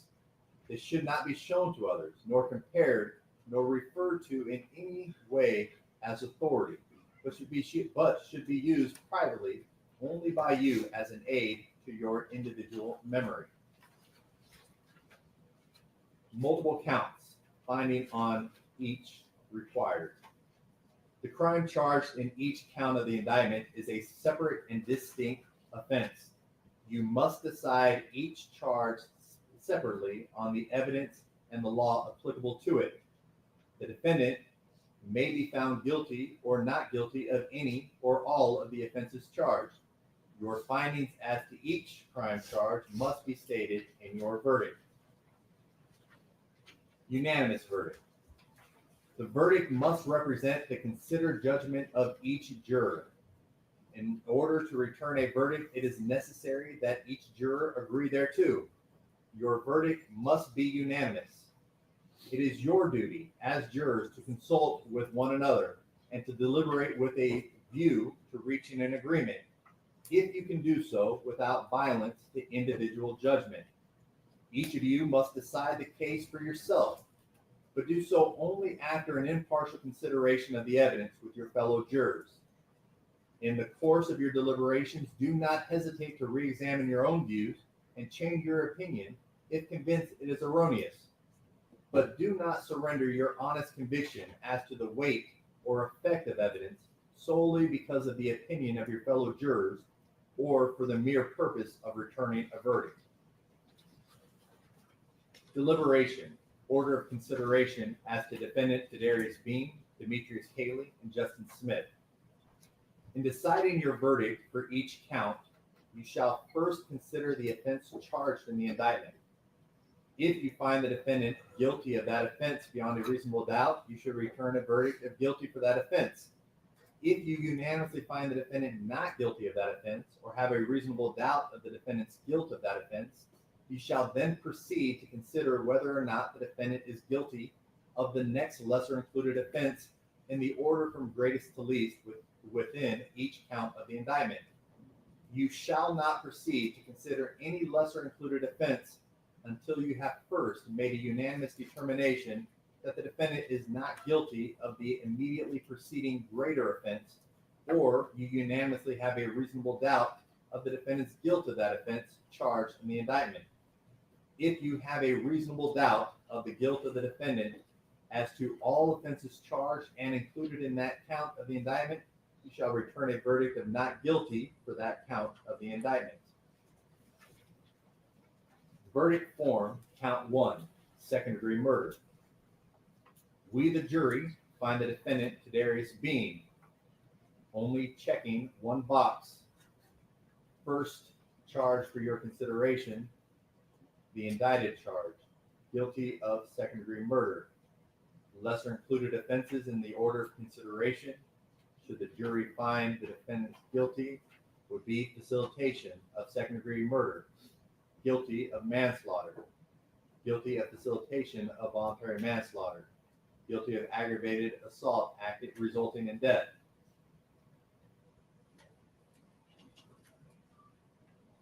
guilty of facilitation of aggravated assault resulting in death, guilty of reckless homicide, guilty of facilitation of reckless homicide, guilty of criminally negligent homicide, guilty of facilitation of criminally negligent homicide. If the jury has a reasonable doubt as to the indicted charge or any lesser included offenses, the jury is to select not guilty as charged in the first count of the indictment signed by the jury foreperson. The same instructions with regard to count 1 with regard to the defendant Demetrius Haley. In the following page, the same instructions with regard to count 1 for the defendant Justin Smith. Verdict form, count 2, aggravated assault acting in concert. We, the jury, find the defendant Darius Bean. Again, only check one box. The indicted charge, guilty of aggravated assault acting in concert. The lesser included offenses in order of consideration: guilty of attempted aggravated assault, guilty of facilitation of aggravated assault, guilty of reckless aggravated assault, guilty of facilitation of reckless aggravated assault, guilty of reckless endangerment, guilty of assault, guilty of attempted assault. Should the jury have a reasonable doubt as to all the indicted charge and the lesser included, the jury is to select not guilty as charged in the second count of the indictment signed by jury foreperson. Same instructions apply on the following page to the defendant, Demetrius Haley. On the following page, the same instructions with regard to count 2 for the defendant, Justin Smith. Verdict form, count 3, aggravated kidnapping with bodily injury. We, the jury, find the defendant, Darius Beans, again, check only one box. The indicted charge, guilty of aggravated kidnapping with bodily injury. The lesser included offenses in order of consideration: guilty of attempted aggravated kidnapping, guilty of facilitation of aggravated kidnapping, guilty of kidnapping, guilty of attempted kidnapping, guilty of facilitation of kidnapping, guilty of false imprisonment, guilty of attempted false imprisonment. Should the jury have a reasonable doubt as to the indicted charge or any of the lesser included offenses, it is to select the not guilty as charged in the third count of the indictment signed by the jury foreperson. The same instructions apply on count 3 with regard to the defendant, Demetrius Haley. On the following page, with regard to count 3, the defendant, Justin Smith, the same instructions apply. With regard to verdict form, count 4, aggravated kidnapping with a deadly weapon, we, the jury, find the defendant, only check 1. The indicted charge, guilty of aggravated kidnapping with a deadly weapon. The lesser included offenses in order of consideration: guilty of attempted aggravated kidnapping, guilty of facilitation aggravated kidnapping, guilty of false imprisonment, guilty of attempted false imprisonment. Should the jury have a reasonable doubt with regard to the indicted charge or any lesser included offense, it is to select not guilty as charged in the fourth count of the indictment signed by jury foreperson. The same instructions apply on the following page with regard to count 4 and the defendant, Demetrius Haley. On the following page, the same instructions apply to count 4 with regard to the defendant, Justin Smith. Verdict form, count 5, official misconduct, unauthorized exercise of official authority. We, the jury, find the defendant, Darius Bean, only check one box. The indicted charge be guilty of official misconduct, unauthorized exercise of official authority. Lesser included offenses in order of consideration would be guilty of attempted official misconduct, guilty of facilitation of official misconduct. Should the jury have a reasonable doubt as to, with regard to the indicted charge or any of the lesser included offenses, it's to select not guilty as charged in the fifth count of the indictment signed by jury foreperson. The same instructions apply on the following page, verdict form, count 5, with regard to the defendant, Demetrius Haley. Same instructions apply on the following page, verdict form, count 5, with regard to defendant, Justin Smith. Verdict form, count 6, official misconduct, refraining from performing a duty. We, the jury, find the defendant, Darius Bean, only check one box. Indicted charge is guilty of official misconduct. Lesser included offenses in order of consideration would be guilty of attempted official misconduct, guilty of facilitation of official misconduct. Should the jury have a reasonable doubt as to the guilt of the defendant on the indicted charge or any lesser included offenses, it is to select the not guilty as charged in the sixth count of the indictment. On the following page, the same instructions apply to count 6, verdict form, with regard to defendant Demetrius Haley. On the following page, verdict form, count 6, the same instructions apply to defendant Justin Smith. Verdict form, count 7, official oppression. We, the jury, find the defendant, Darius Bean, only check 1, the indicted offense, guilty of official oppression. Lesser included offenses in order of consideration, guilty of attempted official oppression, guilty of facilitation of official oppression. Should the jury have a reasonable doubt of the defendant's guilt with regard to the indicted charge or any of the lesser included offenses, the jury is to select not guilty as charged in the 7th count of the indictment signed by the jury foreperson. Verdict form count 7, the same instructions apply with regard to Demetrius Haley.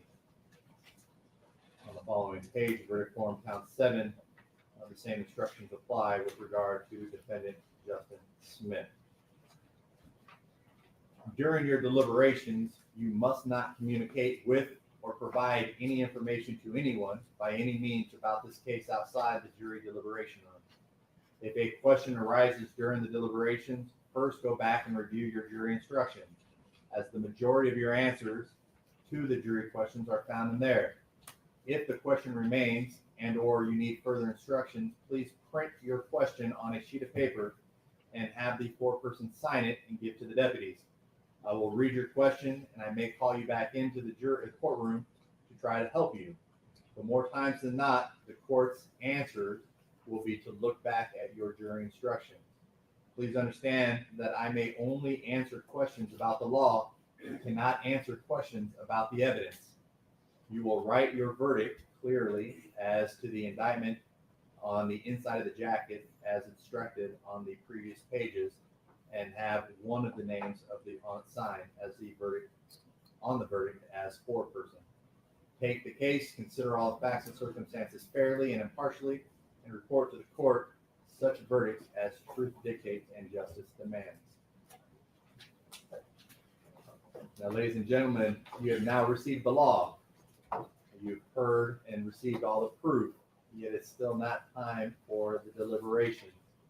Now, we are going to take just a brief recess to allow you all to step out so we don't have any interruptions while we go through the closing arguments. But please make sure you do not discuss the cases. You can leave your notebooks and those binders in your chairs. It's going to take a brief recess. Jury may be excused for after recess.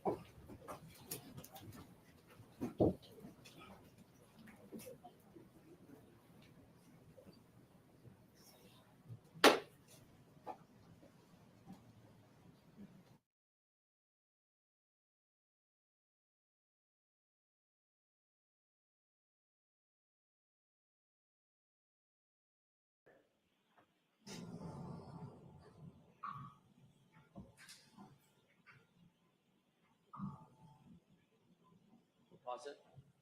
So you indicated that this is the point at which, and we can leave the lights down for a second. I'm going to play it again. This is the point at which you said my client had just said, I hit him, basically confessing to having hit John O'Keefe, correct? Those are the statements she'd made. And Officer Seraph is standing right there, right? Yes. You see any reaction from him right there? I know he turned and told somebody to go get the sergeant. I don't know if that already played. I'm sorry. Do you see any reaction from him? He responded, "You what?" And she repeated it again, and then he told someone to get the sergeant. I know that's what your statement is. I know that's your testimony. I'm asking about the video. Do you see him reacting right here? You'd have to play it again. I wasn't looking at that part. Do you see him handcuff my client? Oh, no. You see him call anybody over to handcuff my client? He turned to signal to get Goody down here is what. So they handcuffed her? No. They didn't handcuff her? No. Even though she just confessed in front of a police officer, according to you. That's what she said. I hit him. It's my fault. I did it. That's a confession, correct?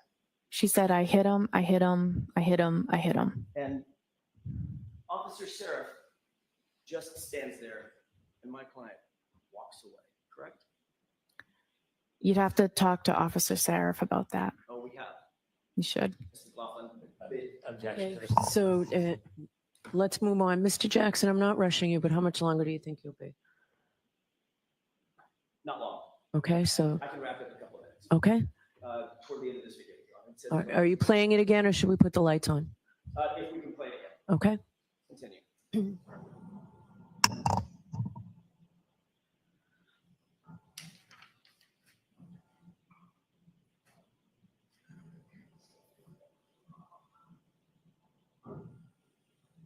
Pause it.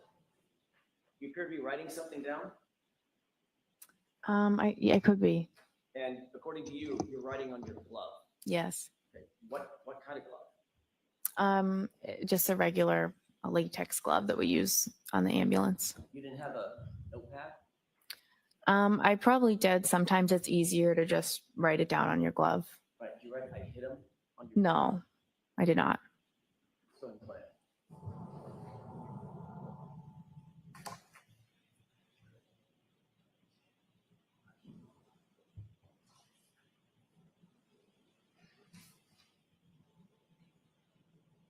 Still appear to be writing something down, looking down at your glove? I might be looking at it.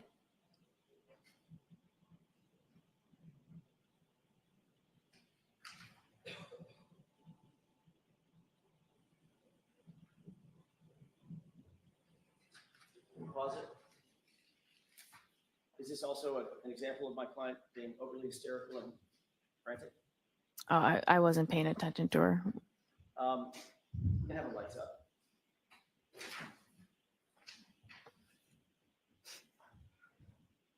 Whatever it was that you were talking to Miss Reed about, it was important enough that you had a pen out. You were writing things down, correct? Well, I was still finishing writing down some of the other. It was important enough. Yeah. You write things down. Yes, or no? Yes, I wrote down things that were some of the things that were said. Some of the things that were important, correct? Yes. For instance, you'd write down John O'Keefe. That's his name, right? Right. You might write down a circle with a slash through it. Allergies. No allergies, right? Right. You might write down 46 for his age. Right. You might write down how he was injured, hit by a car, correct? I did not know that was. Well, I didn't know what those statements meant. You might write down 3 little syllables that was just told to you. I hit him, especially if it had been repeated 4 times as you climbed, correct? Yeah, I had that in my head and I was going to go tell them that. And you had a pen right in your right hand writing things, correct? Yeah. You never wrote that down, did you?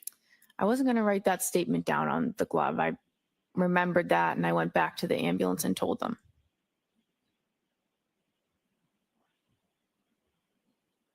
You did memorialize that statement on any note that we have, correct?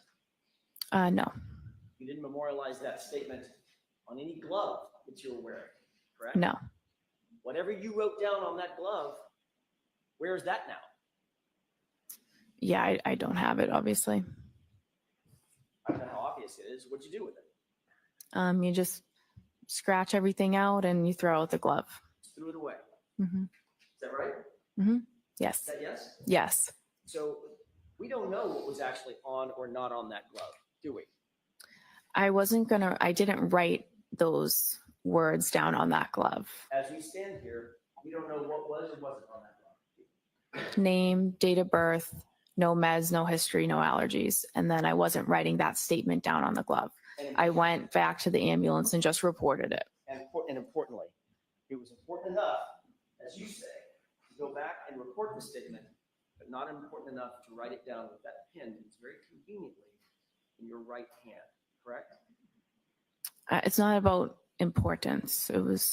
I was relaying that information to the ambulance verbally. I didn't need to write it down. And you, in fact, didn't write it down, did you? No, I didn't make a report about it. And you're also aware that not a single police officer out at the scene wrote that down either. Objection. Sustained.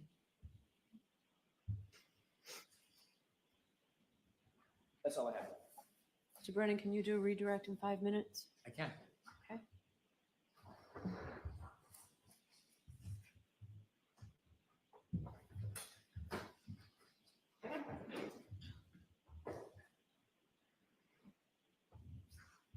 Ma'am, when Mr. Jackson would show you part of your testimony, from a prior proceeding. Was he leaving something out when he was showing you that, asking you questions?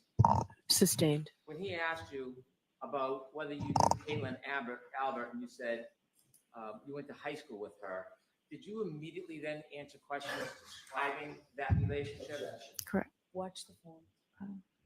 Were you asked immediately other questions about the relationship? I explained the relationship over and over again throughout the testimony. In fact, you described the relationship over 20 times, didn't you? I'm sure it was that many. You didn't simply just say somebody named Kate. I went to high school with somebody named Caitlin Albert. You didn't leave it at that, did you? No, I didn't. Do you remember saying, I would say more acquaintances, not close friends? Right. You remember immediately saying after that, I would say we had mutual friends. We might see each other occasionally because of mutual friends, but we don't have a one-on-one friendship or hang out regularly. Right. I'm going to allow it. You remember many more statements after that initial answer where you describe the relationship. Yes. Similarly, you were asked about a meeting with the state troopers, Yes. and the attorney asked you a question about your memory or suggesting that Mr. Albert set up the meeting. Remember those questions? Yes. You were asked questions just like that before at the last hearing, weren't you? Yes. You remember being asked about who set up the meeting and you saying that you didn't recall? Yes. And then you remember being asked about whether a completely different officer set up the meeting, and you said, I don't remember exactly how it was set up, Yes. followed by, so that was my next question. You may have told me this. Do you have any recollection who set that interview up? And you said you didn't? Right. And you were specifically asked, does the name Kevin Albert sound familiar? Objection. Do you remember saying no? The objection sustained. Do you remember when you were asked at the last hearing, does the name Kevin Albert sound familiar? Do you remember what you told Attorney Jackson? I told him no. And then you were then asked, do you know Kevin Albert? Do you remember your response? I said no.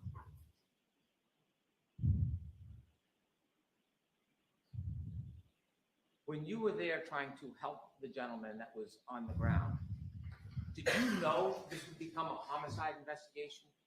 No. Did anybody tell you this was a homicide? No. In fact, when you spoke or the defendant spoke to you, you were simply trying to get background information to help Mr. O'Keefe. When she told you, I hit him, did she say that she hit him with something? No. Did you know whether it was with a fist or a foot No. or a Lexus? No.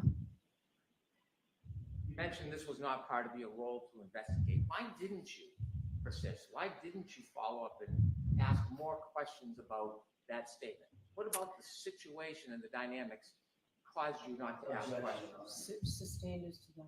Why didn't you persist in getting more information from the defendant when she said, I hit him, I hit him? I felt bad for her at the time. It was a very disturbing scene, and I did not want to push further down that road. It's not my job, and I didn't feel comfortable doing it. Write those statements down on your glove? No. Then how do you remember she made those statements? I won't ever forget those statements. I have no further questions. Anything, Mr. Jackson? Very briefly, that was a disturbing scene, you said, correct? Yes. An emotional scene. Yes. Right? Yes. A scene that was upsetting. to Yes. A lot of people, Yes. For a lot of reasons, right? Yes. And that's when things start getting missed, when emotion starts playing a role, correct? That's when details start getting missed. I guess it depends on the situation. Right, but this was a disturbing, emotional, upsetting scene even for you, correct? I felt that for a civilian to see it, it was very disturbing for them. Probably wasn't great for you either, was it? It's not. Yeah. And your testimony is you never heard my client say, could I have hit him? Did I hit him? Correct? You never heard that. I didn't hear those questions. No. What you heard was, I hit him. Is that right? I heard him. I hit him repeatedly. And changing gears for a quick second, I'm almost finished, Your Honor. You did ultimately start talking about your relationship in more detail with Caitlin Allen under my questioning, didn't you, after that first date? Is that right? Yes. That's when I started showing you photographs, correct? Objection. Was that when you were seen showing photographs? I don't know. I described it so many times. I don't remember. But you knew I had information that I was going to ask you about. Objection. No. Objection. Finally, with regard to Kevin Albert, did Trooper Proctor tell you during that interview that he had texted with with Officer Kevin Albert about setting up your interview? Did he tell you that? I have no knowledge of that. Did Trooper Proctor tell you that the reason we're here, the reason we set this up is because Kevin Albert texted me that he had already coordinated with you? Never, no. Thank you. That's all I have. All right, Ms. McLaughlin, you are all set. Jurors, I appreciate you going a little later into lunch to just finish the witness. So why don't we do that? We'll give you 45 minutes, come back at 5 minutes. All rise for the court, please. Close your notebooks and follow me.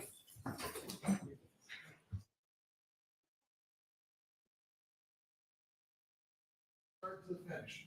And it's got to be reasonable through the entire time. We've heard that testified to on a number of different occasions. So you have to, what is the reasonableness when you break it down? And once again, dealing with the facts of what was presented here today, or here this week, that the time you're paying attention to. Well, maybe putting it another way, it was reasonable to shoot Patrick because he had the taser, he was outnumbered, exhausted. That's really the justification. That's the excuse. Okay? And that's an important thing because it's not that he pointed the taser. Nobody said that. The defendant took a stand, can't say that in a statement, never said he pointed the taser at me. He simply had the taser. That's it. The best we could get at was, well, maybe he was starting to turn and he thought he may be pointing at him. No evidence, never said he threatened it, said he was going to use it, that I would kill you, said anything like that. He simply had the taser as one of the justifications of why I had to shoot. And the other one is he was exhausted and alone, outnumbered. It will be the opportunity for the attorneys to submit their final arguments. We will begin with the state, and is the state ready to present their final argument? Yes, Judge Manning.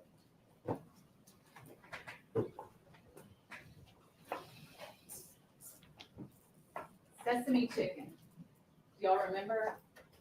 That's what Tyre was supposed to have for dinner on January 7th. You heard his mom, Miss Rovon Wells, testify. Tyre was her baby, the youngest of 4, 29 years old. It's a Saturday. He left the house that day. She said he came in the kitchen to talk to her before he walked out. Saw her taking the chicken out. Asked what she was making. Sesame chicken. If you remember her testimony, she said he kind of made a rubbing on his belly, like, yum, yum. I'll be home for dinner. But he didn't make it. When Tyre left home that afternoon,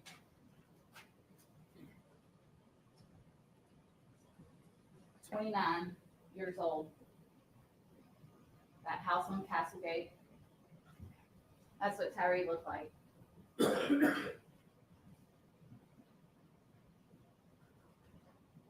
Tyre had a special relationship with his mom. You heard her talk a little bit about it. I don't know if y'all noticed in one of the pictures that was introduced as part of the autopsy, had his mom's name tattooed on his shoulder, Rovon.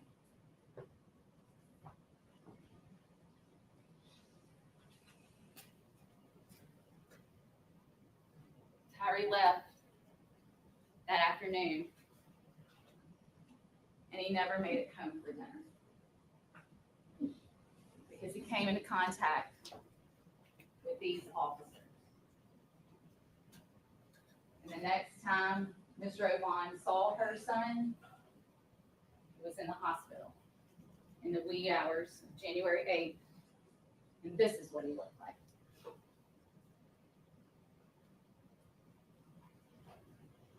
After coming in contact with these officers. And he almost made it home. He's so close. There's a map that's been introduced, and it shows you all the locations that we've talked about. Look how close they are.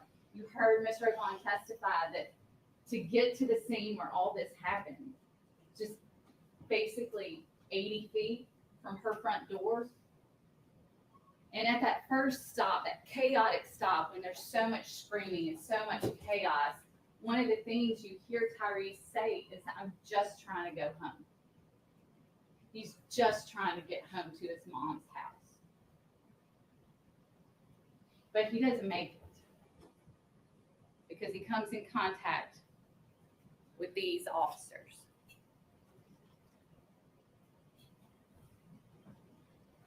One of the things that was said in trial this week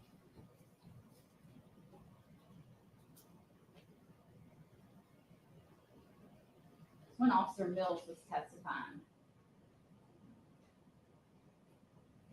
When the defense attorneys asked a question and said, "So Tyre was whipping y'all's tail." I don't know if you remember this. Tyre was whipping y'all's tail. Tyre, the smallest person out there, 5 officers. Tyre was whipping y'all's tail. To show you pictures that were introduced into evidence of each of those officers at the end of that night. Officer Bean.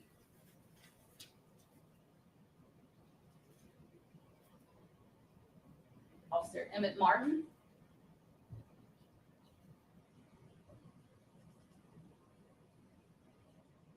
Officer Demetrius Haley.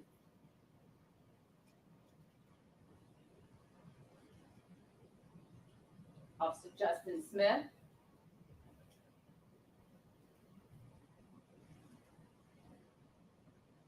Officer Desmond Mills. They were getting their tails whipped. This is them that night, after the fact. We see the picture of Tyre again. And about the same time those pictures are taken by TBI,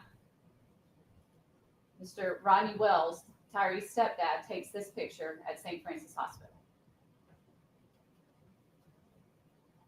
So Tyre was whipping their tail?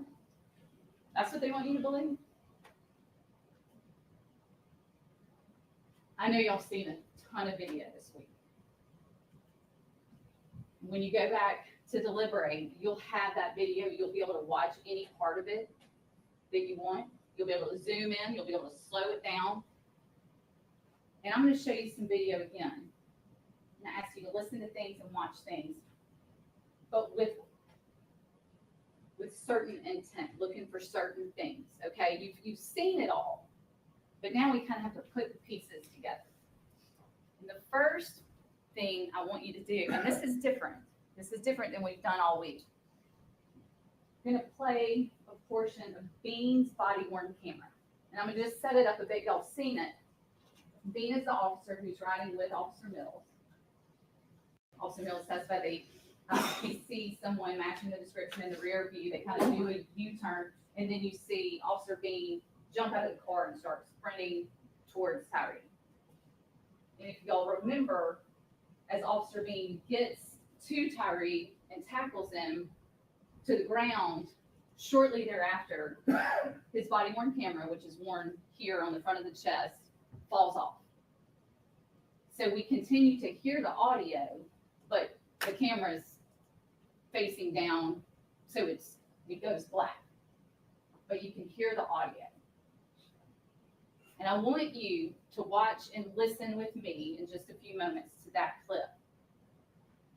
What I want you to listen for, and we're going to listen to the portion where everything happens to Tyre. We're going to hear those first 2 kicks from Officer Martin, where Bean and Smith are holding down. We're going to hear the punches, and then the final 2 kicks from Haley and Mark. And I say we're going to hear because even though this body cam is on the ground somewhere over here, we don't really know where, some of those impacts you can hear. You can hear the kick making contact. You can hear some of those punches. And keep in mind, that camera is not on his chest. That camera is over on the ground somewhere. And you can hear it. So I want you to listen for that. But more so, what I want you to listen to is Tyre. Because these are some of the last words we hear Tyre say. And the first thing that you'll hear him do, and you've heard it this week, but I want you to listen, really listen, is yell for his mom. And he's yelling for his mom because he wants his mom, I'm sure, but also, how close is he to home? How close is he to his mom? So listen to that. And then listen to what Tyre sounds like as the video goes on.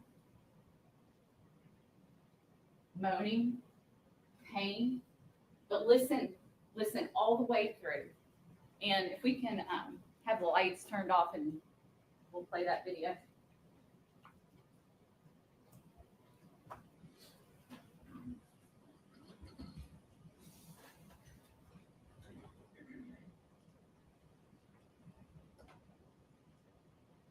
Y'all will remember, you're probably familiar enough by now, but every time a body cam turns on, there's about a minute that goes by that there's no audio.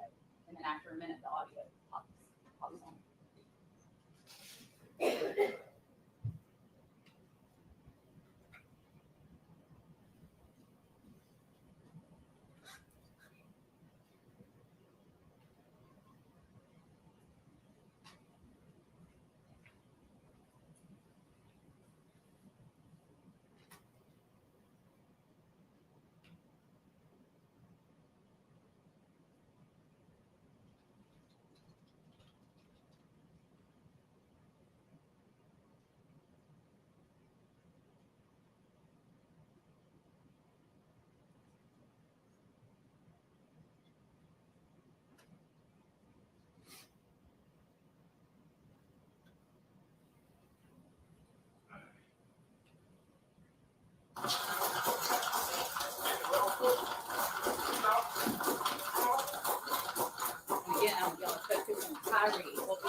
The last words that we hear Tyre say, and he says it 3 times right there, and I don't know if y'all can hear it. I know it's hard. There's other noises in here. He says, help me.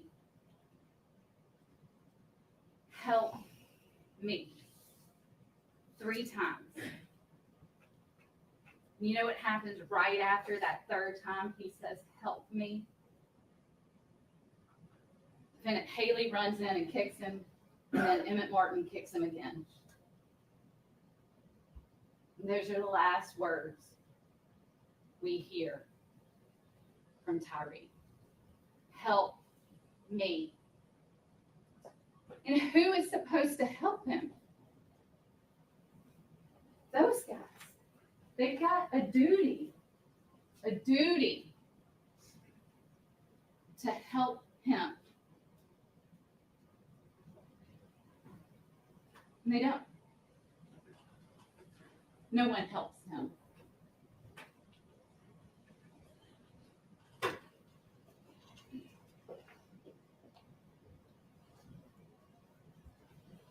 No witness told you Tyre punched, Tyre kicked, Tyre spit, he didn't cuss, he didn't do any of those things. Officer Mills was there, he told you. Officer Hemphill, the guy from the first scene, none of that. Officer Hemphill even described him as polite. Help me. Who was going to help him?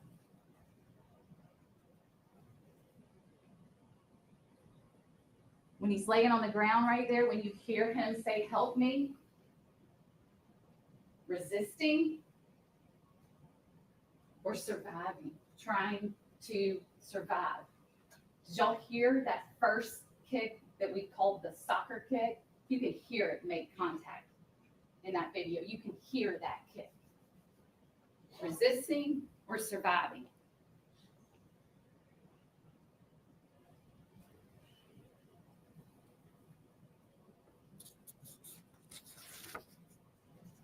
I'm going to take y'all back to last week when we were still in Chattanooga, shift gears. Y'all remember during jury selection, we talked so much. There was the Rock City stoning. Remember that? And there was a robbery. I talked a little bit about the movie Ocean's 11. Everybody remember that? We were talking about criminal responsibility. And the judge has given you the law now. It's page 58 of your jury instructions. If you want, you can follow along. I'll put it on the screen. As we talked about last week, there's 2 different ways. It's page 58. 2 different ways you can be criminally responsible for the conduct of another. And both of these apply in this case. And we're going to find those 2 different ways in the 2nd and 3rd paragraphs of page 58.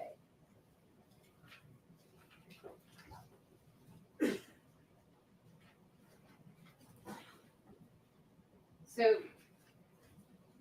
what criminal responsibility is, and I think y'all got it from the examples, but now we're talking about this case, right? Last week we were talking about examples of bank robberies and the Rock City stoning. Now we're talking about this case. 5 officers out there, 5 officers acting together. The 2 different ways that you can be criminally responsible for the behavior of another. The first way is in paragraph 2. The defendant is criminally responsible for an offense committed by conduct of another if acting with the intent to promote or assist the commission of the offense or to benefit in the proceeds or results. The defendant, here we go, these are the things: solicits, directs, aids, or attempts to aid another person to commit the offense. And I'm going to focus on directs. I think that'll come up in our proof. You'll hear more about that evidence as I go on. Aids, attempts to aid. That's one way you can be criminally responsible. Another one, and a huge one in this case, is found in paragraph 3. The defendant is criminally responsible for an offense committed by the conduct of another if, having a duty imposed by law, and here that's what we're functioning under, imposed by law, to prevent commission of the offense and acting with the intent to benefit in the proceeds or results of the offense, or to promote or assist its commission, a defendant fails to make a reasonable effort to prevent commission of the offense. Okay? Aids, attempts to aid, or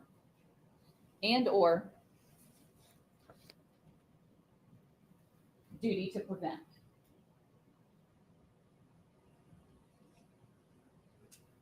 So as you go through, you get back in the jury room, you go through these deliberations, and you're considering the conduct of these individuals, you have to consider it under this umbrella of criminal responsibility. And when you read the jury instructions, and if it says the defendant, it's the defendant or one for whom he is criminally responsible. Okay? I want to point that out before I go further. And the other thing I want to look at quickly is page 4. And that is the instruction the judge just gave you. And this is page 4. If you want to look, we'll put it up on the overhead as well. This is second-degree murder. And second-degree murder only has 2 elements. That's what's listed as 1 and 2. Defendant unlawfully killed the alleged victim, Tyre Nichols. 2, the defendant acted knowingly. 2 elements for the state to prove. And we talked about this with y'all last week. Knowingly means that a person acts with an awareness that his conduct is reasonably certain to cause the death of the alleged victim. Reasonably certain to cause the death of the alleged victim. Another thing I want to point out is after it defines knowingly, it says the requirement of knowingly is also established if it is shown that the defendant acted intentionally. Intentionally. Knowingly or intentionally. What I want you to think about as we continue to discuss the evidence today is how do you know what somebody knew or what they intended according to this? You know based on their actions and their words. That's how you know someone's intention, right? Like, what did they do? And in this case, you can see. You can see what they did, and you can see what they didn't do. You can also hear what they said. So keep those things in mind as we discuss the evidence today. And keep those things in mind as you go back in that jury room and have all this evidence. And you can rewatch any portion today during, I'm sure everyone's closing arguments. If somebody points to something that happens, make a note of that timestamp, because you will be able, if you want, when y'all go back to deliberate, if there's any questions, y'all can watch all these videos and find these things for yourselves, okay? So speaking of video, I'm about to play another one, but I want to kind of talk a little bit about what we're going to look for. I'm going to think back to Mills' testimony. Mills, bigger, bald guy, testified. You see him on the video. He's the guy with the baton, right? He's also the guy with pepper spray. Pepper sprays first, then batons. Why? Why did he baton? Do you remember what he said? He was angry. He was angry because he just sprayed himself in the face. And we heard from many use of force experts, 3, right? Each defendant called 1. And one thing they all agree on is if you're using force out of anger or to punish, that's acceptable. And Officer Mills sat here and told you that's why he got his baton out, because he was angry. He was angry.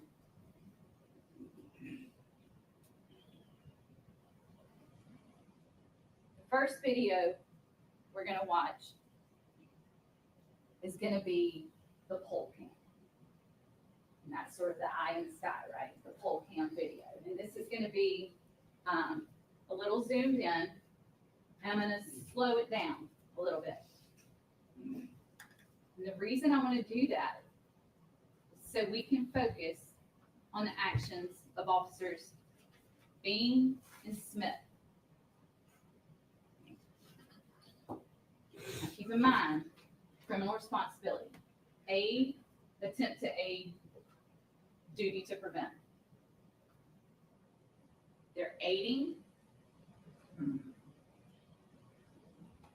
In the beginning of the video, remember how it all sets up. Dean runs in, tackles him, Smith gets there right after, and there's stuff going on the ground in the very beginning. And then the next thing we see is Officer Mills, and then Officer Martin. So there's 4 officers in Tyre. And I want you to focus, watching it this time. I told you you'll see a lot of the same video, but I want you to focus on different things when you watch it. On this time, I want you to focus on Bean and Smith. Okay? Now we all remember Smith is the one who has on tennis shoes, right? And they have a white sole. So it's easy to spot him. And at different times he has on a baseball cap. Bean has on, a sort of a head covering, and you'll see him. So they're the 2, and they're holding Tyre down. And I want you to look at where their faces are, where their hands are, especially when Emmett Martin comes in with that first soccer kick, then with the second.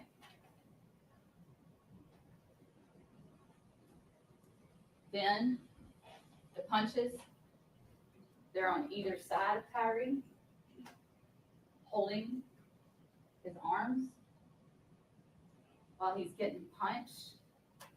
And Emmett Martin's doing the punching, and he describes those punches as haymakers. And do you remember Mills being asked, what's a haymaker? And he said, it's a knockout punch. Like one punch to do it. And we know from the video that Tyre gets at least 5 of those from Emmett Martin, while Bean and Smith are holding arms. Then, the next thing we see, Tyre's back on the ground. Bean and Smith are still holding him down. And that's when we get Haley run in, get his kick in. As he says, beat that man's ass. Swift kick. And then Martin gets another kick. All right? So think about what you see Bean and Smith doing in this version of the video.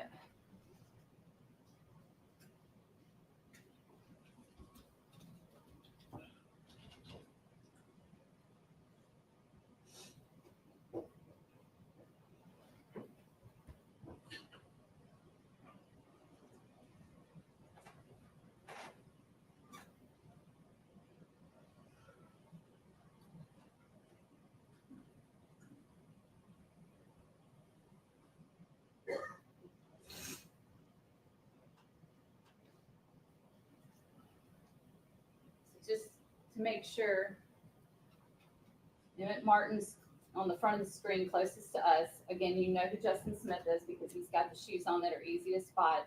Bean's the other guy right now holding Tyre.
y'all keep an eye on Bean and Smith and that, where their faces were, what they're looking at, what they're doing.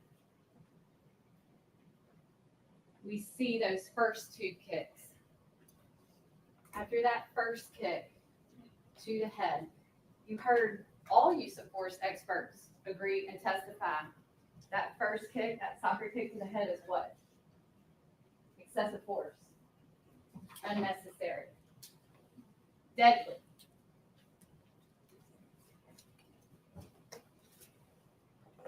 And after that first kick, what do we also have triggered? The duty to prevent it. The duty to prevent. Criminal responsibility, duty to prevent. Bean and Smith holding him down. I mean, their faces are right there. And that first kick, you can hear it on the video. Can you imagine if you are holding the person that took that impact? You would be able to feel it. We can hear it. But they're holding him, Bean and Smith. So first kick, right there. Duty to prevent, duty to intervene. Second kick, duty to prevent, duty to intervene. Then those punches come, they're holding. I mean, and we've got all the baton strikes, but we're just putting that in another bag. They're holding him. And that's when the haymakers come, and you can see them. You just saw them. Y'all watch it, count them out. I count at least 5. And you can watch how hard they are, because watch what happens to Tyre's body, his head, how it's impacted by these punches. And after each one of those punches, what do we have? A duty to prevent, a duty to intervene. That these guys continue to hold. Then he's down on the ground. So now we're 2 kicks, at least 5 punches, and that's 7 times. 7 times. Those guys could have intervened, could have prevented, could have done something. Could have just said stop. Nobody says stop. And after those 2 kicks and after those 5 punches, they're on top of Tyre. Because there's a little minute there where you see, you know, they're just sort of in a pile on the ground. Tyre's on the bottom. Bean and Smith are there. Martin's kind of standing over him for a minute. And it's at those moments where in the first video we heard Tyre say 3 times, "Help me." And what's the next thing that happens? Officer Haley. Beat that man's ass, he says. Do you remember criminal responsibility directs? AIDS attempts to aid directs. Beat that man's ass. Runs in, kicks.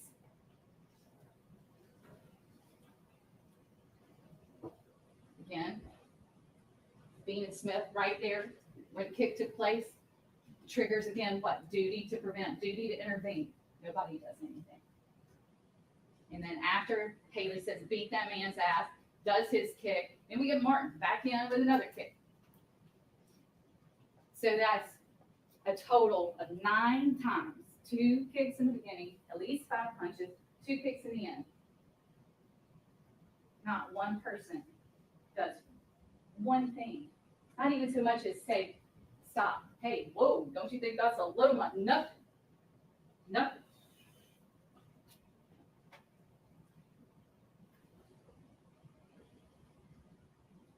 So then the defense is going to tell you they pepper sprayed, they didn't see anything.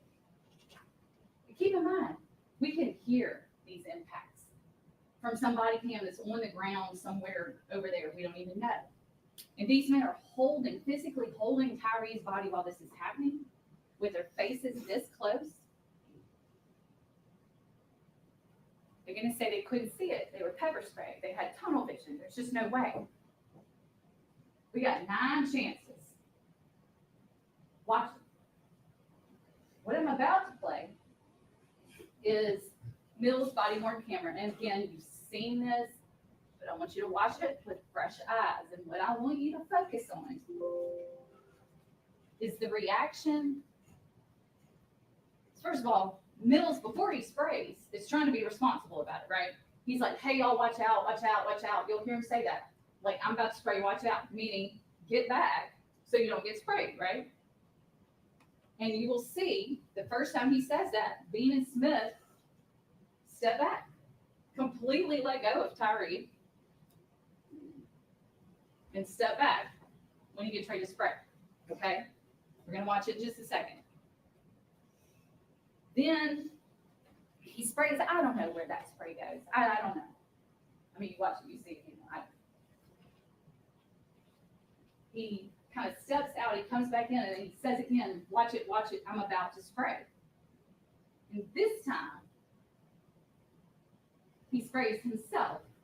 And Martin's on the same side as Mills. And they both get it.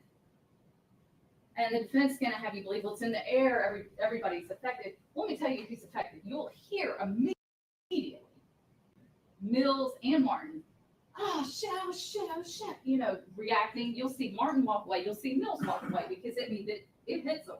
It's clear. And I want you to think about this too. You've seen those Bad Bob videos that they played for a number of people. When they spray that spray in the Bad Bob video, is it some huge spray or is it a stream that goes directly into that person's eye? Think about it. You're gonna have all those Bad Bob videos, but that's how it sprays, right? So it sprays in a direct stream. So when I watch it, when you see Mills say, I sprayed myself, and you'll see him continue to react. He has to continue to walk off. You'll hear him. He sprayed himself. Martin was standing next to him. He got hit by some of it. You see Martin walk off. And this gets back to the point. What did Mills tell you? He's angry. After he sprayed himself, he comes back with that baton.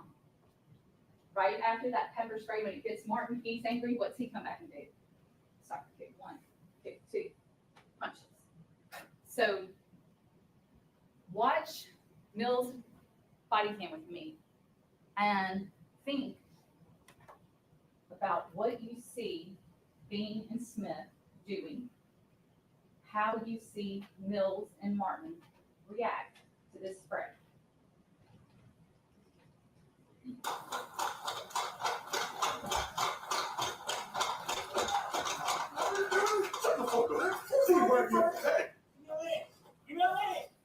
You might get sprayed again.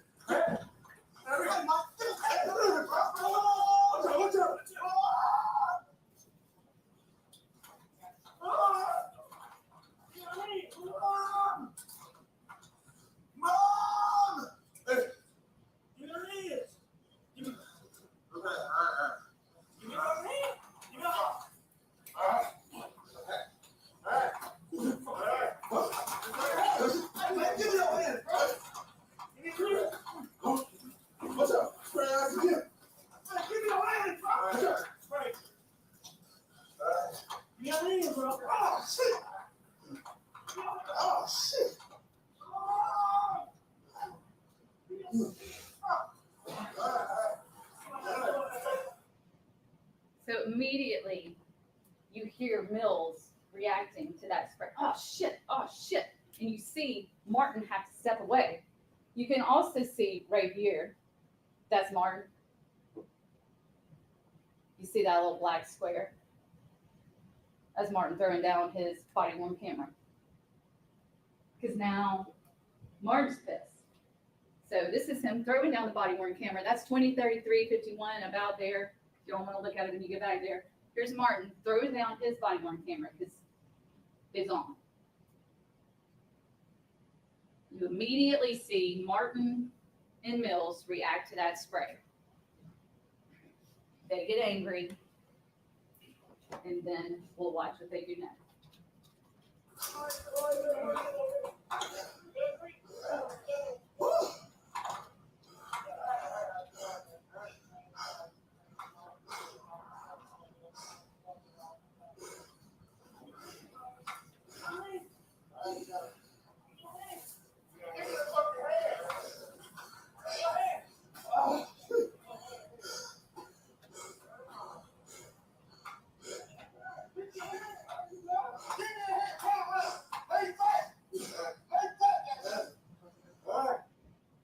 and you hear Martin yelling commands at Tyre.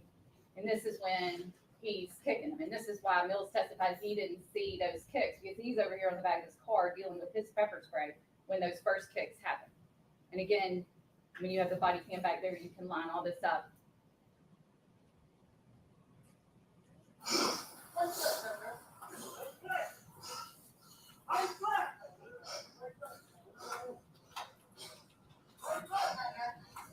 Shit.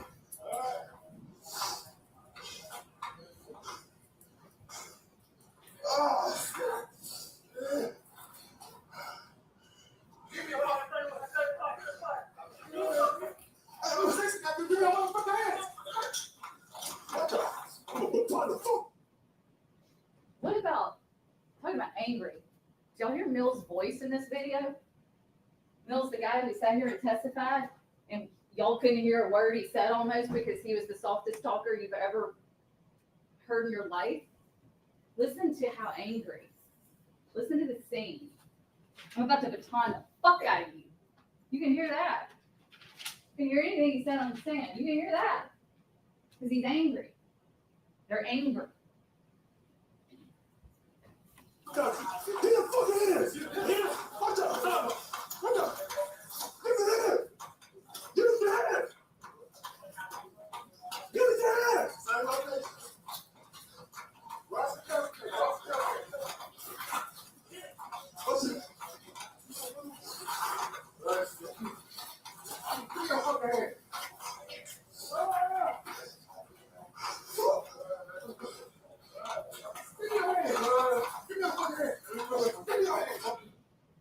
Keep in mind, Bean and Smith, where they are, what they're doing, how they're assisting, how they're aiding, as they're holding those hands while Martin is delivering these haymakers, how close they are to Tyre, how close they are to Martin as this is happening.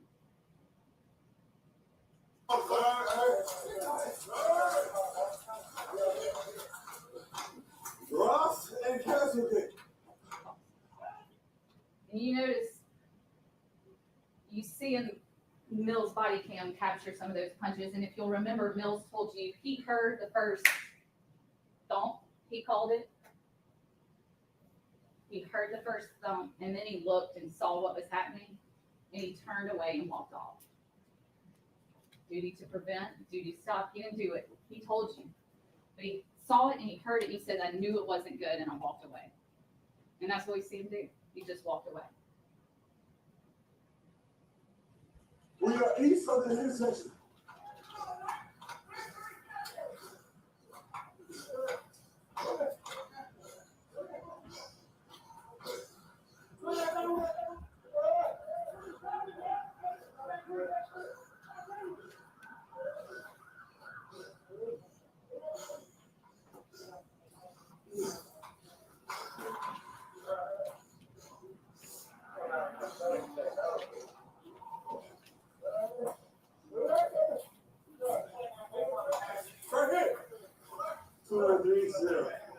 The Castleton, Pier 3. You can get there from Ross and Castleton.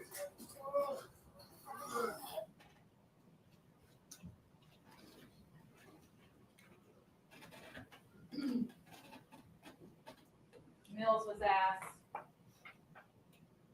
where were Bean and Smith when those first two kicks happened? His answer, right there. Where were Bean and Smith when Martin was given those haymakers? Right there. Right there. Mills told you he didn't do anything to stop it. He didn't tell the EMTs or paramedics what happened. He regretted it. And he played good. That's Mills. So we talked a lot and looked at what Bean and Smith were doing. And in many respects, you can kind of put them in the same category. Because they're doing the same things. Haley, a little different. and we brought it up, we've talked a little bit about it, but Haley is different.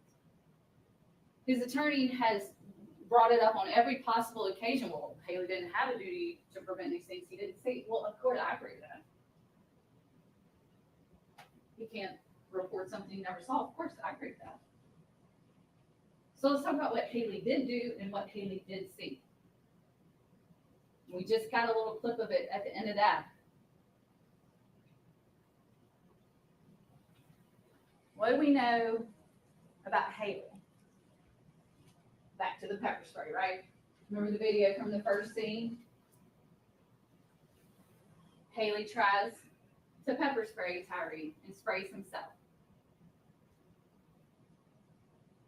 And you see, remember that video from the first stop where Hempel's helping Haley wash his eyes out, and he stays there on that first scene. That's why he's not here already, because he's there washing his eyes out, right? That's happening at the same time. But once he feels like he can drive, he gets in the car and drives to this scene. And comes running in. Running. Not assessing, not taking his time, not saying, hey Bean, hey Smith, Mills, what's the situation? Where are, seeing cuffs, where are we? What's happening? Runs in, says, beat that man's ass, and does a kick. And as soon as he gets done with his kick, Martin comes back in and gives another kick. We heard from 3 use of force experts. And they, all 3, agreed that every use of force that Martin did was excessive and unnecessary. 2 of them, Tisdale and Zawicki, said Haley's kick excessive and unnecessary. One said Haley's kick was fine. And that was Mr. Cameron, who is Haley's use of force expert. He says that Haley came in, made an assessment of the scene, surveyed Tyre Nichols, and decided to deliver a kick expertly to the certain area that would allow them to then cuff Mr. Nichols.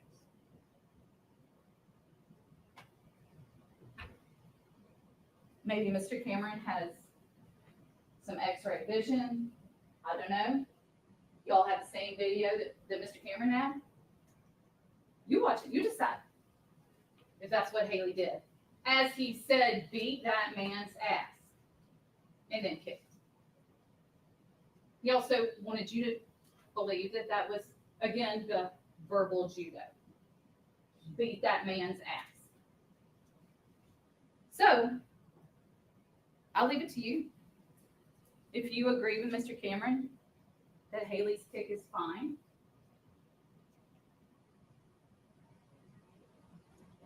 there's another kick right after it from Martin, which triggers what? Duty to intervene, duty to prevent. Stop. Nobody so much as says the word stop one time.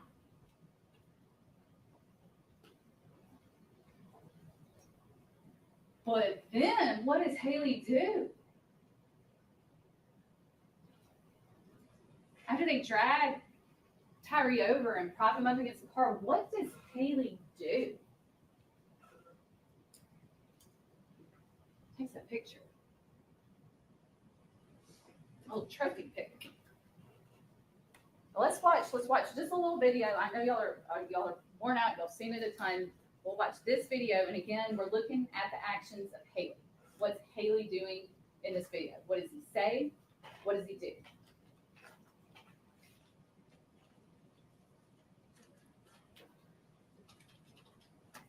and this is gonna be the sync video. This has the pole cam video, but the audio you'll hear is from Officer Bean's body cam.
Get your hands! Give me a hand, turn around! Lay flat! Lay flat like that! Alright. Lay flat like that. Lay flat! Lay flat! Lay flat! Lay flat like that. Alright.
So here, Tyre's on the ground. Dean, Smith, Martin, all there. Taking 2 kicks, 5 haymakers to the head. And you'll hear sort of the beep. It sounds like a car locking. And right after that, we're going to see Haley run into the scene.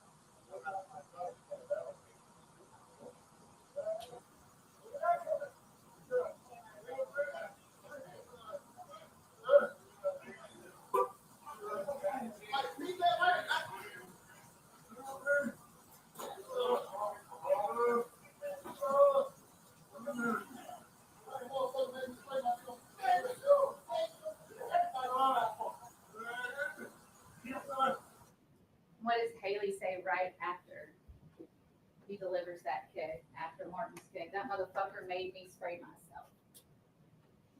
Because he's pissed, he's angry. And he is reacting out of anger. Runs in, delivers that kid. Bean and Smith right there, duty to prevent.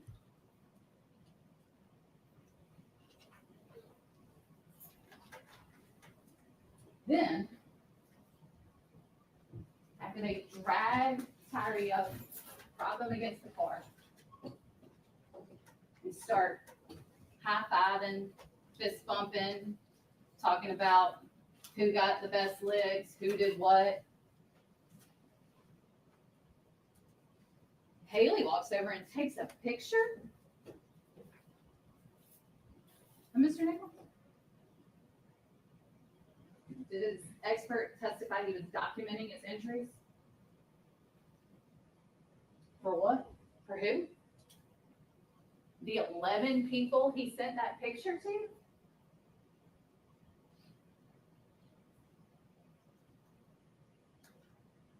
Pull that picture up.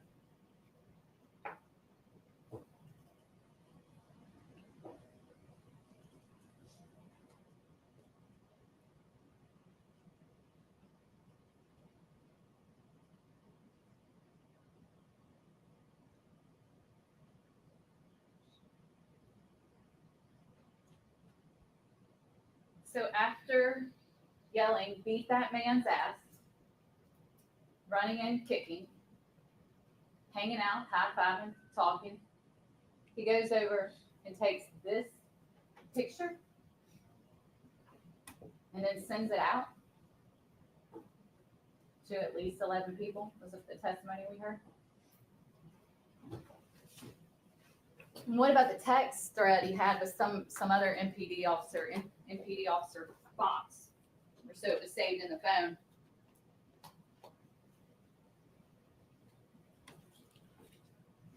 Whoever MPD Fox is must have heard about the incident. Who beat dude up last night? Haley responds, us. They relieved some folks for real. Yeah, 6 of us. Damn, I don't understand why though. I guess it's just procedure. I don't know. It's just stupid. Keep y'all head up, Brody. The city need y'all for real, for real. Appreciate it, bro. No big deal. Who beat that man up? So when you start to think about what Haley's intentions were, if Haley did things knowingly, you can look at his actions, you can look at his words, you can look at his text to know what he was thinking.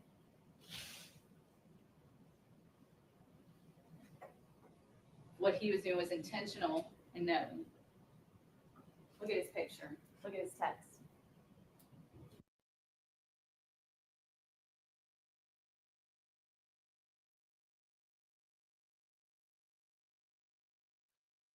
I don't know what happened to our feed. Is she back? And it will say State of Tennessee Sorry. versus Fedarius Bean, Justin Smith, Demetrius Haley, Emmett Martin, and Desmond Mills. You know who's not on trial this week? Tyre Nichols. He's the victim in this case. And by the time y'all hear from the defense today, they're going to try to have you convinced that Tyre should be on trial. They're going to show you these credit cards that were found in his car days after. These officers had no idea those cards were in that car. They're going to want to talk about some mushrooms that were found in the trunk of Tyre's car. 1.77 grams. Do you remember TBI agent Chuck Baker who testified? He was asked how much is 1.77 grams, and he said a dollar bill weighs about a gram.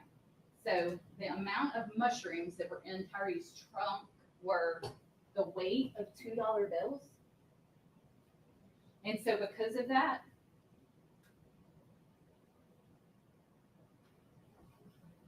he deserved this? Because he had those credit cards in his car? They didn't even know. They didn't even know that stuff was there. TBI found that when they executed a search warrant on Tyre's car days after the event.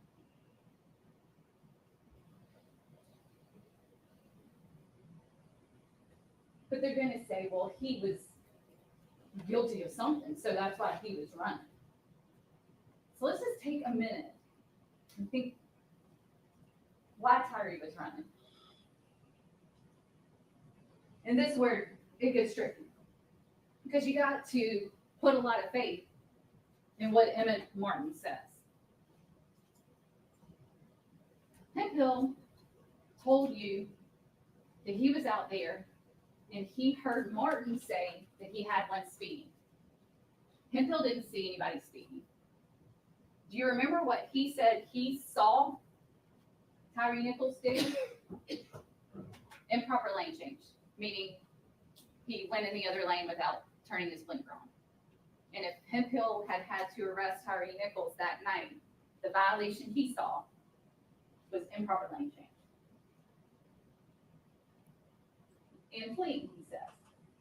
If you remember that video, it was Martin's body cam. Those blue lights are on for maybe 20 or 30 seconds. Keep in mind, these are unmarked cars. It doesn't say Memphis Police on the side, right? They're just Dodge Chargers, no markings. They do have blue lights. So he has blue lights on for like 30 seconds, and then he turns them off. And if Tyre is driving like a crazy person and trying to get away from them, why then? Do you remember where they see him? At a red light, with his blinker on, waiting to turn to go into his neighborhood. He's sitting at a red light with his blinker on, waiting to turn. And this is when they encountered Tyre for the first time. And we're going to play just a clip from that scene. It's that chaotic traffic stop where they're all given commands. It's chaos. Y'all remember that game Simon Says?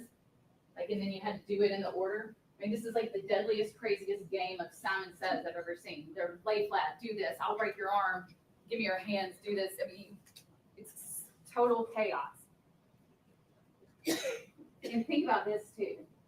At the other scene, after the fact, once Tyre's propped up on the car and you hear them all, they start high-fiving and talking about what happened at this stop. One of the things you'll hear Haley say is, man, he came out of that car swinging. He almost got me. Tyre Nichols doesn't have a shot. He doesn't have a chance. They drag him out of the car.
Why is Tyre running?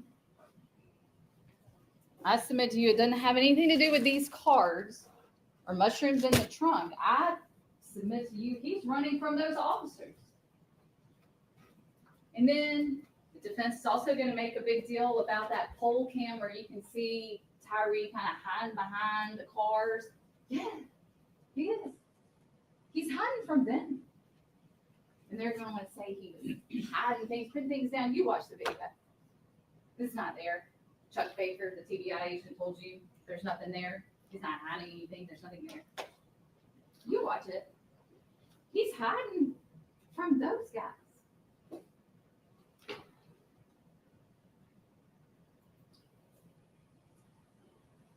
Y'all stay with me. I know it's late. I've been talking a long time. I know you're hungry. You want lunch. I got a little more to go, and then you get your lunch break. It's also not the state of Tennessee versus Robert Long. Remember the little EMT who sat up here and testified? They want to say, well, he should have done this and he should have done that. He should have done this. Well, they're the reason he's there. If they hadn't done what they did, the EMT would never have had to respond. He responds, and he thinks he's responded to a pepper spray and tasing. Remember that first interaction at the first scene where he talks to him, Phil? And say, no, it's not for me, because they were real confused. They were like, did you call us here? And he's like, no, it's, And they say, the patient, where's the patient? And he's at another location. He's been pepper sprayed and tased. And it turns out the taser never even hit him. And Bill told you that. But that's what they were responding to. And then they get there and they see what Tyre looks like. And he told you, I assumed, because he ran, when they tackled him, that's how he got the injuries that I could see on his face. Nobody told him. Nobody told him what really happened. So don't let the defense blame shift. It's not EMT Long's fault. It's not Tyre Nichols' fault that they did what they did because he had some credit cards in his car, because he had 1.77 grams of mushrooms. We hear about the acts of these defendants. That's who's on trial this week. All right, if y'all will stay with me, we got to look at the law for just a second, and I'm going to go through it fast. One thing before I do, the medical examiner, Dr. Ross. And you'll have his report, that's part of evidence when you go back there. The main thing that caused, the ultimate cause of death was blunt force injuries to the head. Based on the video that y'all have seen 1,000 times now, that doesn't surprise me. But what I want to draw your attention to, if you'll remember when he testified, he talked about torsional injuries. That's the thing about torque, right? And he described how your skull, your brain is inside the skull and it's attached. And if your head is hit with so much force that the brain can't keep up with the skull and it tears away. And those torsional injuries are what Tyre Nichols had. That's what caused the brain trauma. And how, as Dr. Ross, when do you normally see that? Do you remember what he said in car wrecks? That's the kind of force we're talking about. But what's the other thing that makes that significant? In a car wreck, seatbelt. You're being held in a position, and the force makes your head turn while the rest of your body doesn't turn with it. And what do we know about what's happening out there that night? Bean and Smith are holding Tyre down when those first kicks come. So his body's being held stationary while that force goes to his head, the force of the first kick, the force of the second kick. And same thing when we have those haymakers, those punches. Again, he's being held. Normally, if you got punched with one of those, you just fall down. Your body would go with the force of the punch. But if you're being held, you can't. So look at that report. All right. The instructions, I'm not going to read them all to you. I'm going to go through a few things. I got a few pages I want to talk about, and then I'm going to sit down. I promise, and y'all can eat lunch. So stay with me. First one I want to talk about. I'm just going to talk about, there's 7 counts of the indictment. If you don't look at that, there are a bazillion lesser included offenses. Did y'all notice that when the judge was reading? I submit to you, you don't need them all because the state's proven the charges in the indictment. And if you agree with that, you don't need to look at the lessers because you just go with the count in the indictment. The first one, 2nd-degree murder. We've talked about this. This is page 4. And remember, when we think about all this, we have to think about that sort of umbrella of criminal responsibility. So every time you see defendant, that means any of these defendants or anyone for whom they are criminally responsible. Okay? So 2nd-degree murder just has 2 things. Defendant unlawfully killed the alleged victim, Tyre Nichols. Defendant acted knowingly. I submit to you based on the proof from the medical examiner, the brain trauma, those injuries were caused by the impacts of Emmett Martin. Soccer kicks, 5 haymakers to the head. That the defendant, Emmett Martin, or criminally responsible for his behavior, right? They're all out there. We're all doing it together. Certain people are holding, certain people are kicking, certain people are batoning. We got all sorts of things going on, but they're all engaged together. A attempts to aid or duty to prevent. That's 2nd-degree murder. That's page 4. The next one, page 15, is the 2nd count of the indictment. Aggravated assault acting in concert. This has 3 elements. The defendant intentionally or knowingly caused bodily injury to Tyre Nichols. Check. The act resulted in serious bodily injury to Tyre Nichols. Check. Right. 3, that the defendant committed the offense while acting in concert with 2 or more other persons. Check. Right. The total of 5 officers involved in this. 5 officers listed in the indictment. We have 3 on trial this week, but you've seen what Emmett Martin's doing out there, and you've heard from Officer Mills. The next count of the indictment, count 3, is on page 23. If y'all want to turn to it, we'll put it up. And the next 2 counts are the same, so we can kind of cover them at the same time. It's aggravated kidnapping. And this probably, of all the counts, sounds the weirdest at first. You think about kidnapping, you know, somebody grabs somebody and ties them up and puts them in the trunk of a car and drives across town and dumps them out. Clearly, that's not what we have here. So this is a sort of a different way to think about kidnapping. So look at the elements of aggravated kidnapping here. And so this is count 3. It's aggravated kidnapping with bodily injury. And count 4 is going to look just the same, except it's an alternate theory, and it's aggravated kidnapping while you possess a weapon. Okay, so we can kind of look at these at the same time.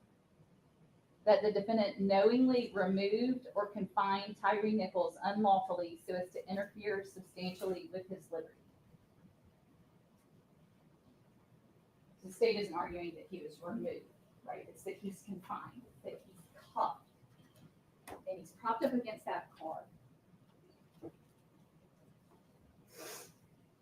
Unlawful. There was a time that night,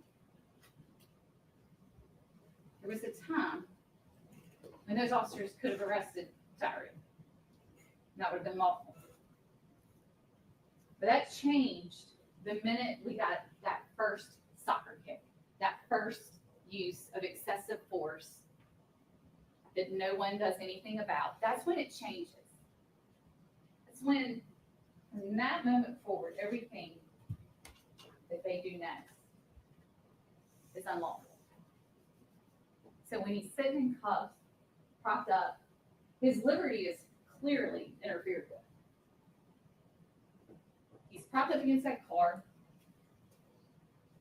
and they're high-fiving, hanging out. Nobody's rendering any aid. You heard the use of force experts that officers have a duty to render basic medical aid that they can. Nobody's doing anything. Really not even paying attention to them at all. DMTs get there, nobody tells anything that's going on. So that's the kidnapping. It's when he's there cuffed, liberty interfered with, he's confined, and we know he has bodily injury. During that time, he's basically dying. We know by the time the paramedic gets there, he's going into cardiac arrest. And shortly thereafter, you heard Dr. Ross talk about all the things that are happening to his body and how quickly that's happening. And then he goes into organ failure. By the time he gets to the hospital. So 23 is aggravated kidnapping with bodily injury. And page 32 is aggravated kidnapping with a deadly weapon. And again, the only difference you'll see here on page 32 is under number 2, is that the defendant possessed or threatened the use of deadly force. I'm sorry, use of a deadly weapon. Possess. All these officers have a gun. They possess a deadly weapon while they have him restrained unlawfully, while they have him confined and are interfering with his liberty. So those are the 2 theories of aggravated kidnapping. One with bodily injury, one with a weapon. That takes us to official misconduct, count 5. And this is page 37. If anybody's following along, we'll put it up on the screen as well.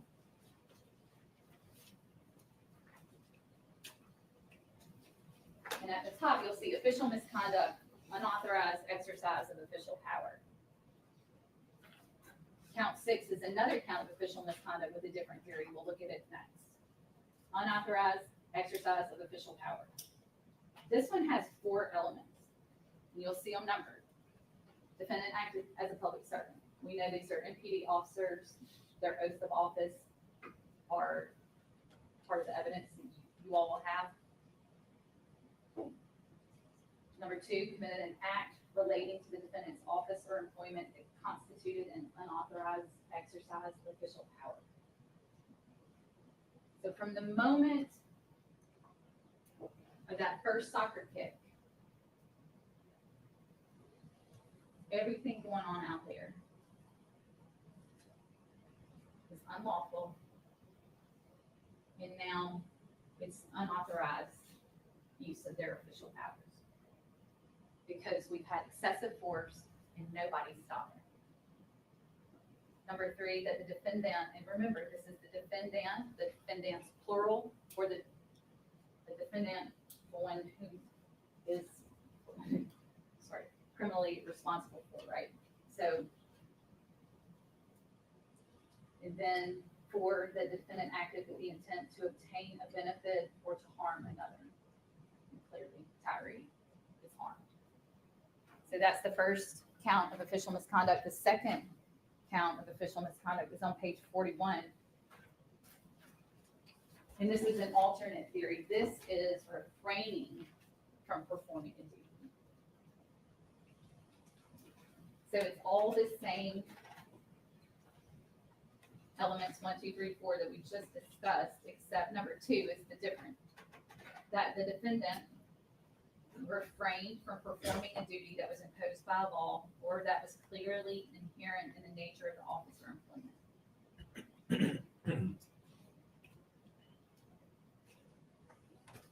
Refraining from performing a duty. This guy had a duty to inform the EMT about what was going on, about what they had done, about what kind of care this guy needed. Nobody did anything.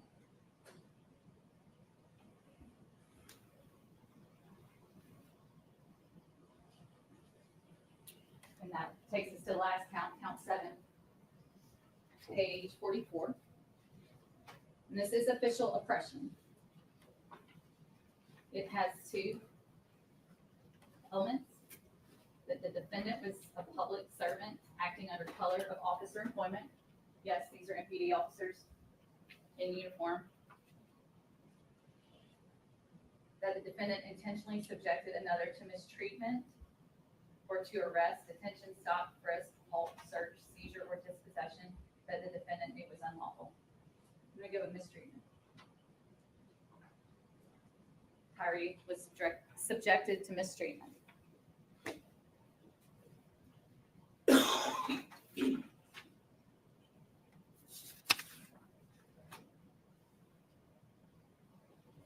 I promise I'm almost done. The last one we're going to look at is kind of where we started. Page 58, criminal responsibility.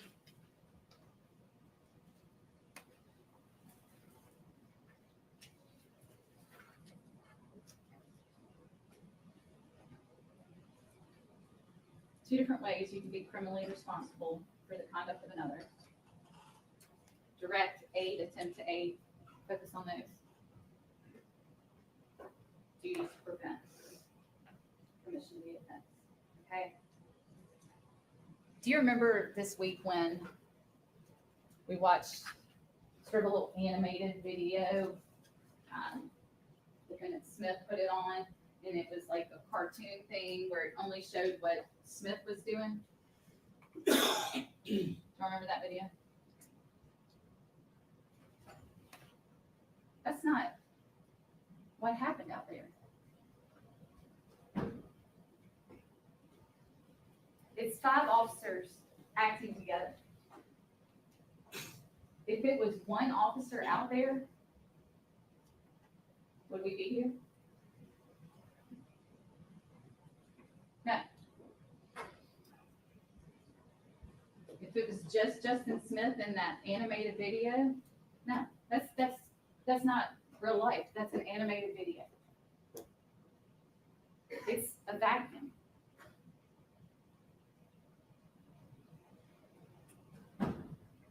Every step of the way, you'll see all these videos. What do you see? You see these officers working together.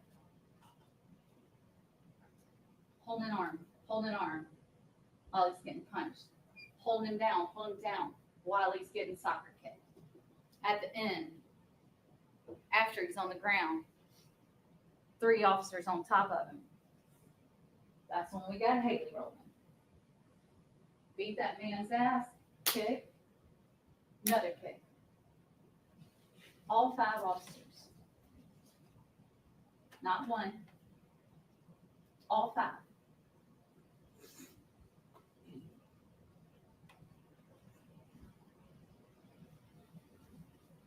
But it's not just their actions that you have to look at. You also have to look at their omissions. The duty after every one of those impacts, and I count 9. 2 kicks, 5 haymakers, 2 more kicks, 4 total kicks, 5 total punches. Every one of those requires a duty to prevent, a duty to intervene. And that's part of criminal responsibility. And not once did someone so much as say, stop. In fact, as soon as it's over,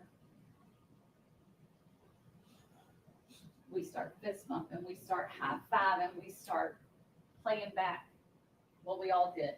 It was so great.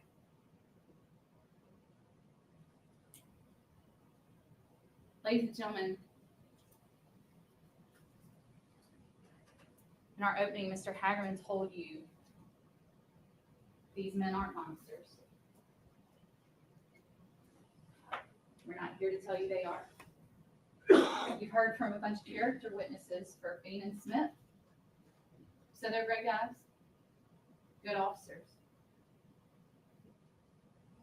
Okay. What we're here to talk about is what happened on January 7th, 2023. And not one of those character witnesses was on the scene that night. Told you last week, it came up when we were still in Chattanooga. Something about the jury voting good or bad. That's not what you go back there to do. Not good or bad, not right or wrong. But did the state carry their burden in proving these 7 counts?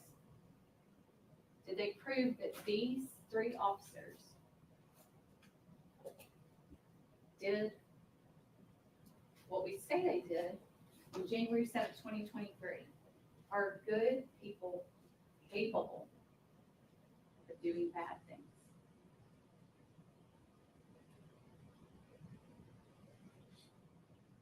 That night, January 7th, 2023, those 3 officers did bad things. And when Tyre cried for help,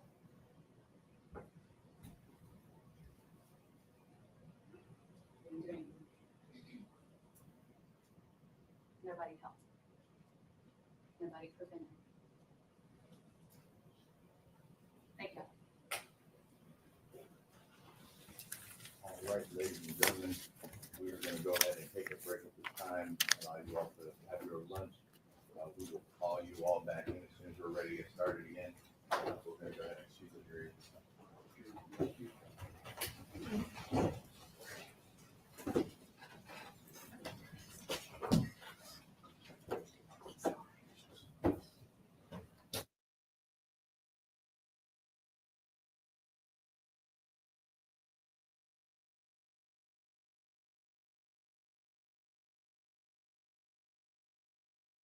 '52 and '52A. Please, Your Honor. Exhibits '52 and '52A. Lieutenant, what was done with that cocktail glass? It was bagged and seized as evidence. Was it brought anywhere that morning? It was brought back to Canton Police Headquarters. What happens when it gets back to Canton Police Headquarters? It gets logged into evidence and it's assigned an evidence number. The officer types in a description of the item. In this case, it was a broken cocktail glass or broken glass. And once he hits the space bar, it automatically generates a property number for it. And I believe in this case, it was 22-18-PR, which means 22 is the year, 2022. 18 is how many pieces of evidence the department as a whole had collected that year so far. And PR, I believe, means property room. Why is it assigned a particular number? Everything is assigned a number by the computer. You said it's brought to the evidence room. Is that a separate or a special place? So we have 2 rooms. We have a temporary evidence room, and then there's a permanent evidence room. Only 2 people have access to the permanent evidence room. Is there a reason why access to the evidence room is limited? There is. Why? For security. Even in a police department, the evidence room is limited as far as people who have access? That is correct. In the evidence room, is there an officer assigned as an evidence officer? Not full-time. There is an assigned admin sergeant who is assigned as the evidence officer. Does anything happen specifically with the evidence? Is it packaged or stored in any particular way? The glass was put into a locker, I believe, and temporary evidence. And then it's the evidence sergeant's job to retrieve it. But in this case, we were going to transfer it to the state police. Was it transferred to the state police at some point? It was. Were you part of the transition of that item to the state police? I was. And when was it transitioned and to who? It was on February 1st, 2022, and it was to a criminalist from the Massachusetts State Crime Lab. Do you know who the criminalist was? I don't know the name, no. Did the criminalist come to your department or did you bring the item to them? They came to our department. In addition to the glass, there was plastic cups with coagulated blood? That's correct. What did you do with those cups? Those were placed in temporary evidence and placed in a refrigerated unit. To carry them from Fairview to the police department, did you hold the actual cups or did you put them in something? Nope, they were stacked in a bag. What type of bag? It was a craft paper bag. In this particular case, we utilized the Stop and Shop bag. Is that any different than a bag from the police department?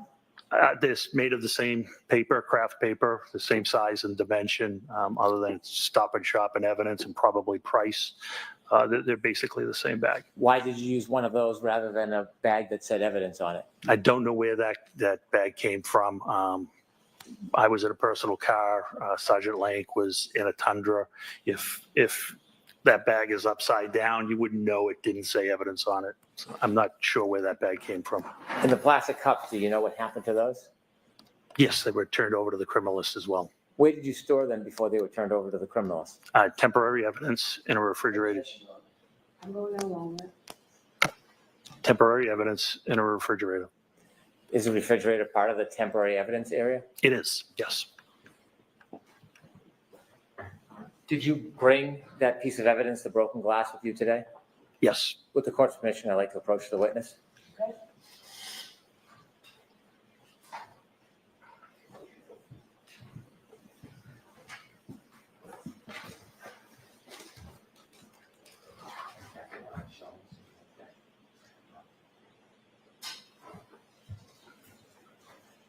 Handing you a box, gloves, and some scissors.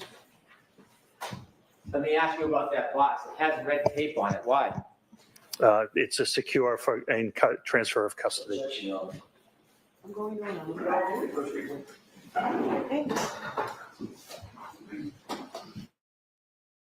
Now we missed a part of the lieutenant's testimony over here, but let's talk about that closing a little bit. The closing was a snooze fest for sure. But I do think that she was able to go through the charges, explain them a little bit, and try to relate them to each of the defendants. I think her delivery was definitely not my favorite.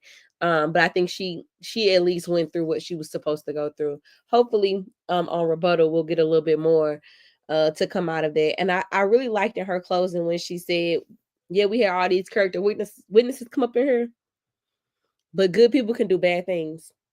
Because they can. And based on their behavior, I don't know if we can call them good people. So I think she did okay. I think she did okay. I wish she did better. So we'll see how Paul does on rebuttal. But now we're watching Karen Reed and we're watching the lieutenant testify, and I missed the part about the cups, y'all. So y'all got to give me up to speed on why they chose to collect the evidence in cups. And if it was to the point where you need to collect evidence, why weren't the crime scene folks called out there? Tape it off, grab the stuff. You know, what was going on then? I absolutely think the jury has their mind set up already, D-Wood. It's over. It's over. I wonder how long is it going to take them to... I'm going to check over on the Patrick trial and see if they are on verdict watch yet.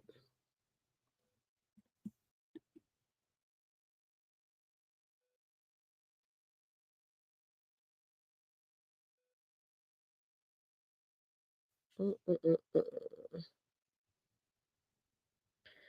trying to check and see.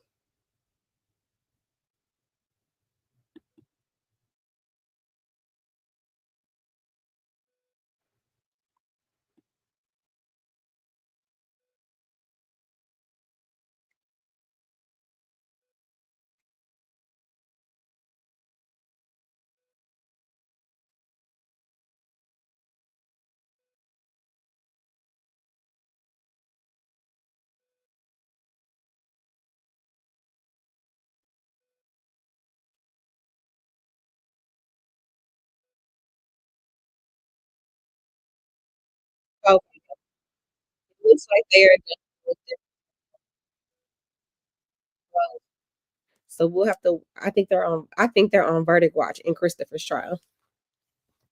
TU, speak for yourself. I was wide awake, hanging on to her every word. I agree that Hagerman would bring everything home in his rebuttal. CB, would help me out because I couldn't hang on. I couldn't. I was like, okay, girl. It was the breaks. And I don't know. I don't know. It was like her cadence. It wasn't, I don't know, captivating for me. Yeah, I think yep, Skur, I know I'm probably saying it all type of wrong, but I think Skur is on verdict watch.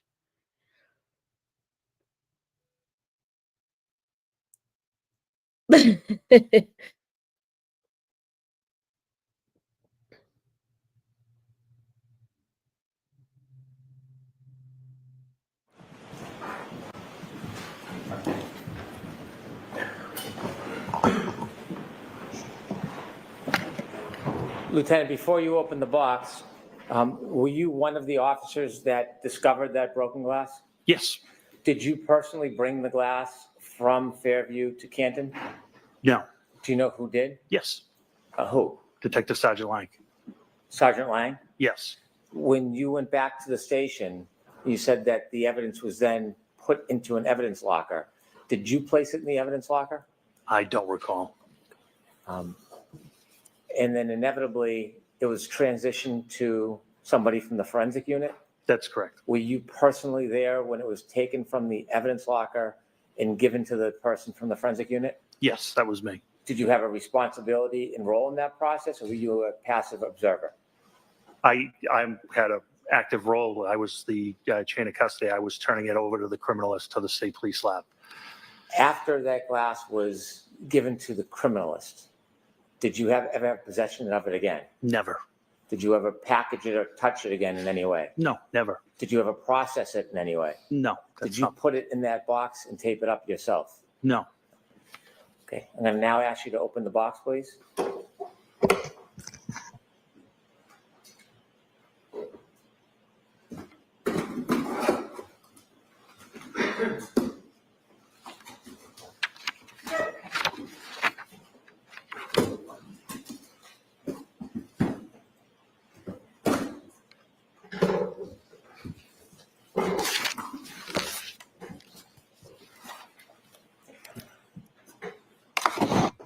Is there an item in that bag?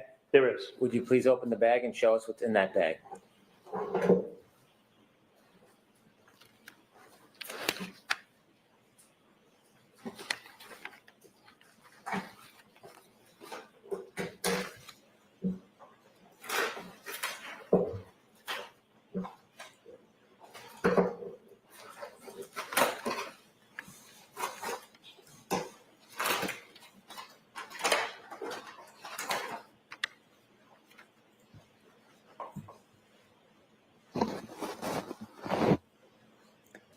Thank you. If you could put it back in the bag and the bag back in the box, please.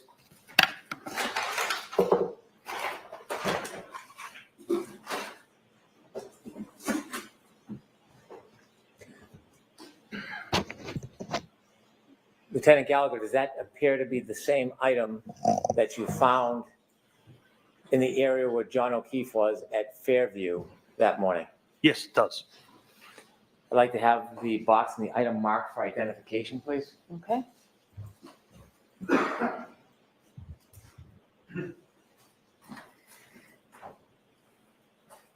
cue for ID?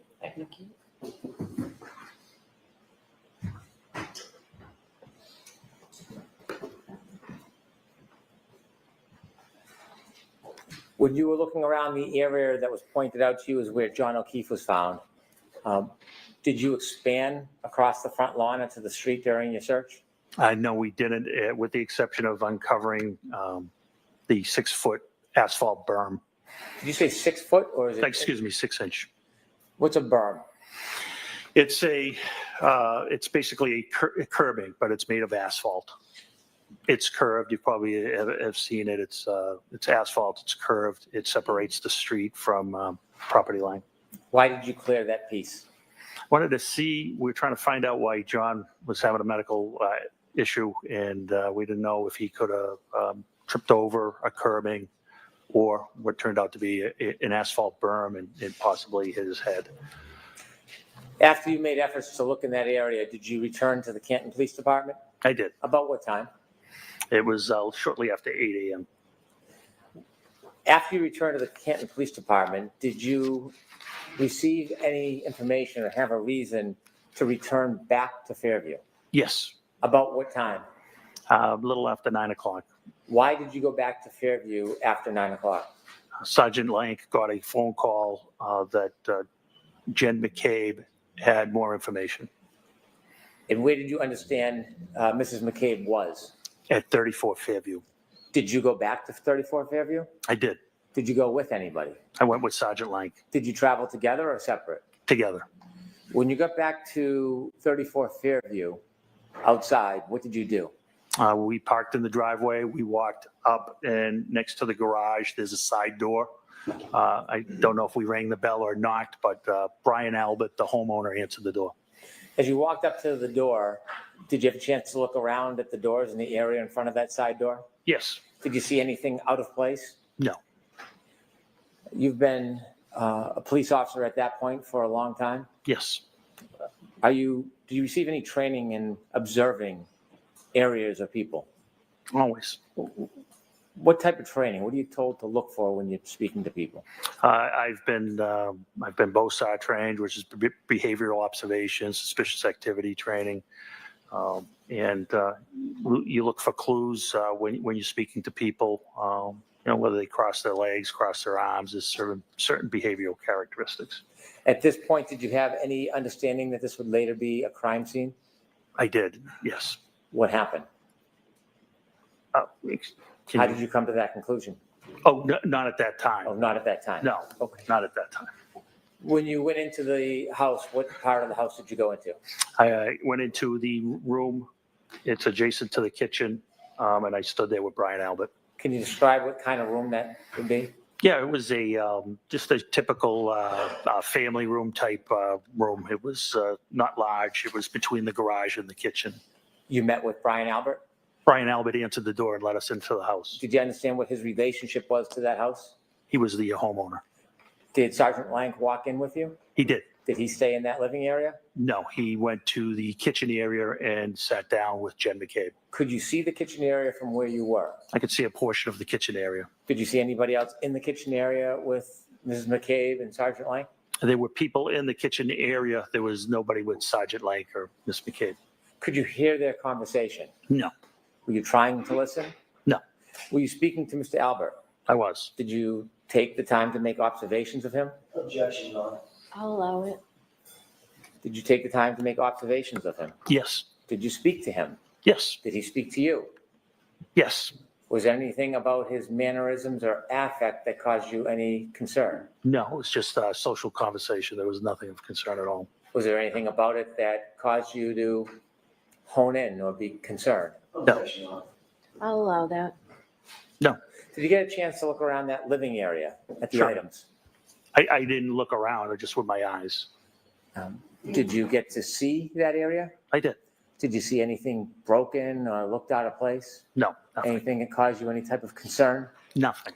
When you looked towards the kitchen, did you see anything that looked different or suspicious in any way? Nothing. Was the interaction, did it cause you any alarm or concerns? No.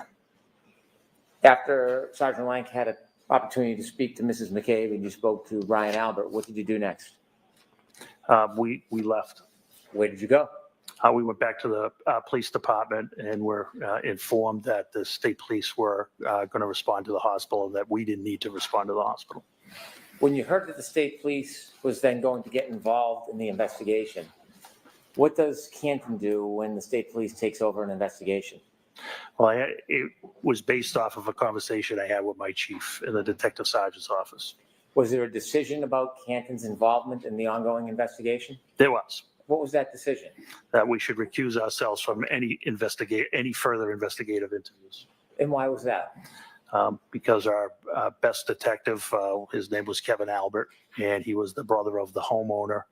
And I didn't want any potential bias, whether unconscious or subjective, to be perceived by the O'Keefe's, by the O'Keefe family. So when the state police got involved and you had the conversation with the chief, was that the end of your efforts towards this? It was the end of our efforts until, I helped facilitate during the search warrant on February 1st. And so at some point, was the defendant's Lexus brought to the Canton Police Department? It was. Was it put in a particular area at the Canton Police Department? It was. What area? The Sally Port. What's a Sally Port? Sally Port is where, when we have an arrest, we bring our prisoners in. It's basically a extra large garage. It has 4 doors. They're numbered 1, 2, 3, and 4. We typically go in door 4 and pull towards door 3. Door 4 is lowered, and then prisoners are walked into the booking area, which is also secure. The exterior doors to the Sally Port can only be opened by the dispatch council. When crime scene services came to look at the car, was that the same day, the 29th, or later time? No, it was February 1st. Did the Lexus remain in the Sally Port area from the 29th until February 1st? Yes. When representatives from the crime lab from the Massachusetts State Police came on February 1st, who provided them access to the Lexus? I was one of the people there that was there. I don't know if I provided them direct access, but I certainly would have. And I assisted them if they needed things. That's when the chain of custody, the exchange of custody for the blood samples and the glass occurred as well. And during their processing of the Lexus, were you there for parts of it? I was in and out, yes, but I did not partake. Thank you very much.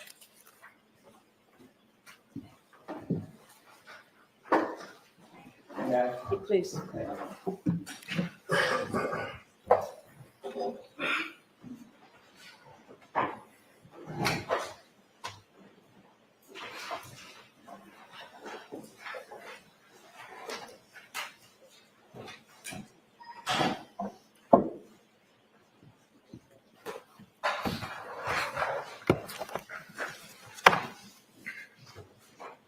Mr. Jackson, is this video up there yours or is it the Commonwealth? It's not mine.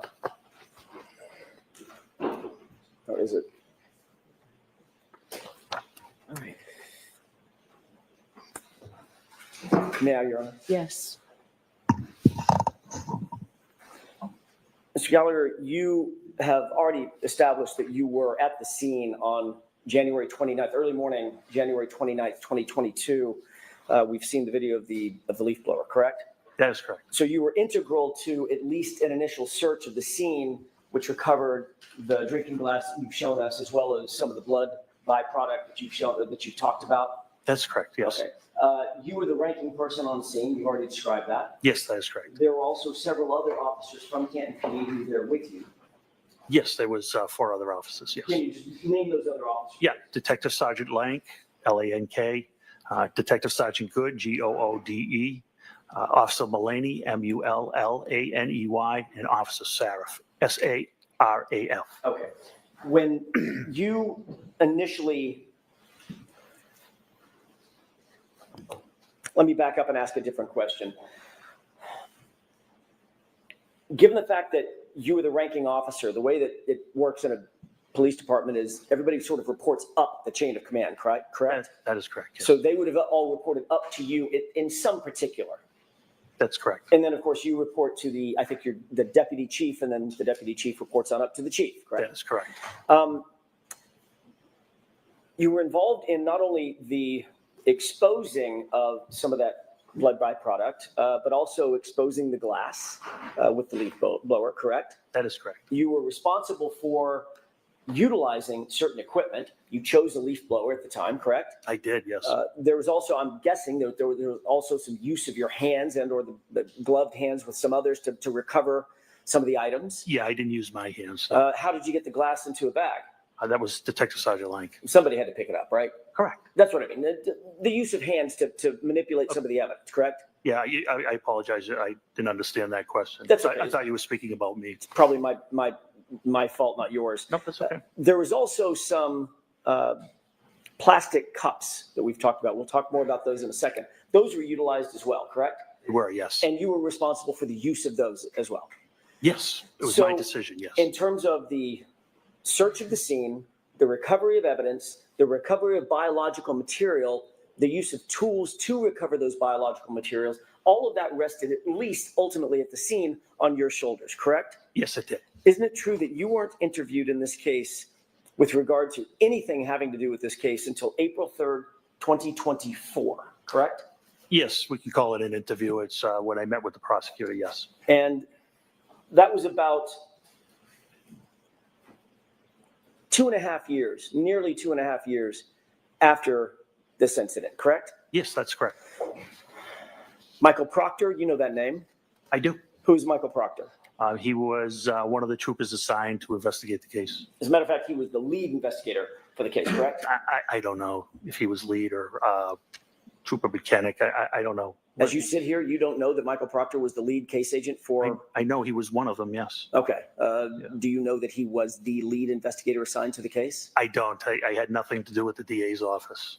Right. I know you didn't have... I don't know how they assign their cases, counsel. I don't know what you want me to say. I can't say what I don't know. Mr. Gallagher, I'm not asking you to. I'm just asking if... I did not know he was lead. I knew he was one of the leads. Okay. I believe they do it in a tandem, but I'm not sure. Okay.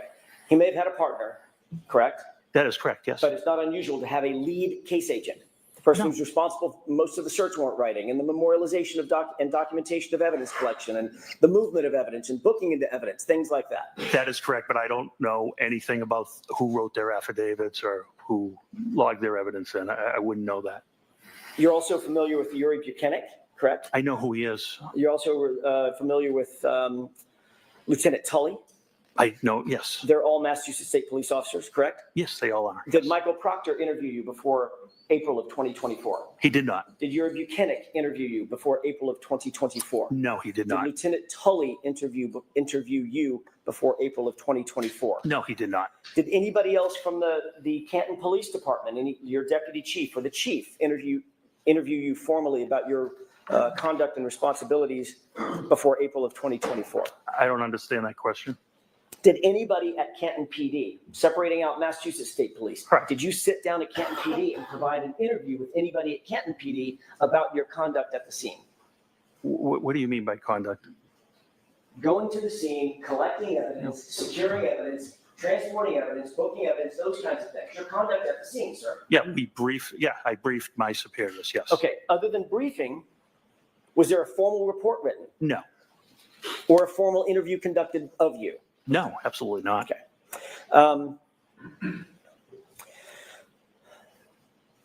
Tell us when you wrote your report about what happened at the scene, memorializing what you did at the scene. I didn't. You didn't write a report?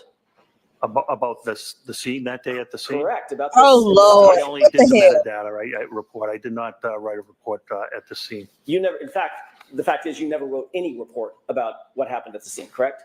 Correct. You didn't memorialize that in any formal way on Canton PD letterhead to describe what you did and how you did it at the scene? No.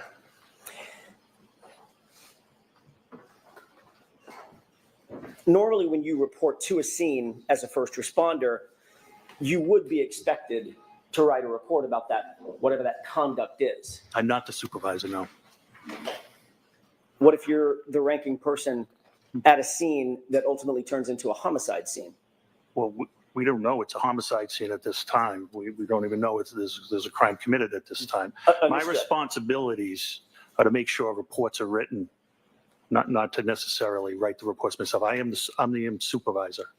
It's Although- my job to make sure reports are written, evidence is logged, those types of things. Under ordinary circumstances, you would respond to a scene as a supervisor and you would oversee what other people are doing, what your That's subordinate- correct. Can I finish? Sure. I don't want to talk over each other. I apologize. You would want to supervise or oversee what your subordinate officers, whatever he or she might be doing or they might be doing, you're going to oversee that. But they're the ones actually conducting the investigation or picking up evidence or doing the interviews, writing those things of that nature. Correct. Detective Sergeant Lake's investigation, yes. So in that circumstance, you wouldn't be expected to write a report because all of that conduct is memorialized by others subordinate to the supervisor, correct? Correct. But in this case, quite the opposite happened. You were the one that was in the video utilizing the leaf blower, correct? That's correct. You were the one that actually exposed the drinking glass, correct? Correct, yes. You noted the drinking glass and actually called somebody else over to take a look at it, correct? That's correct. You directed someone, Sergeant Lang, to pick up the drinking glass and recover it as a potential piece of evidence, That correct? is correct.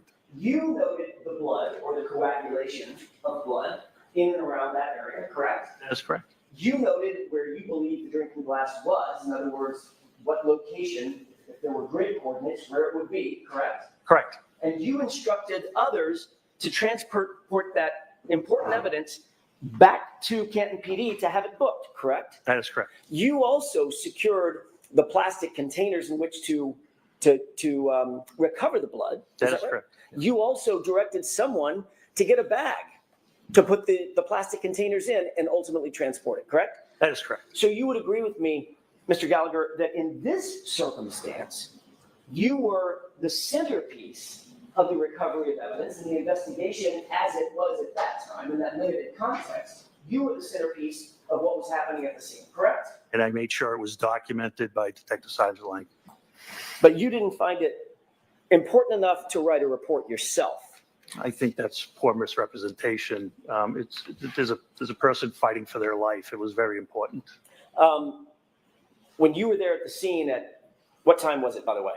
I got there shortly after 7. Okay, you knew that that person who was fighting for his life had already been transported and was in good care, as best care we can provide at Good Samaritan Hospital, correct? That is correct. So certainly you're not excusing away the idea that you didn't memorialize your conduct because you were too busy fighting for someone's life. That's not what you're saying. No, it definitely is not what I'm saying.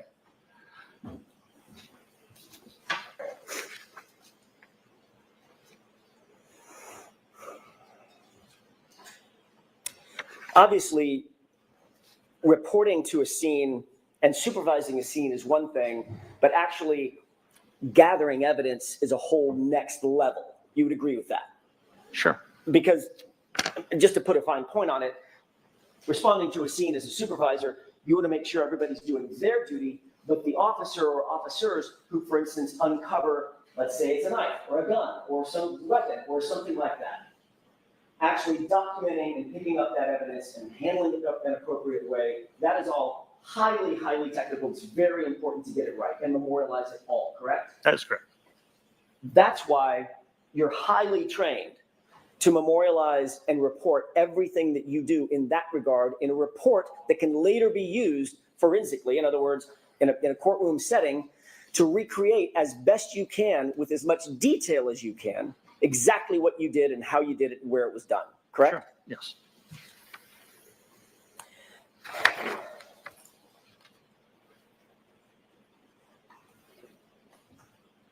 Officer Lank wrote a report in this case.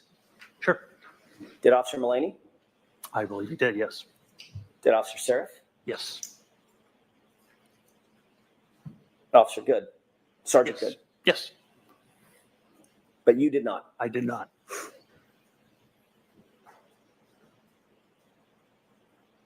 Who was the first officer to find any potential physical evidence at the scene, be it blood or glass? I can't answer that. It was not me. I was not the first thing that was spotted was the pink spotting, not the glass. Okay. Who was the first person to see the glass? I think it was myself as I uncovered it with the leaf blower. One of the important things that we've talked about, Mr. Gallagher, is documenting the details of evidence recovery, not just the fact that something was recovered, correct? That's correct. So you'd want to know what time of day it was recovered, correct? Sure. You'd want to know who was there and who was around when it was recovered, correct? Yes. You'd want to know what the item is, the condition of the item, right? Yes. You'd also want to know exactly where it's recovered, correct? Yes. In other words, as best you can to pinpoint the exact location where an item was found. That could play a huge role in any investigation, be it criminal or otherwise. It could. It could.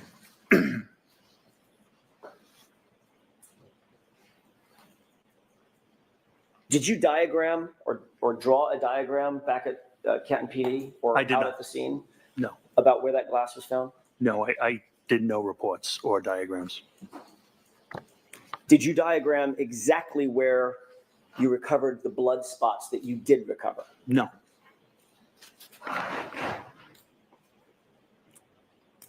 Did you at least, if you didn't write a report, did you at least take notes on a pad about what you were doing? Yeah, conditions weren't, it was pretty hard to take notes at that time, but I did not take notes, no.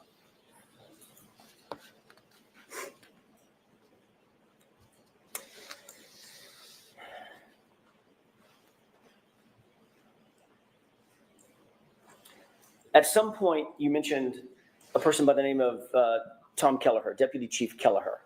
That's correct. Who is Deputy Chief Kelleher? He's the deputy chief of Canton Police. He was active on active duty at the time? When I say active duty, I don't mean that morning, that hour. I mean just generally. Yes, he was a lieutenant at that time. He was someone to whom, as a matter of fact, probably the only person to whom at Canton PD you actually reported, correct? Up the chain of command. He was the only person to whom you reported up the chain of command, meaning he was your direct report. He was in charge of detectives at that time. And then, of course, the chief would be above him, correct? Deputy chief and chief. Okay. When you responded to the scene, Deputy Chief Kelleher did not come out of his house and take over the investigation, correct? Correct. That was yours to detail. That is correct. At least while you were there. That is correct.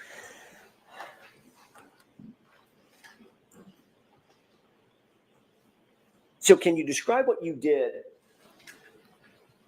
to preserve the crime scene? I'm sorry, to preserve the scene, because at that time you said you did not know if it was a crime scene. Is that right? That's correct. What did you do in terms of actually preserving the scene for later investigation? What steps did you take? For later, can you explain later investigation? So let me take a step back. Sure.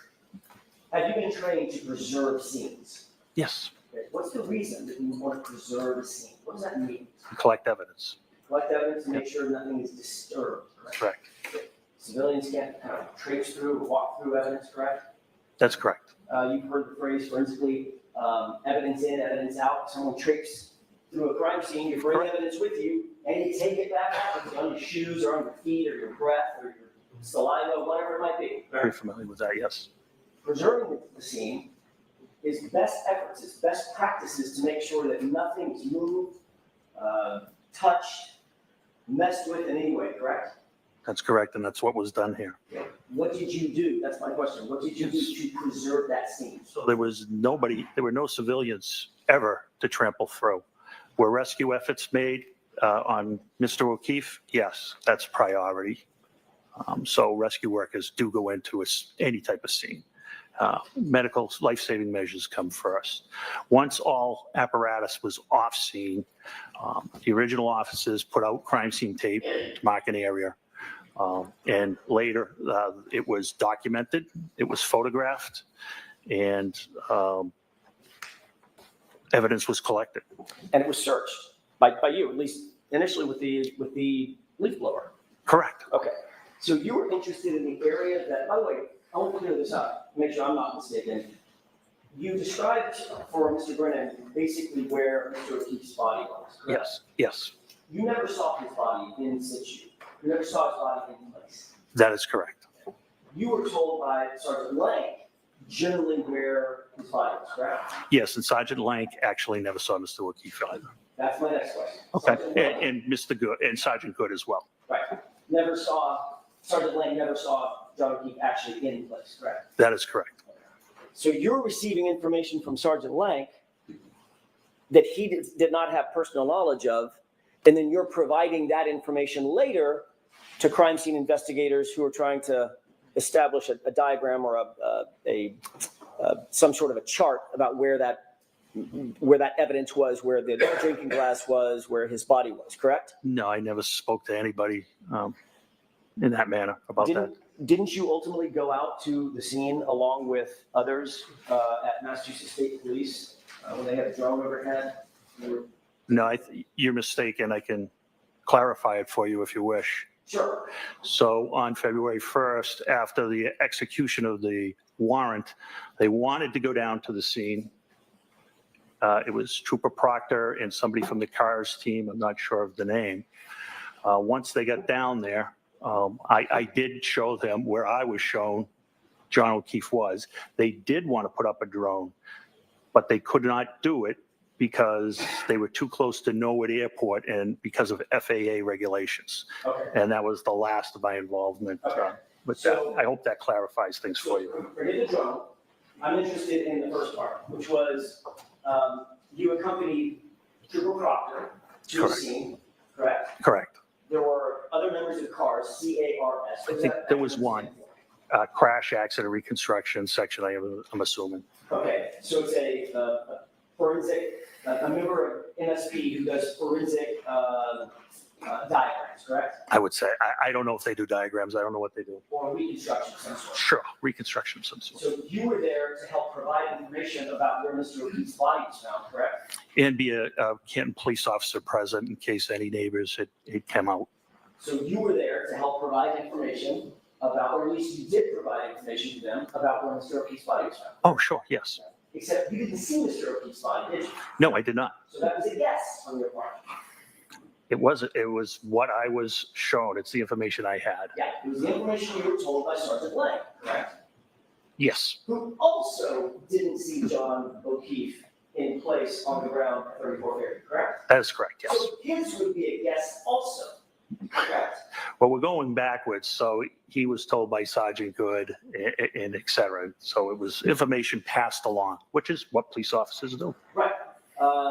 But the police officer that was out there at the scene, who was helping the reconstructionist establish the formal report, and the CARS report was an officer who not only didn't see where John O'Keefe's body was, you got information about where John's body was from someone who didn't see it either. Correct? Can we at least agree No, on that? you have to go back to the beginning. I didn't understand the beginning of that question. Sure, It's very I'll try it again. The point is, Mr. Gallagher, you happen to be tapped as the person who is going to assist the CARS folks, the MSP, in creating their CARS, ultimately their CARS report. No.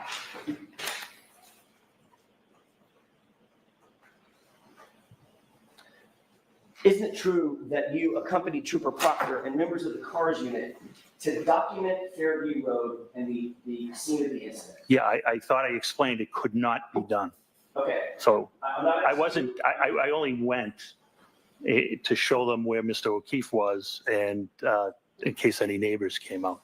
I wasn't there to assist in any documentation at all. You were there.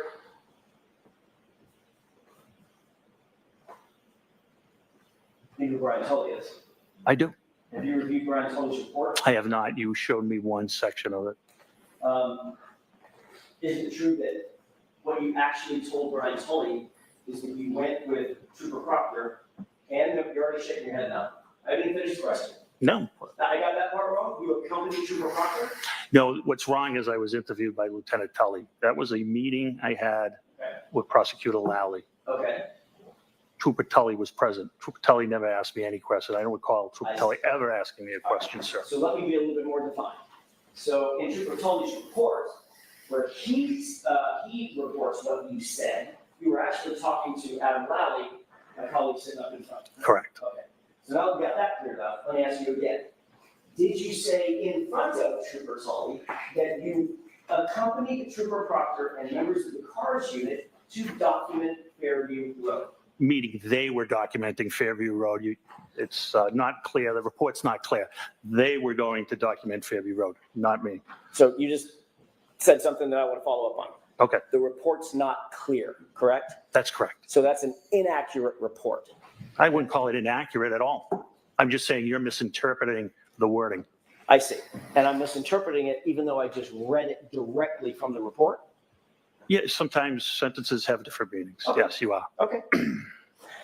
The reality is you did end up going to the scene, correct? I did. And you accompanied, I don't want to use a word that you'll challenge, you went with Trooper Proctor, correct? I took my cruise into 34 Fairview, yes. You were there at the same time Trooper Proctor was? Yes. And you were aware that the CARS team was there so that they could document the scene, correct? I don't know what the purpose of the drone was. I'm not familiar with that section. I thought I answered that question. I'm not familiar with what they do. But you do believe that as you sit here, you were there, we weren't. You do believe that that's the reason that they were there was to document the scene. Put up a drone. Okay. I don't know what you mean by document. I don't know if it was to photograph, I guess, which if you mean by document photograph, I guess it could, I would agree. If it means take measurements, I wouldn't know. Okay. Did you tell any of the members of the CARS team where you believed John's body was? I believe it was Trooper Proctor, but I believe he was there, yes. Trooper Proctor obviously was not there when John's body was there either, correct? That is correct, yes. So he would have gotten that information. From you. That is correct. So now that's 3 people. It's probably more, quite honestly, yeah. Well, I'm just talking about this report. Correct. CARS report. That's 3 people in line. None of them saw John's body, John O'Keefe's body, as it lay in the lawn when he was recovered. That is correct, yes. And there's no photographs Of Mr. O'Keefe. Oh, no. At the location. No, we wouldn't, nobody would photograph somebody undergoing life-saving measures. Wouldn't be appropriate. There's no video specifically. They wouldn't take video of somebody no undergoing there's life-saving measurements. There's no body cam. We don't have body cameras. There's no dash cam that shows it. Well, dash cameras would be on the road. Mr. O'Keefe was approximately 8 to 10 feet off the road. Well, hang on a second. You're not sure where Mr. O'Keefe was because you never saw him. That's why I used a range, yes. Right. I know where the blood was. I know where the glass was. Right. You don't know if he was 7 to 9 feet off. That's correct. Or 12 feet off. You can't say. I could only approximately. You are correct, yes.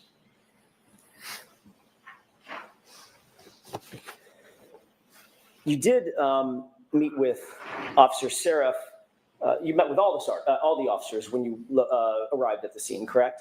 Yes. And Officer Seraph had been there from the beginning of the morning. Yes. Officer Seraph didn't report to you at that time any statements attributable to my client. He did not, no. You later went back to 34 Fairview with Sergeant Lank. That's correct. And you rode back. Did you ride back to Kenton PD with Sergeant Lank or separate cruisers? Which time? I apologize. I'm sorry. That's a vague question on my part.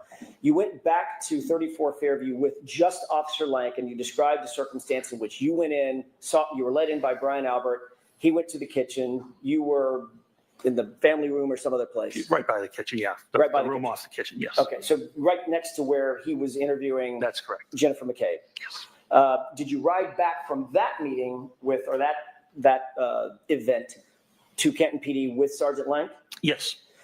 And Sergeant Lank didn't say anything to you about his interview with Jennifer McCabe at that time? I don't recall our conversation on the way back. Okay. And you didn't write a report about any conversation that you had with Officer Seraph? You didn't write a report about any conversation you had with Sergeant Lank? No, they're responsible for writing their own reports. Got it.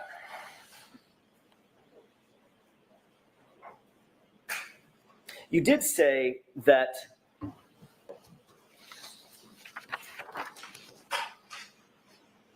let me back up and ask a different question. You testified about a year ago in another proceeding. You talked a little bit about the evidence collection of the biological material, the blood, or I'm guessing at that time, presumed blood. You haven't done any testing. That's correct, yes, sir. But you assumed it was blood just because of your experience and it looked like it could be blood on the snow. That's correct. How far were you from Kenton PD, approximately? Mile and a half. Mile and a half. You had your cruiser with you.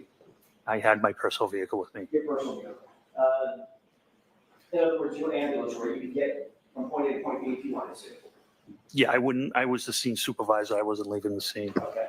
because you also had subordinate folks at the scene that you could have dispatched had you wanted to. Correct. They all had cruisers Yes, they did. or personal vehicles, I'm not sure which. I'm sorry? Or personal vehicles, I'm not sure which. I was the only one with a personal vehicle. Detective Sergeant Lank had a Toyota Tundra pickup truck that is not marked, but it's assigned to our detective unit. So if you wish to, as a ranking officer at the scene, you could have dispatched one or more of those officers to run an errand, to go do something in furtherance of the investigation, had you wanted to. Yeah, I actually did that. Okay, you did. What did Yes. you do in that regard? Remember, I sent Sergeant Good to get the leaf blower. Got it. You also know that Canton PD has evidence collection bags at Canton PD. Yes. You also know that they have materials and tools to gather biological material, correct? We do have swabs, yes. And those swabs go in little containers to maintain their sanitary nature, correct? That is correct. Yes. In other words, if you see a blood stain, you don't just walk up with a Kleenex that you find on the ground and wipe it up. There's your blood stain. There's a process for gathering that type of evidence, correct? Sure. If you're looking for DNA, you can use a bloody Kleenex, to your point. It'd be kind of an emergency. Yeah, absolutely. My point exactly. But if you're a mile from the Canton PD, Yeah, you could have gone back and done a swab, could have. but you didn't. Didn't want to because of the weather, because you just said because it's an emergency, and we thought it was an emergency there. I mean, the storm was coming down terribly, and I believe if we didn't collect that biological matter, we weren't going to get that biological matter. But Canton PD was a mile and a half away, 4 or 5 minutes. In a blizzard. Well, still, in a blizzard, it's 3 minutes in good weather, probably 4, 5, 6 minutes in a blizzard, correct? I'm not sure. So let's call it 12, 15 minutes. You certainly could have gone back. If you wanted to, you could have dispatched one of your officers to go back and get swabs and properly collect the blood material. Sure. And I believed 15 minutes would have made a difference. And what you did instead is, well, 15 minutes would have made a difference, but you asked Sergeant Good to drive to his house and get a leaf blower. Yes, and while he was doing that, we were documenting the scene with photographs. You could have documented the scene with photographs even if you went back and get a swab. What's the difference? Because we were ongoing. It was ongoing. I wasn't leaving the scene. I didn't ask you to leave the scene. I mean, I didn't ask if you were I leaving the scene. needed the other officers. We talked about scene security. I already let one officer go. I now have 3 left. We're securing that scene. So you saw pink stains in the snow, correct? That's correct. And you said, Officer Good, probably called him Sean, Sarge, go home and get a leaf blower. That is correct. Could have said, Officer Mulaney, get your butt over to Canton PD and pick up 10 swabs, correct? He wouldn't have had access to the swabs. Oh, so now one of your officers could have gotten the swabs, even if the lieutenant, a ranking lieutenant, had dispatched him to go get a swab. Because he doesn't have access to the BCI, the office of BCI, where our stuff is kept. Could you have made a phone call? No, nobody there would have had access at that time. It was only Officer Dever on the desk. So you're the only person that could have gotten those swabs? Sergeant Lang could have gotten them as well. So Sergeant Lang could have too? Sure. But you didn't say that? No, definitely didn't. Okay. What you did do, however, is you went to the neighbor's house. That would be Tom Keller, correct? The lieutenant of detectives, yes. Right. And Lieutenant Kelleher gave you red solo cups. Yes. I asked for plastic or glass containers. He had solo cups, and I utilized them. The same kind of solo cups that we all see at backyard barbecues. Yep, they hold liquid terrifically. They're also not sealed, correct? They are not. They're also not used normally. I mean, they were here. They're not normally used for evidence collection, correct? Oh, absolutely not. And then you decided you needed to transport that very important biological material back to Canton PD for storage and safekeeping, right? That's correct. And why was it important to transport that blood material so quickly? What are the factors that you considered weighing balance in terms of getting that material back to Canton PD in good condition, sanitary condition? So a criminalist could extract a proper DNA sample. What would happen, for instance, if that blood material, I don't know, were contaminated? Contaminated how? You tell me, you're the professional. So DNA is pretty hardy, pretty forensically stable. The only things that are going to harm it are radiation, ultraviolet light, harsh chemicals such as bleach. That's not present here. I wasn't. Then you would have 2 sets of DNA when it's tested, which would benefit you. Well, depends on whose DNA it is. That's correct. That's correct. Yeah, Yes.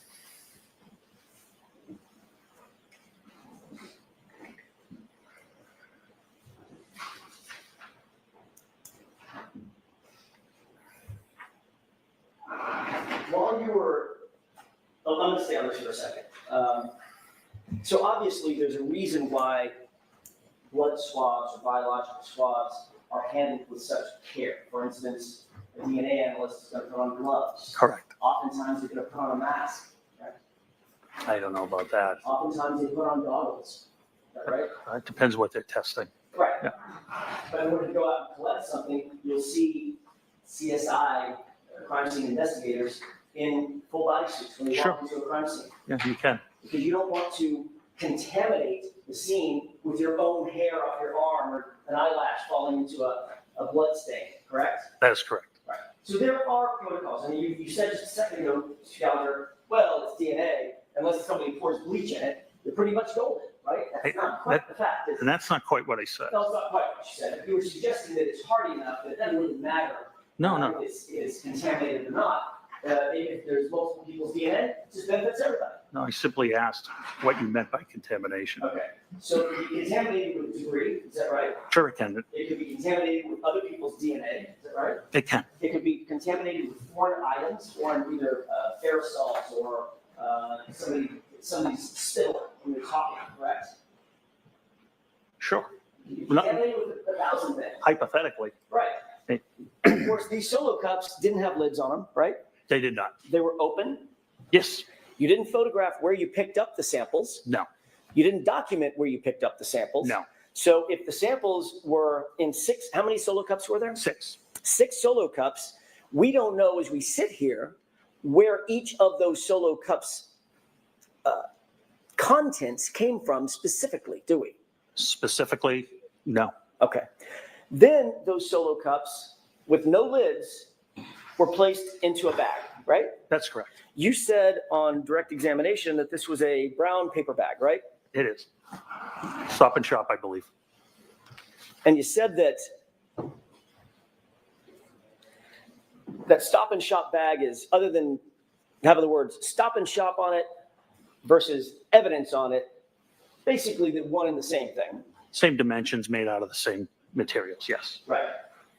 But with an evidence bag, you know exactly where it came from and who's handled it. Not necessarily. Comes from a manufacturer whose job it is to secure those bags so that they are not mishandled, so they can have some sort of bona fides that they're clean and ready to accept evidence. In, say, for instance, I don't know, the investigation of a homicide of a police officer. Important stuff, right? We're not at a homicide of a police officer at this point. I'm just talking about evidence bags in general. Evidence bags in general. In other words, I'm trying to think of some of the most important investigations around. The manufacturers of those evidence bags manufacture them and send them in a way so that their bona fides, the provenance of those bags is maintained, correct, and protected. That's the way they ship them, yes. Right. And Kenton PD pays extra money for those bags for that very purpose. I'm sure they do, yes. You mentioned almost tongue in cheek, look, except for the price, they're probably pretty close. Yes. There's a reason that there's a price difference, right? What would the reason? What's the reason? Well, it's not the shop, I can go pay 10 cents. Yeah. But that bag's not really good. Who's, where it's been, or who's handling it, right? It's got my milk and my eggs in it, really don't care. Yeah, I don't know. I don't know how they price it because of how they package it. I don't have any knowledge of that. Well, the other one that mentioned the price. Oh, no. Yeah, I agree with you on that. I'm sorry, we're speaking over each other. Okay. I apologize. I'm sorry, Mr. Gallagher, you gotta wait. Yep. There's a reason. My point is there's a reason, right? Yes. That evidence bags are more expensive because there is a way they're manufactured and they're taken care of, and Canton PD is willing to pay that extra price like every other law enforcement agency because of that, correct? All right. So they're not quite the same, are they? No.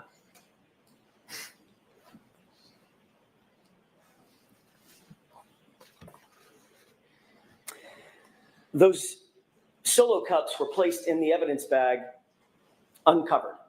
Yes, The evidence bag was then placed in Sergeant Lank's vehicle. it was closed and Sergeant Lang transported it to his vehicle. Yes, Okay. When you say closed, you mean the top of it was rolled up? correct, Or folded over? correct. Okay. It wasn't forensically sealed. Not at that time, no. There was no evidence tape that went on it. Not at that time, no. Matter of fact, the cups were still open and could slosh around. Assume they melted. Yes, There's liquid blood and liquid water, like that's correct. snow. That's correct.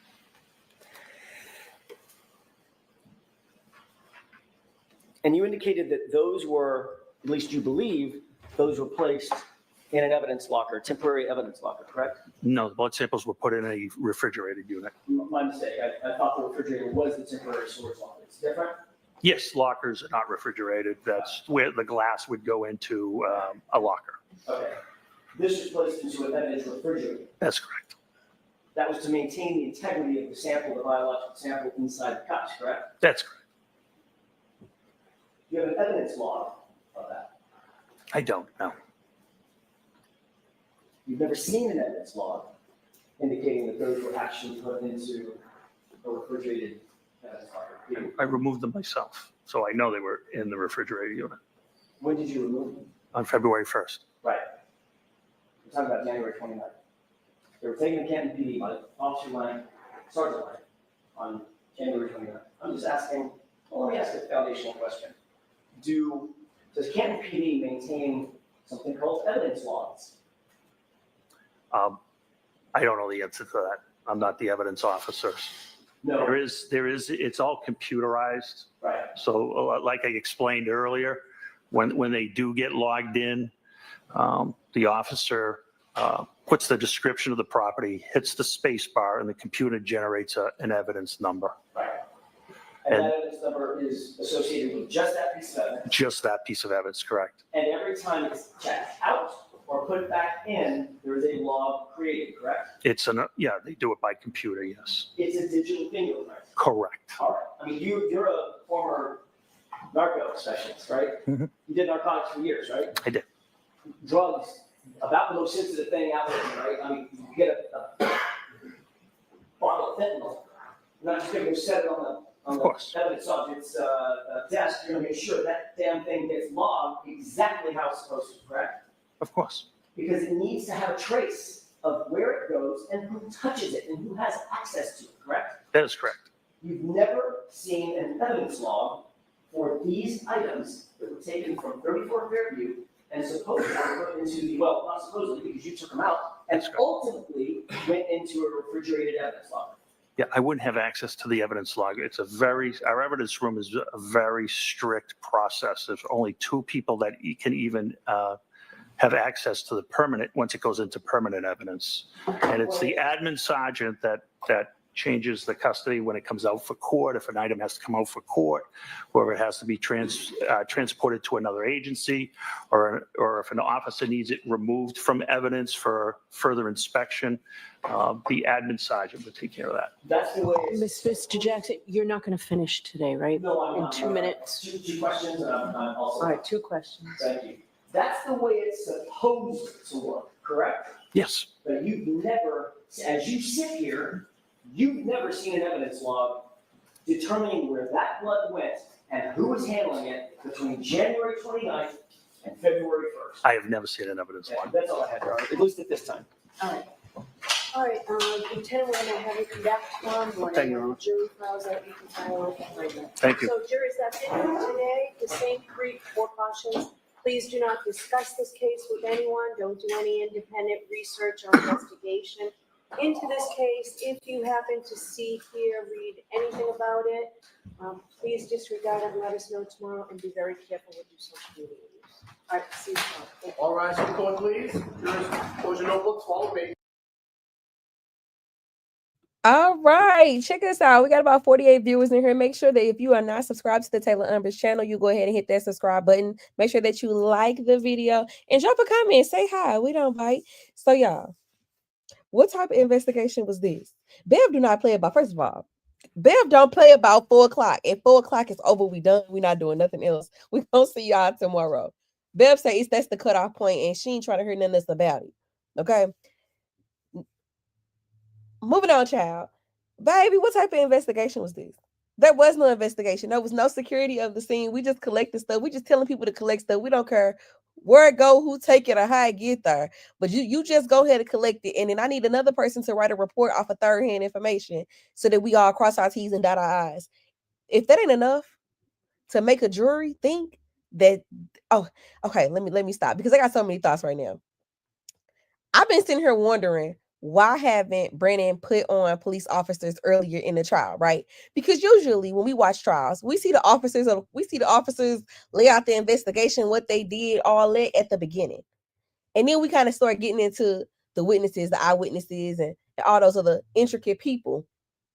But Brennan chose to put these folks on first. Everybody who know everybody first. And now he getting into the officers. And I don't know if this was strategy. It had to be strategy, right? But I don't know what he's thinking, because the witnesses that you've already put on have been shitty. They have been terrible. They have been terrible.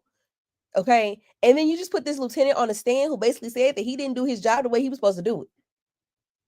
What are we doing here? What are we doing here? Like, because the officers would lose the case for him. He lost the case with his first set of witnesses. He went through a set of witnesses who could not answer a single question, who sat there and lied. His very first witness said that his memory gets better with time. And it's just been going downhill. It's a sinking ship.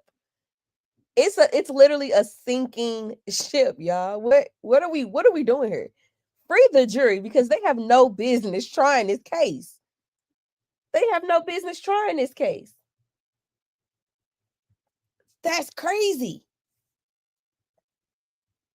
Then you got Kate. You had to go back and watch some more of Kate today, because then you got Kate sitting up here saying she really don't have a relationship with these folks until this man presented a stack of daggone photos of her with the people, with the folks. Then she wanted to change her story, so she didn't got caught in another lie. It's terrible. It's terrible. I don't know how. Whew, shit. I don't know how we do this. Okay, but y'all know Tyre Nichols' case, closing arguments are getting ready to start back up at 3:15. So we are gently waiting for that to start. Yes, girl, free the jury. We are gently waiting for that to start back up. How long does Tyre go into the night? He usually goes into the night hours. So, man, I'm like in shock because I've never.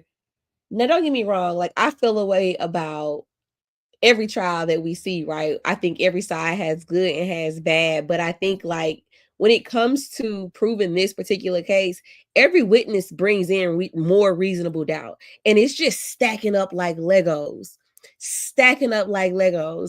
And I just know when we get the closing arguments, not Brennan, but AJ is gonna kick them all down. He's going to knock them all down, because once he start pulling all this stuff back together and telling the story again, I don't think there's any way that a jury is gonna find that woman guilty. I can't see it with binoculars. I can't see it. We've got a botched investigation. We got every witness lying and being impeached. Everybody, they got more connections. Look, y'all, they got more connections than AT&T. Everybody know everybody around there. It's just, oh my God, it's crazy.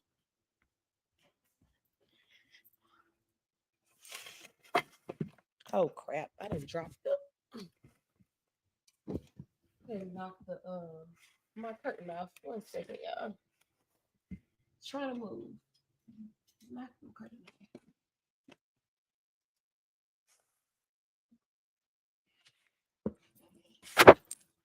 off. Defense closing, about to make everybody. Then rebuttal gonna uplift us. I hope so. In the Tyre Nichols trial, I hope so. Yep, I hope so. Y'all know what? I'm sitting here thinking like I gotta go pick up my kid. Nope, not today. That she's back. Samaja's back on the bus. She's back on the bus, so I don't actually have to go pick her up. So I do have another hour. So I will use this hour. Yeah, Bev don't play. She makes sure she get out of there at 4. I mean, here's the thing about that though. And I know like the lesser charges in the Tyre trial, I think they cover every scenario. But when you get done, it was an unjustifiable death. So I believe that those boys are going down. I believe those boys are going to be convicted on something. Do I think everybody's going to get the second degree murder? No. And I think I can't remember exactly which charges it is because there's 7 of them with a lot of details. But I believe any of the charges that say that they intentionally or did it with intent outside of Haley, I think knowingly and intentionally, I think those charges are going to be the ones they don't get. They're going to get the lesser of those. Yeah. So we're just waiting for them to come back. I guess I could share this tab instead while we wait. I actually like ABC's feed better because the audio is better over there. But this is Fox 13, so this way y'all go to. I think only Haley would. Yeah, me too, Shay. I think he's gonna be the only one that gets it. I think I think those who is it? Bean? No, not Bean. Smith and Martin. I think they're gonna get the kidnapping too. I think they're gonna get the kidnapping.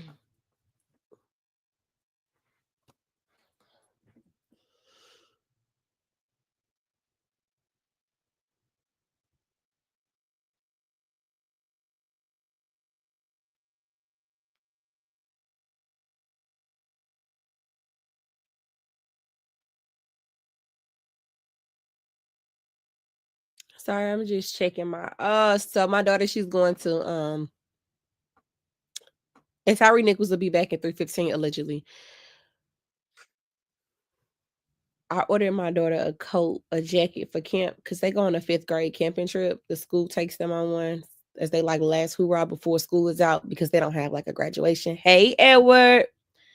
Because they don't have like a graduation. And so I ordered her a jacket and they talking about it's arriving Thursday. Like the girl need the jacket today. It's supposed to be out for delivery. Y'all talking about Thursday. So I'm gonna have to go and run into Target and unfortunately and grab her a jacket.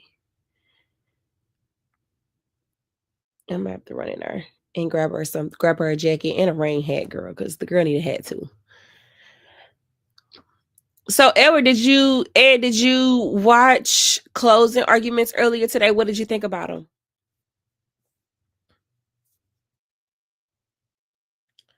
What did you think about them?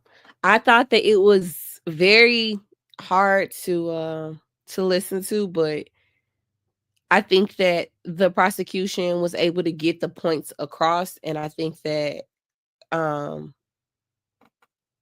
I think Paul got a little work to do on the back end on the rebuttal.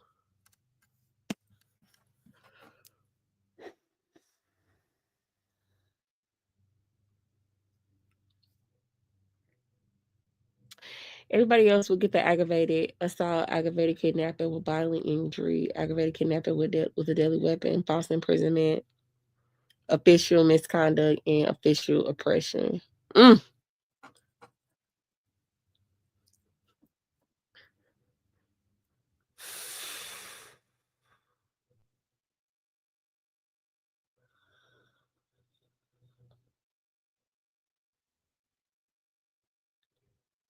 It's just this trial was definitely one of the ones that was hard to listen to.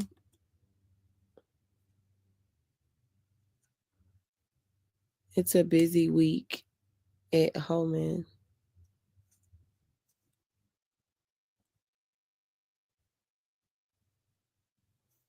Yeah, I don't got nothing to do with that.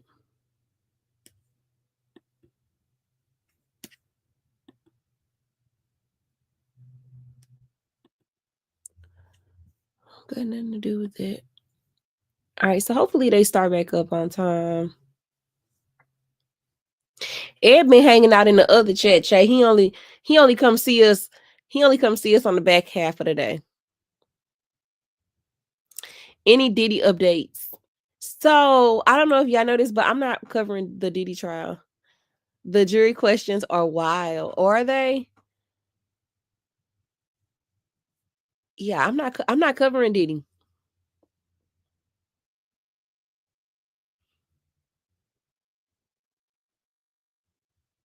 The jury, what I was told, went to both locations. Is that true? He wasn't in the chat earlier. Oh, he went over there either, huh? Oh, so Ed must have been under a rock earlier today.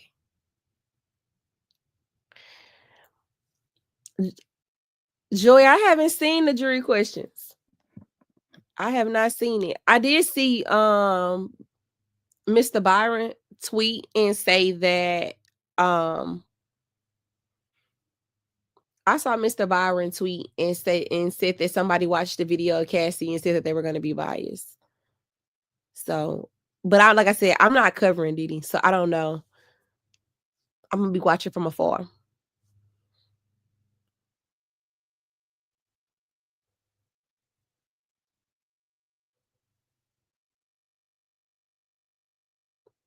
I'm gonna be watching from afar.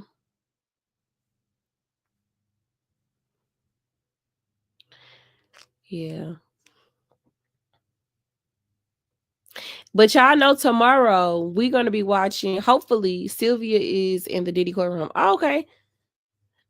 Tomorrow we're gonna be watching YNW Melly. So he has a bond hearing tomorrow. So I'm hoping that it gets played, it gets streamed. So hopefully, fingers crossed, we get to watch Melly tomorrow. But if not, and they record and then post it later, I'll watch it and give a recap. To be honest, y'all, I don't think Millie is getting a bond, y'all. That man court started in October. It's May. That's 5 months away.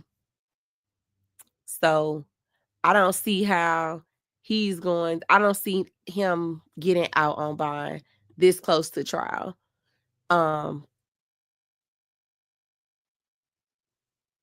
What I think is interesting though is that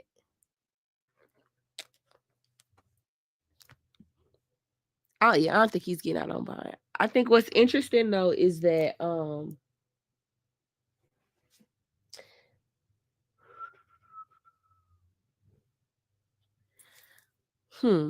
I lost my train of thought.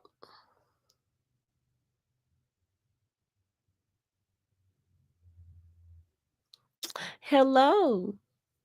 What happened with Melly? If you do, it's gonna be outrageous. It will. It will be. But Miss Liberty did put in a couple motions talking about who she's calling to the stand, like her witness list. And like I said, she put she had a urgent motion to, what is it actually called? So I don't say it wrong. But her actual motion is it was called a motion to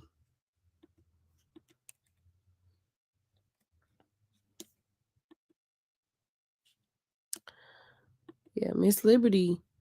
Oh, that's what I wanted to say. And I think it's interesting that y'all know that they said that Miss Liberty was aiding in the tampering of Mariah Hamilton.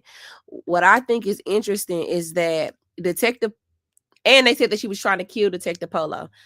So Detective Polo ain't showed up for his deposition yet. She's still waiting to depose him. She said she wanted him to have a psych evaluation, but we ain't seen that come through yet either. So it was a motion, order rule to show cause is what it's called. Order rule to show cause. But yeah.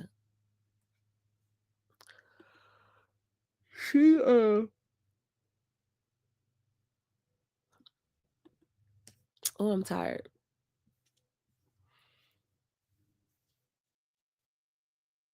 I think kidnapping and second degree are party to crimes. Yeah, definitely party to crimes. State doing Miss Liberty dirty only because of Kristen Bradley was removed. But the thing is, though, Chad, what's interesting is that Bradley was still on the case when they issued the search warrant for Miss Liberty's iCloud account.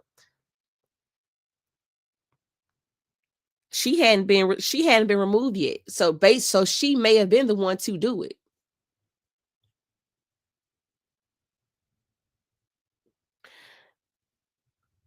What's PTC statute? Polo's wife put their info out, not Raven. Exactly, Jay. Exactly. His wife did it, but he already talking about Miss Liberty trying to unalive him. Come on, now. That woman ain't trying to unalive you. Leave that woman alone.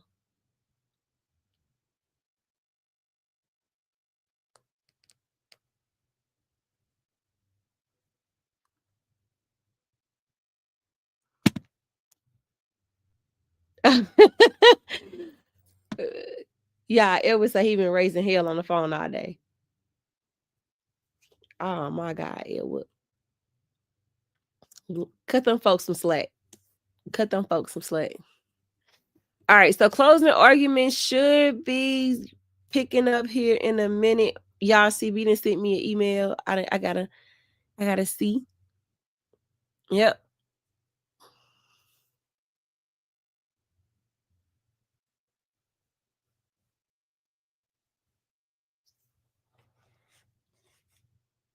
Okay, so this one is going over the Arthur hearing, which is tomorrow, which is basically the bond hearing.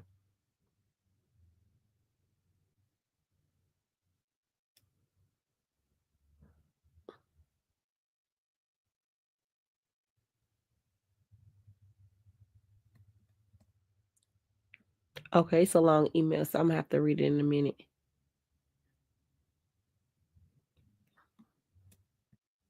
Okay, I'm gonna have to read it in a minute.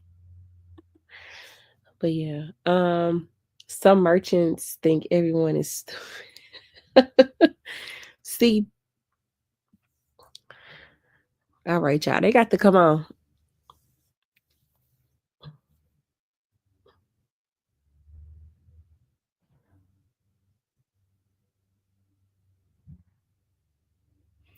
No, he's not. He isn't willing to tell nothing, which is good.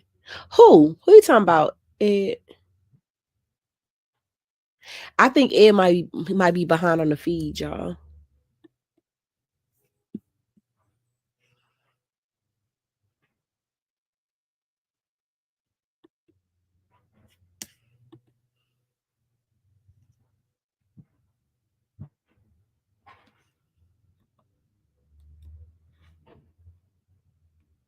So did y'all hear about the case up there in Cincinnati with Robert Henson? So on May 1st, Rodney Henson, excuse me, on May 1st, Rodney Henson's son was shot and killed by a police officer. The very next day, they say that Rodney backed his car into an officer, hitting him. Can't remember if he passed away or not. But the dad is in custody. But the dad is in custody. I'm trying to find the article. I was supposed to make some content on it.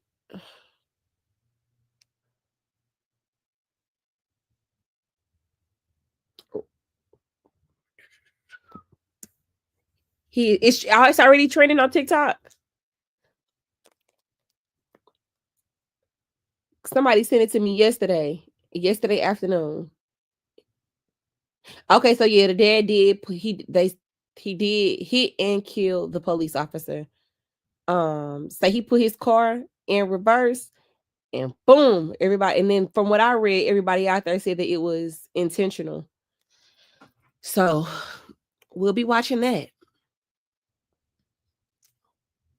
All right, here we go, y'all. Closing arguments.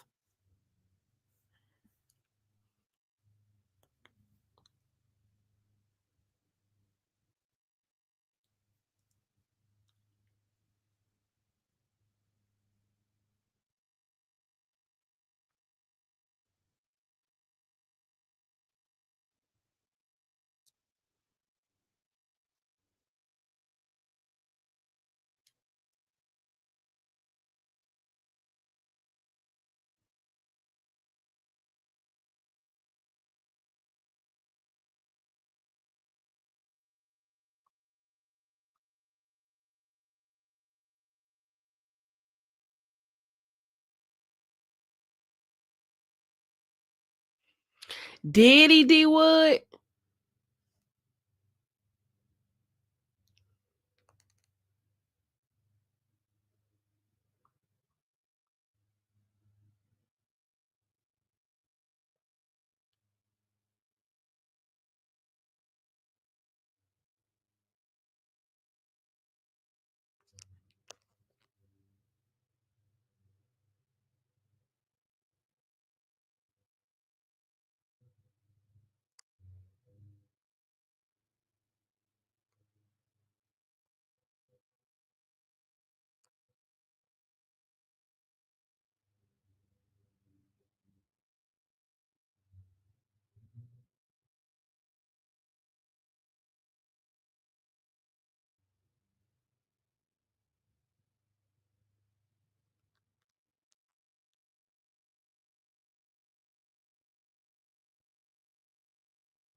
All right, here we go.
D Wood, I don't know if that's really temporary.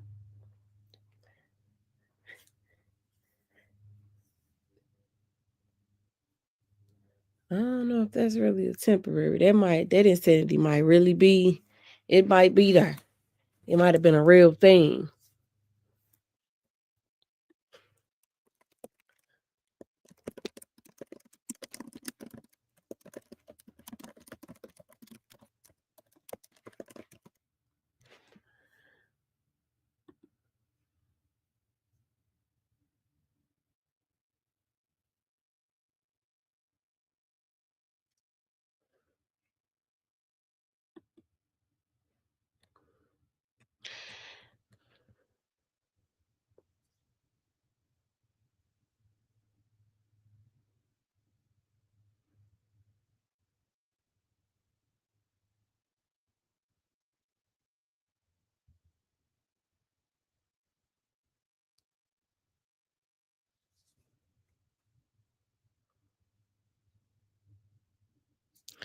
Yeah. Ooh, it's gonna be a hard defense. Thank you, Starfish.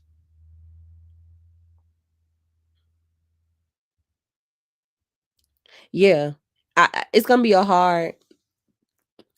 It's gonna be a hard. So insanity defenses they tricky.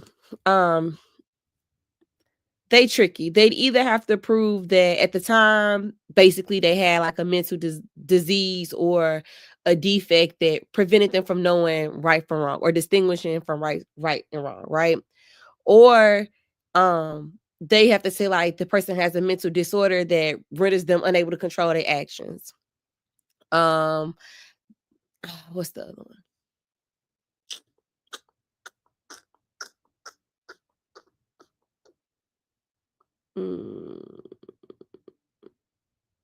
I think. Well, I think there's another one that's like that talks about a person lacking the capacity.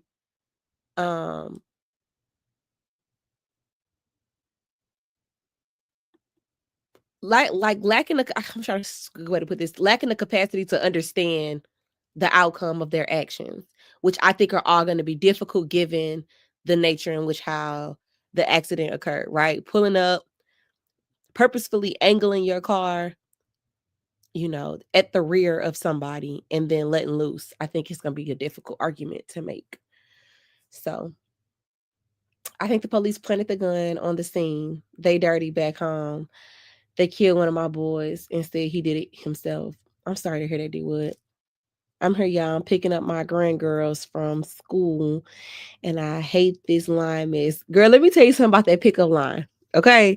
As the person who I no longer have to do the pickup line, but as the person who was doing the pickup line, girl, it's really get your kid and move, okay? We don't have time for you to put them in no car seat.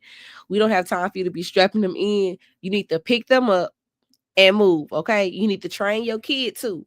Train your child and let them know, have your book bag off when you walk up to this car. And we don't got time for your kid to be trying to open up the door, take their book bag off to get in. That's doing too much.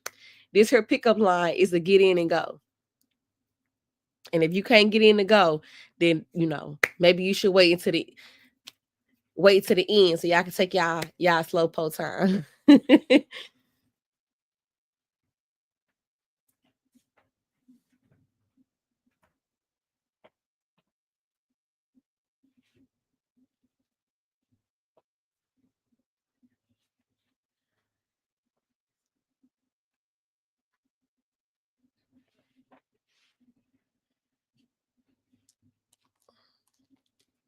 She say this is why I come late.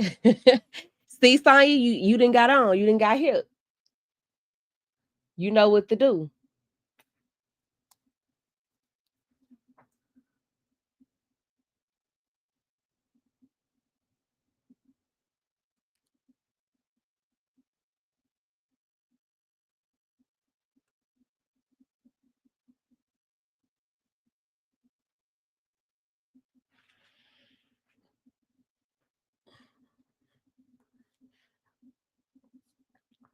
Y'all, they ain't came back yet. I do gotta go pick up Miss Marley though. Today is May 4th.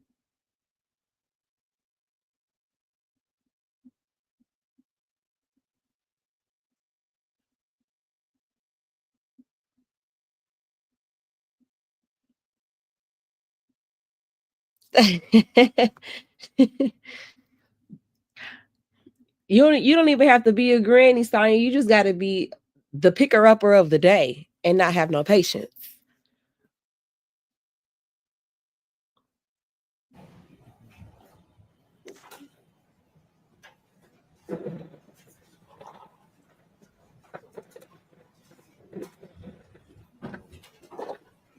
Okay, I'm gonna join y'all in the chat. I'm gonna go grab Marley, but I'm gonna keep the stream running.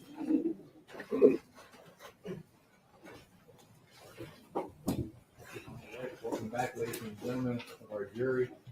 This is, as we've talked about, sometimes the difficult part of after eating a big lunch, having to sit down in here and listen. But we're going to ask for you all to be attentive. We are going to turn the time over to Mr. Perry for your closing remarks. Please support. Yes, sir. January 7th, 2023, at 8:30 more or less. Darius Bean didn't know anything about Tyre Nichols. He didn't know anything about what Tyre Nichols had done. At that time, he didn't know anything about the fact that moments earlier, Tyre Nichols drove from 285 in Riverdale all the way to Ross in Rains while having blue lights cut on at first and then cut off because Memphis has a no chase policy. At 8:30, Darius Bean would not have known whether or not Tyre Nichols had a gun, whether or not he had a knife, whether or not he knew self-defense. He didn't know whether he had murdered anybody. He didn't know whether or not he had kidnapped somebody or carjacked somebody. Because those are the things that Darius Bean has to interact with on a nightly basis. Those are the types of arrests that he's made. At 8:30, Darius Bean was a passenger in a vehicle that had a person in handcuffs because they had a warrant. And he hears that a person has been tased and pepper sprayed and had gotten away from his fellow officer. That's all that Darius Bean knew. So at 8:30, on that same evening, while he's a passenger looking into the night for a suspect, not knowing what he had done or who he had done it to, he looks out the window and sees the person who meets that description. Darius Bean, after he saw that suspect and met that description, would have a fate that would intercept with somebody who, according to his mom, didn't have it all together. At 8:32, Darius Bean, not knowing anything about this man, did this.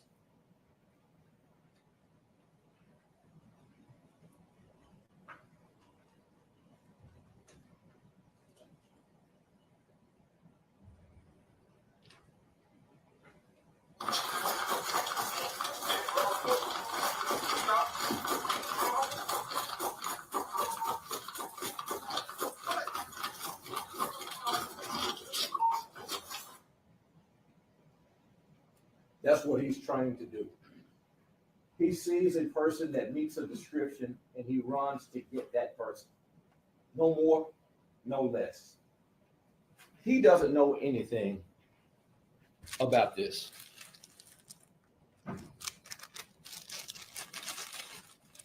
He doesn't know that this is in the man's car.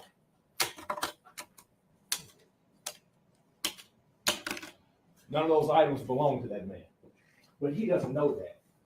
All he knows is that this person, after being lawfully stopped and attempted to be searched, took off running and overcame 3 grown men. And he attempts to do his job. I told you at the beginning that the law in this case would come from the judge, and that hasn't changed. But the facts come from this stand. And the facts that were turned in red on this all support not guilty verdicts on all counts for Darius Bean. Every witness supported Bean's not guilty. Every one of them. When asked about him holding this person and why he's holding him, every witness says the same thing. You can't let a person go if he has one cuff on and one cuff off. You just can't do it. Every witness, all of the documentary evidence supports Bean being not guilty. You see those items that are stolen. That's from the person who was just getting sesame chicken. But Bean doesn't do anything to punish this person. He's trying to apprehend him. Every witness says that. Every witness and all the videos support the fact that he's not guilty. And we'll go into these in more detail in the moments to come. If you isolate the actions of Darius Bean, did he have probable cause to chase the suspect? Clearly he did. Was he proper to chase the suspect? Did he chase him in a proper way? All of the witnesses say the same thing. Yes. The evidence shows that Bean, while pepper sprayed, maintained in the constant struggle with the suspect. You heard from the state's witness, Mills, that he pepper sprayed. Not only did you hear from him, but afterwards, when you hear this conversation, the so-called high-fiving about what happened, you hear during that conversation, Bean talking about his eyes burning. But in addition to talking about his eyes burning, he also talks about the fact that I bust my shit again too, meaning his knee. And you'll hear him talk about how the sutures in his knee open while he's out there on that particular night. You'll hear that you heard rather, there's no direct proof of any kicks coming from Bean whatsoever. The only strikes, if you slow it down, and you take it at a quarter speed in particular, you see that all strikes are to the forearm after Tyre Nichols is turned over and is reaching up. He pushes the officers off of him while he's on the ground, and they're asking for him to get on his stomach so they can put cuffs on him. It's impractical and dangerous for Bean to let the suspect's hands go. And you heard about the one handcuff on, and you saw the experts in the case. And once again, you should judge Bean's actions based off of the training that he received, and you saw the evidence regarding the training. Scorpion unit, once again, the evidence supports the fact that it was a street crimes operation to restore peace in our neighborhood, that the unit was created to interact with gangs, violent criminals, and to apprehend guns, dope, and money, and they were being told how successful it was. Created in 2021, and it consisted of several teams.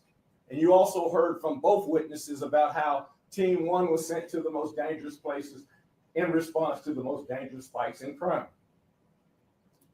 And you heard from Mills and Hempfield regarding how they were being congratulated from the brass at the top about the effectiveness of the unit.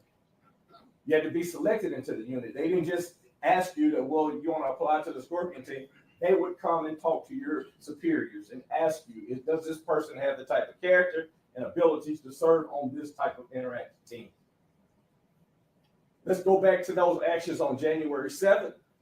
Just like what came from the witnesses, they met on Flickr at 6 for roll call. They were assigned out in that East Memphis area due to the spike in auto burglaries and thefts, carjacking. Person driving away from blue lights is indicative of those types of activities. Detective Bean was part of a two-man car, Mills being the driver of that car, and Bean was the passenger. At around 8:30, Detective Bean and Mills have a person in custody with warrants, and they let the misdemeanor warrants go in order to respond to that other location. And the suspect had been tased and pepper sprayed. That comes out over the radio. So that's what their interactions are based on. Detective Bean and Mills see the person, and you saw earlier at 8:32, Bean makes contact from inside his car with him visually, and when he tries to speak to him, the guy takes off running. And then you see that 3-minute struggle. Now, Detective Bean and Detective Justice Smith get to the person almost simultaneously, but Detective Bean doesn't know Justice Smith is even out there on a perimeter. He knows that he's running after this person who has made eye contact with him and made the decision to run away from him. That's all that he knows, and he tries to apprehend him. He used the use of force continuum, and you'll get a chance to read that yourself. Visual presence, verbal commands, and then how it escalates into hard hands. And you don't have to go step by step. They can jump in escalation. Use of pepper spray, the use of verbal judo, the use of hard hands slapping a person's wrist. None of those are out of the ordinary or anything wrong. Once the suspect was finally secured in handcuffs, and you look at the videos yourself, when handcuffs went on this person, nobody came up and got a kick. Nobody came up and got an extra punch. Nobody came up and shook him or did anything inappropriate to him. Once the handcuffs were on, the interaction was over. You get a chance to, when you're back there, review the policy that's been submitted as evidence. You heard from the experts regarding active and passive training, high-risk stops, the response to resistance within that policy, how hard hands and kicks and punches and slaps are a part of the hard hand apprehension process, and the use of force continuum. You heard about tunnel vision, non-lethal force, training in taser usage. The only person that had a taser on that team was Henfield at that time, and how the taser prongs, how the taser hit him. He says, and you'll hear the videos, I hit the bastard. Now here, after being questioned, and as he used the term, and I used it, browbeat, he says he didn't know for sure where they hit him. You judge by the video whether or not it looks like the tasers hit him. It's that simple. You heard from, and I asked the question of the expert, Mr. Cameron, regarding ineffective force versus excessive, because he's written about it and he's presented about it. Ineffective, if you're looking from a sky cam, looks the same as excessive. It just does. If it's not working, it looks excessive. But when you look at the body-worn cameras, and you have to do it in order to appreciate what they're trying to do and what they're going through and trying to get the guy into custody, it's showing they're not trying to punish somebody on the side of the road because you got this person's ID, or you got this person, you were involved in a crime, and we're just gonna beat the heck out of you. That's not what this was about. This was trying to get this man into handcuffs. Mr. Mills regrets using his aspartame, and I'm sure he regrets the verbiage that he used. I wanted him to testify, and he did so, about the time in which he changed his plea, because his initial statements was it was by the book. He didn't have the access of the book and looking at it and all that stuff at the time. This was a mere day or two afterwards, and he talked about how he responded and how he acted. But after hours and hours with the Department of Justice, and somebody saying, well, it sounds like you're pissed off. Yeah, it does, all of a sudden change to, well, maybe I shouldn't have used the aspartame. But in fact, he used the aspartame verbatim the way that MPD teaches you. 3 strikes to the arms. Nobody's hit this man in the head with an aspartame or with any other instrument. He does not get struck with that aspartame anywhere but where they train you, between here and here. And you'll have the opportunity to go back and look at Mills' body-worn camera in order to assess that. And it's important that you do, because it tells the story as how they are moving away from the person, and he still hasn't come into compliance with their request. The use of an aspartame happens.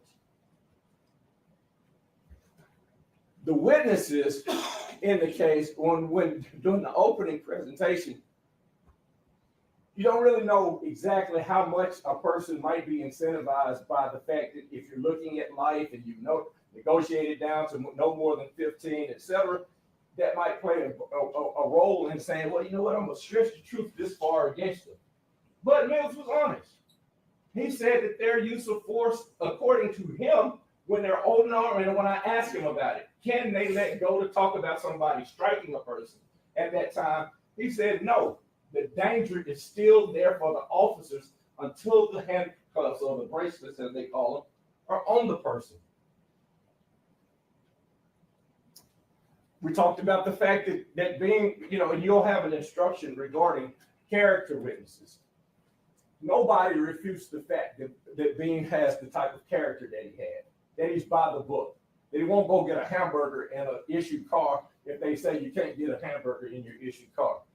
The fact that the person who came in from Mr. Taylor from college said that, hey, even when there was a little money missing, this, that, or the other, he took it so seriously that he came and got me from across campus at the law school and said, how do I deal with this? Let's go to the bank. I want this done immediately.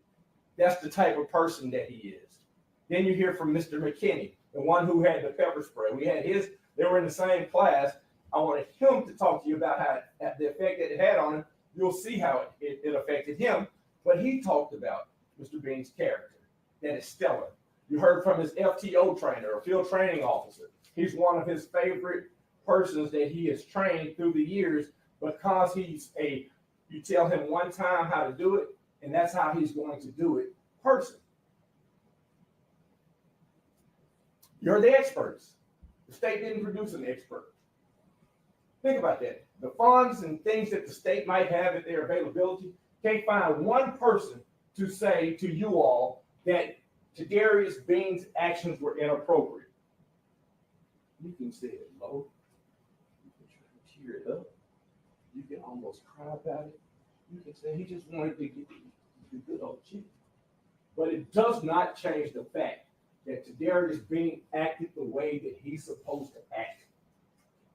The time for sympathies and stuff like that, I have the highest degree of respect for Ms. Wells. I didn't ask her a question. She lost her son. I understand that. Any mother who loses a son, obviously, would have pain.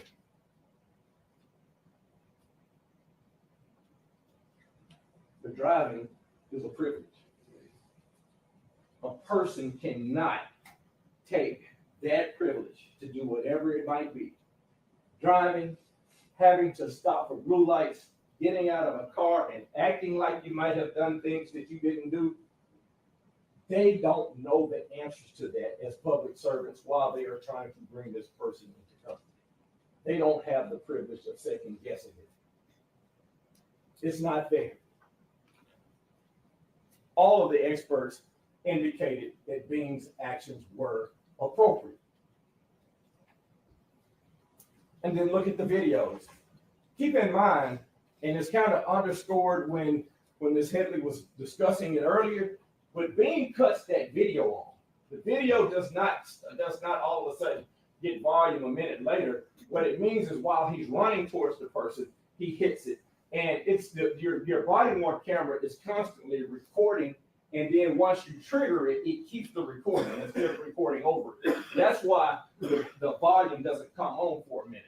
So after he's in the course of running towards this person, supposedly going to do something to punish the man that he's never met before, he triggers his body-worn camera and gets to him and then stops him.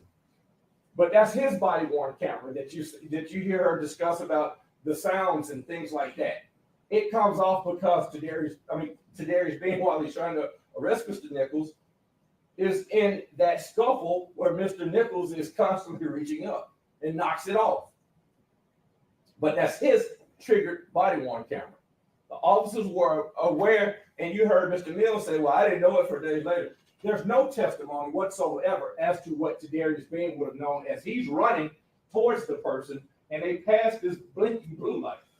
They know that there's an overhead there. That's no surprise to them. Now, as far as the person who was there and he's been talking about the hours that they've spent in front of Department of Justice, then it might change to a shock me moment. Yeah, that was the first time I knew about it. But there's been no testimony as to whether or not Tadarius Bean knew that there was a recording. What we do know is that he recorded himself because he hit that button. And you got to consider the distance and the angle of that pole camera. Next one. This is an isolation of the punches that we're talking about, and it's taken from the Sky camera, the Skycop camera time. And so it just outlines the force that's used. The red lines at the top, you got two different kicks. You can't tell whether they land, and Ms. Headley talked about a thud on a camera, from the sound of a camera. That's not the same as looking at something and telling whether or not that type of force was administered. And you definitely don't know whether or not it's being seen while Tadarius Bean is looking down at this guy trying to bend his arm in a way to put handcuffs on. The baton being deployed. If you'll note, and I forgot the exact phrase, but it sounded like clear or move back, when he pushed the baton out, they didn't stand in a location around Mr. Nichols to make this ass baton have to hit him in the head. They cleared so he could get to the place where they tell you to administer the blow, to the arm. That's why they get out of the way like that. And that's how you're supposed to. Then it appears that Martin slaps him with an open hand, and then Martin hits him. And nobody is here to say Martin did not hit him. Martin's not here. So as to what was going on in his mind and what he thought he was going to do, there's been no testimony regarding that and how Tadarius Bean, who's holding on to an arm in these seconds, can all of a sudden say, hey, time out, everybody. Y'all stop. Everybody stop. And know whether or not Mr. Nichols is just going to stand there and say, we're all good now.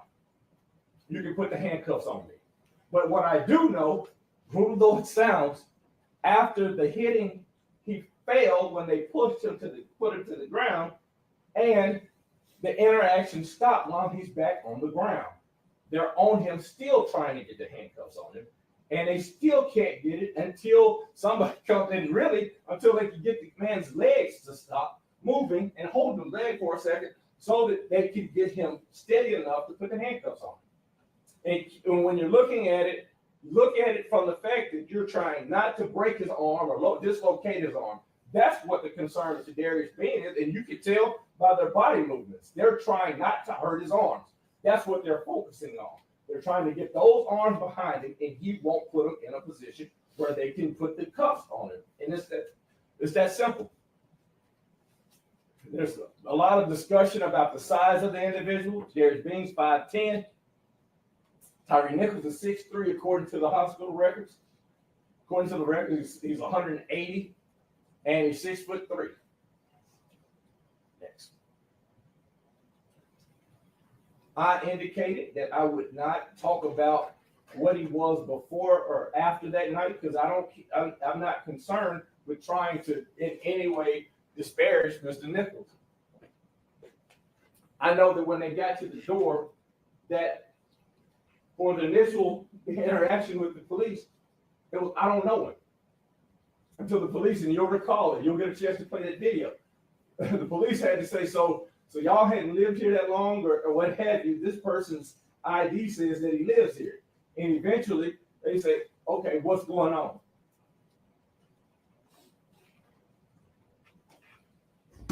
They don't know what all he's into. But there definitely had to have been something that this person said, I don't know. So you're expecting Mr. Bean to know the level of force and the level of coercion that it would take to get this man in the handcuffs when his own folks say that they don't know him. We know that he did drive 2 miles away from the blue lights and sirens. You'll see the reenactment. You heard the testimony of Mr. Hemfield, and you'll see the videos that are involved, and you'll see the camera inside the car of Mr. Martin. You know that he ran from the first scene, and he ran from Detective Bean. That was from the testimony of Henfield and from Mr. Mills. Nichols drove in a manner to avoid police detention. That's according to Mr. Henfield's testimony. We know that he refused to stop, and he subsequently resist arrest. Mr. Nichols would know that he had dope in the car and the stolen credit cards and the stolen ID. Does he have a right to resist being stopped? All of the experts say that he doesn't. Ms. Headley says that he doesn't. And I agree that he doesn't. Does he ignore lawful commands for his hands to be handcuffed? All 3 experts said that he did. He ignored those lawful commands. Was he actively resisting by running and walking and pulling away from Detective Bean? And the answer is yes. And that's according to all of the experts that are involved. And the actions at 6705 Ross Ridge are important because they show that this is not just somebody trying to get home for chicken or whatever it might be. This is the actions of a person who's doing whatever he is between those cars, trying to avoid being arrested because he knows what he has done and why he's trying to get away from them. They don't know that. They don't have the ability to check inside of his mind. They don't have the ability to even know he's out at 6705.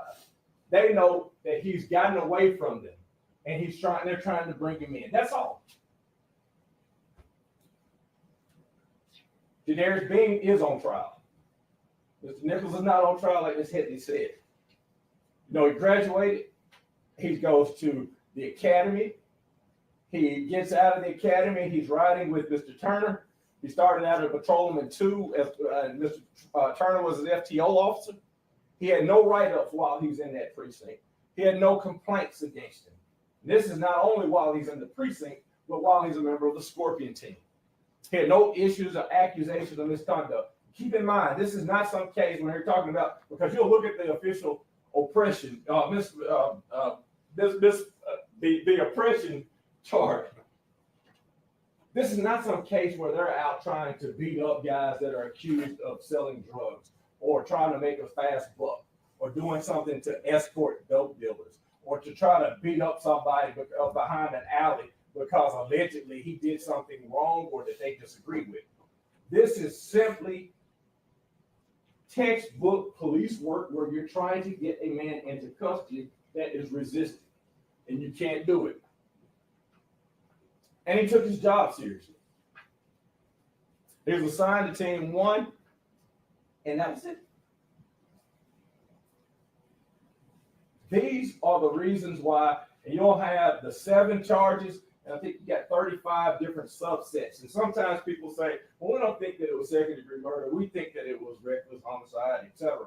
All of those charges require some form of intent or recklessness.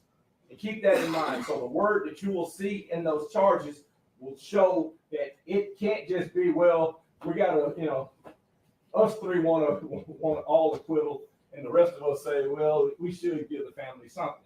These are not compromise charges. These are charges that have to be met until they give violence to your individual judgment. In other words, it is charges. These are charges that they had the burden of proving, and they just haven't proved. But in this case, unlike most cases where it's something, and I'm gonna go through a chart with the burden of proof, etc., where you actually have reasons that you can rely on while you're arguing back here with your co-jurors, if there are any people that think that they've proved anything. Number 1, being in response to a distress call the way he's trained. Do you want your officers not to do that?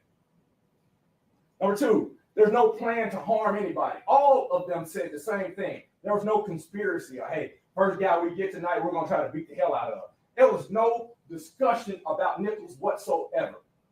Number 3, he chases the suspect as he's trained down a dark street. He doesn't know what he has. He relies on his courage out of that night that covered him black from pole to pole, like the poet would say. He did that on his own as he was trained. Knows the suspect has overpowered 3 officers. That's what the call out is. He knows that that's dangerous.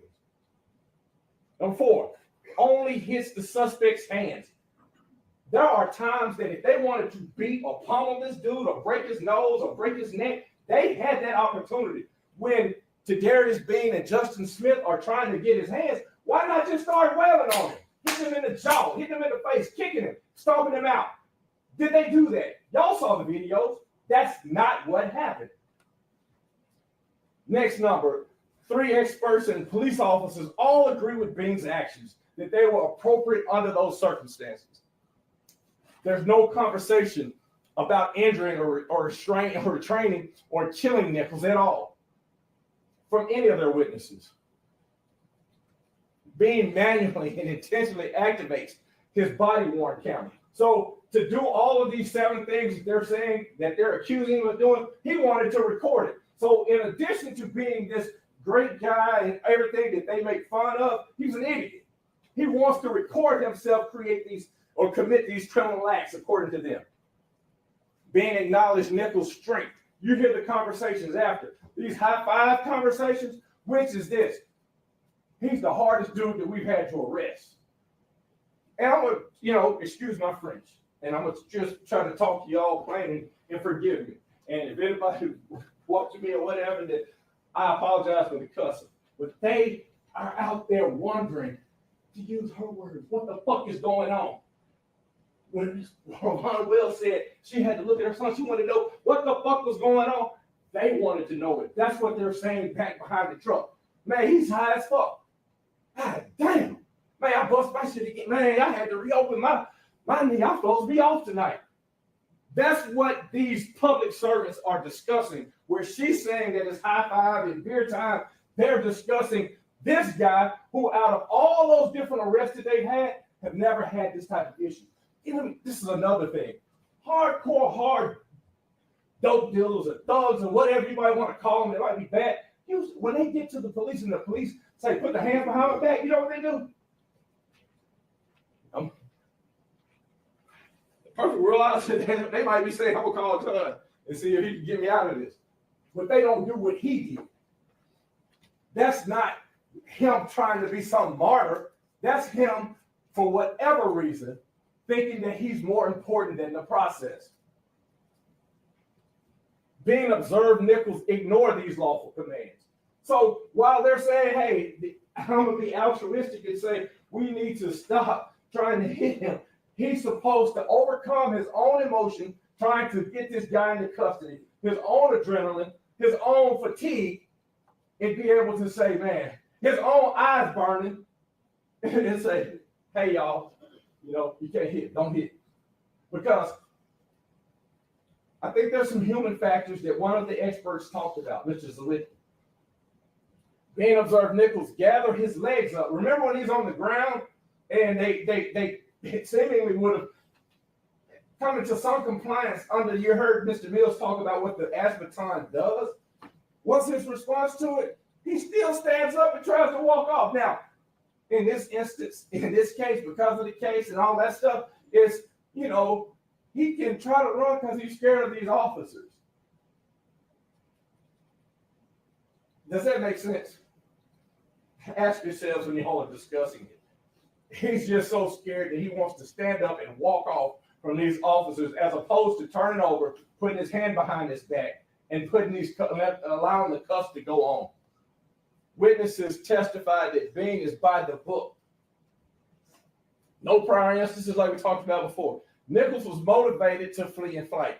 He's got dope, stolen credit cards, and stolen IDs. That's a motivation for him to act like he did. Once the handcuffs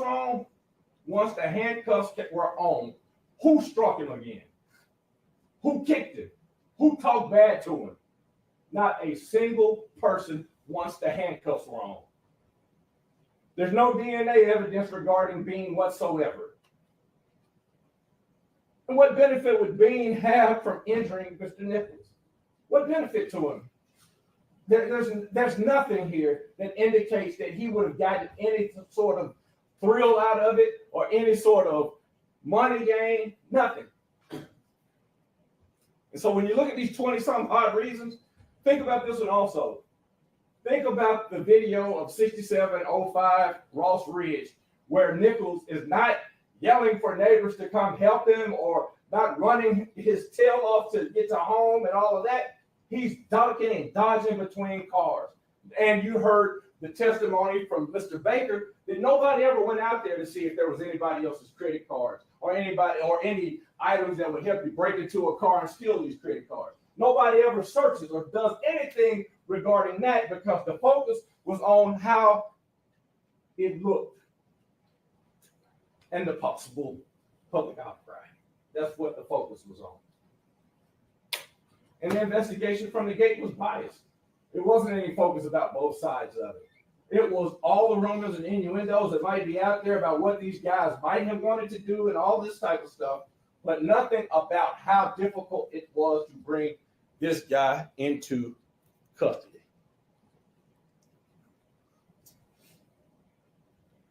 This is only, and this will not go back to you for evidentiary purposes, but I want to give emphasis to it because it shows where he is, and you'll have your own individual notes.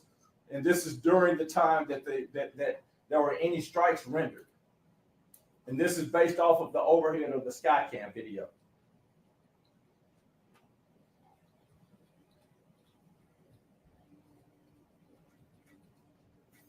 Time that the pepper spray goes all these different ways.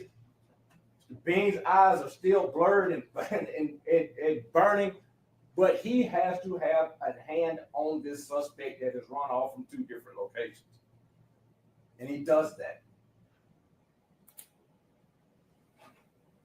And that's at 20, 33, and 57.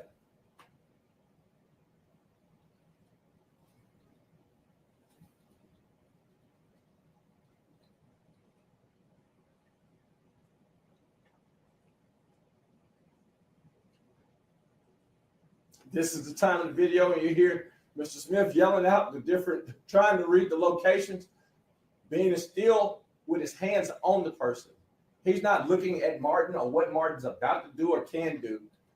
His focus is down, and you look at where his head is, it's down. And that's at 20, 34, and 12 seconds.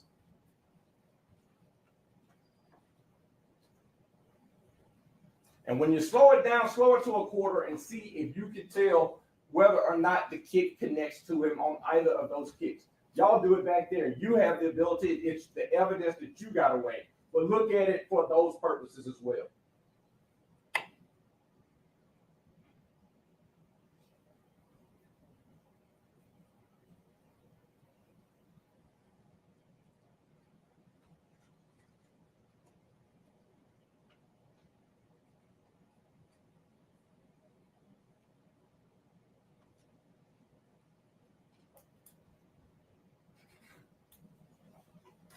Mills is walking off, trying to regather his breathing. Bean and Smith don't have that luxury. They don't have that luxury to gather their breaths.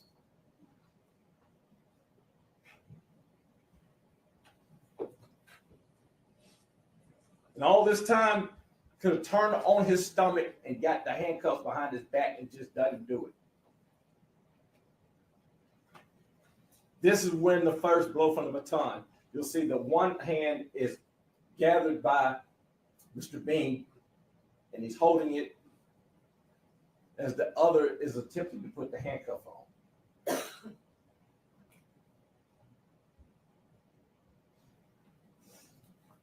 That's at 20, 34, and 56 on the Skycam video.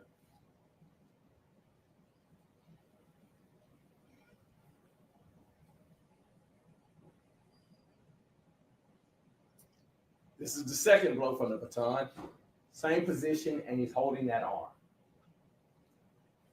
The suspect is still done what the expert referred to as blading his body, or having his body on the side, not on his stomach, trying to get handcuffs on.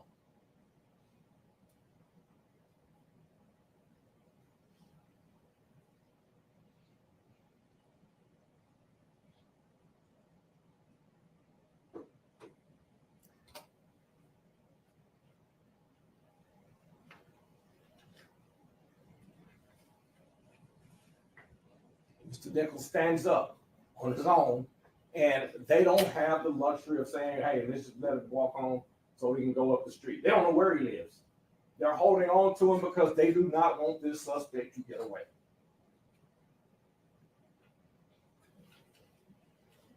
When you're at 2035-08, analysts on the jury and people that are athletic and understand center of gravity, look at how he's pulling when you look at the video and you isolate it at that time.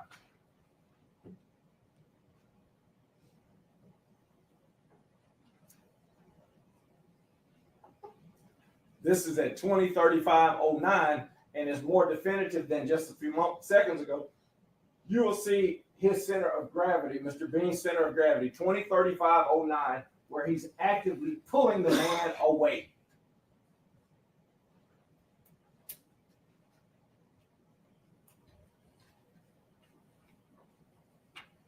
Away from any kind of blows from.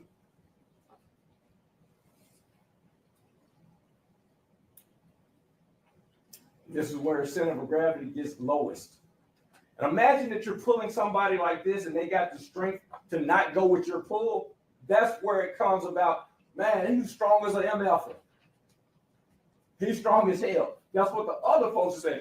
All me saying when they're over there is, man, he was eating. That's what they are offended by. The fact that after dealing with all of this, they say, you know, a person takes pepper spray, punches, etc. Man, he just was eating that stuff because it looked like he was high to them.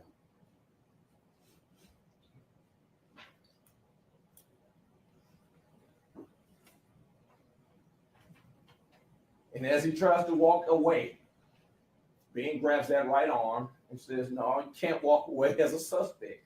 Just can't do it. Because at this point, I don't know what you have done and why you have done and why are you acting like this. I don't know it.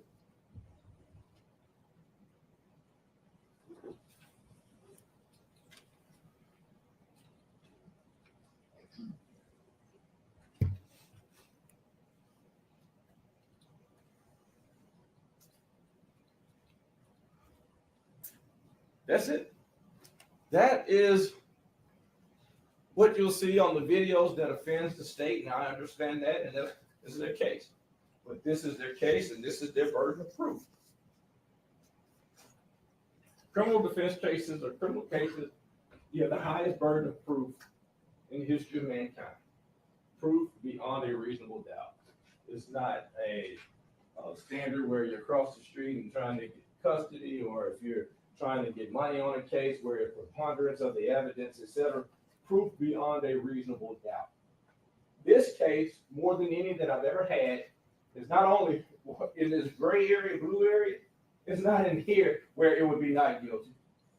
It's down here, proven not guilty. He videotaped himself. But you got the witnesses. We deal with Mills. Mills is the first witness that they called. That was a fact witness. No plan, no plot, no conspiracy, no knowledge of what Bean was doing, or what Nichols was doing, I'm sorry.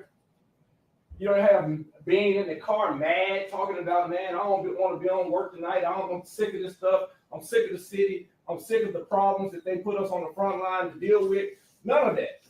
Just a regular night. They're going about their job. Mills did not testify that Bean used excessive force. To the contrary, he said that his force was appropriate. Hempfield, same thing. I've never seen Bean use excessive force. I've never heard him talk about any kind of street tax. I've never seen him upset. He was a good, quiet officer that minded his business and did his work.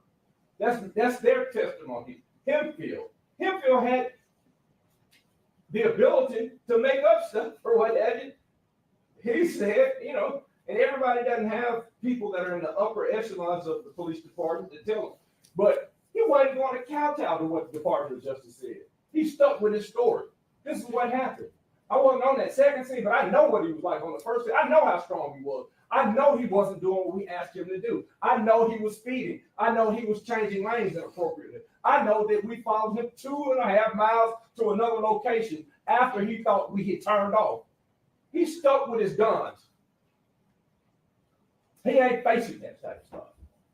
So he's smarter than the situation. But he testified favorably regarding Kadarius Bean.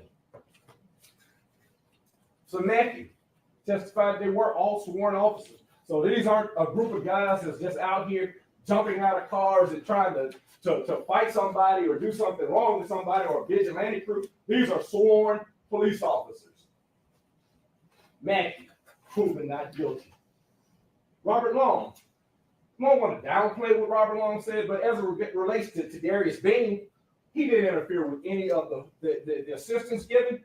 You see him lifting this guy up, and he was exhausted. And if you don't think he's exhausted after running that many yards and get somebody, count the steps. I counted 93 steps. 93 steps with 40 pounds of ammunition on and a duty belt. You think that that's just a fun night that we want to go out and terrorize somebody? But Robert Long said he wasn't a hindrance. He wasn't in the way. Did what he was supposed to do. Testified favorably for Darius Bean. Greg Turner. He's my favorite, that's his word, trainee.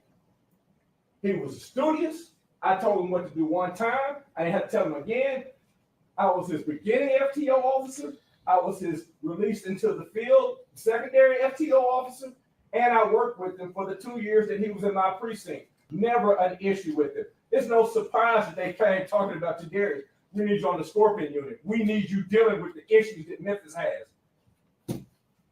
He testified for Darius Bean. DNA expert. No DNA expert talking about what all he did and I'm glad I can barely say what deoxyribonucleic acid, ribonucleic acid, or what have you. I didn't have to say any of that. Why? Because there's no evidence regarding Darius Bean. Proven not guilty. Kevion Taylor, I'm jumping back to a character witness. Knew him in college. Knew him at a time that, you might want to get it together. He wasn't 29 years old, he's 20. But he had it together. He had his act together. In college. That's a character person. That's not somebody out playing games at night. That's a character person that has what it takes to have been a sworn MPD officer that wants to work and get home at night. Proven not guilty. Marco Ross. Was there any evidence about anything that Bean did regarding any strikes to the head? No, they want to say that Bean, while he's holding this guy who has broken away from 3 officers already, is supposed to be responsible for what kind of day Detective Martin might be having. But we know one thing, that blows to the wrist didn't cause it. Blows to the wrist didn't kill him. Marco Ross, he testified in favor of Darius Bean. Jordan Riley, Kelly Rogers. Might have forgot the names, but we know one thing: they didn't know Tyre Nichols. We know that. We know that he had their stuff in their car. We know that. We know that they didn't get a ride from them to forget their purses or what have you. Why do we know that? Because this stuff happened back in October. This stuff happened back on Halloween night. And ironically, the stuff is stolen on the same night and it happens to be in the same person's car. I mean, y'all are 12 people, and I don't know, well, about 14 at this time, but it'll be 12 eventually. I don't know who's smarter or who's not, but you're smart enough to have made it here. A lot smarter than I am, but I can figure this. The stuff didn't belong to Tyre Nichols, and it's in his car. So whether or not it's Sesame Chicken or trying to get away with their stuff, they testified in favor of Kadarius Bean. 3 experts. They might say, man, well, how long have you been, Zwicky? I don't know how old Zwicky is. Zwicky's a lot of shit I probably am. And, he's like, well, I did law enforcement until about 15 years ago. But I know right from right, I know wrong from wrong. I know what they were doing was right. I know that you have to focus on what you have to focus on. Why? Because as soon as you don't, this guy might not be this good guy trying to get Sesame Chicken. It might have a pistol in his pocket and blow your brains out. That's what they deal with on a nightly basis. I make a mistake at the table. Martin lean over and say, hey, man, you know what? I should ask that. You know what? The Stingle might look over and say, hey, man, what about this? What do you think? They make a mistake at their table. They can conjure up and say, hey, we should have asked this. That was a bad analogy. Let's do it this way. They can have those conversations. They can have those conversations for an hour. They can talk to you 2 hours about an incident that took place for 3 minutes. Kadarius Bean can't do that because he'll get his head blown off. He doesn't have the choice of whether or not this man has it together. He does not have the ability to make that assessment. The games have to stop.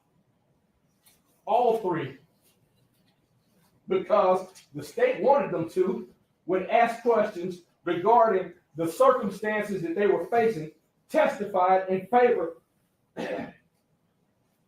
of proving not guilty. I told McKinney next to last, because McKinney knew him from the academy, and then he also testified about the eyes and how it feels. And you'll see his video back there. And when he testified about that situation, Johnny Major said, character is when nobody knows what you're doing. Character is what you do when the lights are off. Character is what you do when ain't nobody else watching. That's what character is. Wasn't nobody watching that car when he said, hey, man, come get me and run me a mile up the road. That's character. That is a person who has a fiber in him that nobody else can define for him. So when the New York Times dude called me and said, hey, I want to do a story on the parents to see what they think about it there, you know what I can say to them? I can say, hey, man, if I'm his parent, I'm jumping up and down with pride that my guy could get out of a car and running after somebody who he knows nothing about because that's what he's sworn to do. I'm not answering the door and saying, hey, does Tyre Nichols live here? No. And these are good people now. These are good people. Good neighborhood. Solid stepdad. Solid man. Help his son get a job. Works with his son. I don't know him. I don't want his problems here. I don't know him. You think about that. Police knock at your door about children. I don't know the man. I'm sorry. I got to do this. Now pick. If her son wasn't together at 29 years old and he's out on the street and he's running from where the police are, if he's running from them, I'm sorry. If he doesn't have it together and he should have it together, I apologize to her. She's a good woman. Cussing don't bother me because I'd be cussing about my son if he's dead. That don't bother me. But I know one thing. He didn't have it together. Kadarius Bean had it together. She testified for not guilty. She testified not guilty. So this is where we are. I don't know how much time I got left, but I'm about to beg because I don't have a vote. I don't have the ability to stand back there and to say what's right, what's wrong, or anything. I spent 5 days in your city, and I respect you guys for coming down here and being willing not to make up some story about not wanting to do it and to overcoming whatever it is that is an imposition in your lives, because you got lives that you could be at home doing what you do. John Sr., my dad, taught me not to be jealous. Not to be jealous. Don't go to somebody's house and come here talking about, hey, I wish we had that TV. Yada, yada, yada. I couldn't do that. Not around him. He wanted me to have the type of character that the various being has. But I got to be frank with you. When I did my Monday morning and Tuesday morning, Wednesday morning, 5 o'clock walk around that square where the aquatic center is, and when they're setting up the festival on that Friday morning, I don't even know what the name of the festival is. I got jealous. That city's right. That city's right. Now, this city has some good leaders, and this city has some leaders that I love. And there's some leaders that I love that are on the opposite side of what they think might have happened out there on that scene. I respect that. I got to respect that. But I also got to respect the fact that in this particular case, you got 5 guys that are doing their damnedest to get home. I got one that I represent, that I am at the proudest moment of my life to represent him, because he did what I don't know if I would have the courage to do. He got out of the car and he grabbed a guy that he thought had done something wrong, that he had done it all these other times and it wasn't a problem. But on this particular night, because of how he looks afterwards, after this man had 56 times that they asked him for his hands and refused to do it because of that public outcry, or whatever it might be, he's got to sit here in front of you all. He has to have put his life in the balance, and it's in your hands. So you got all these different subsets, and while you look at those different subsets, I challenge each one of you that at the end of it to discuss it, because the judge says, hey, you got to read all that stuff, and you're supposed to read it, and it is respectful to read it. But it should be just as easy as he did to jump out that car on each one, not guilty, and to sign it. On the count 2, where it talks about the kidnapping, should be just as easy. On each one of these pages, you'll have the chance to strike not guilty, not guilty, oppression, not guilty, aggravated assault, not guilty, especially kidnapping. Any of those different charges is simple. You've sworn yourself to do it. You don't owe anybody anything as it relates to sympathies. It's an easy task in this particular case. It's right or wrong. And there's no way to say that, hey, we've gotten to a date in our society and in our world that we can't appreciate the fact that our public officials put their lives on the line for us each day, and they're trying to do right. So it's not a case where they're abusing the badge and trying to go out there and prove a point, or to try to kill somebody or something like that because I'm trying to rob this dope boy. It's not that case. It's simple as ABC. I'm asking this man to do a task. I'm asking him to give me his hands so I can put the hand brace on, and he's not doing it. And I'm trying my best not to break an arm, break a leg. I'm doing everything I know how to do. And you ask me to be more responsible about somebody else's actions at that particular time and risk my own life is too much to ask. That's why I'm jealous. We act this together, and I'm asking that you help us out in this case. That you, at the end of the day, make this an easy verdict and end this bullshit. Get back to where your lives are.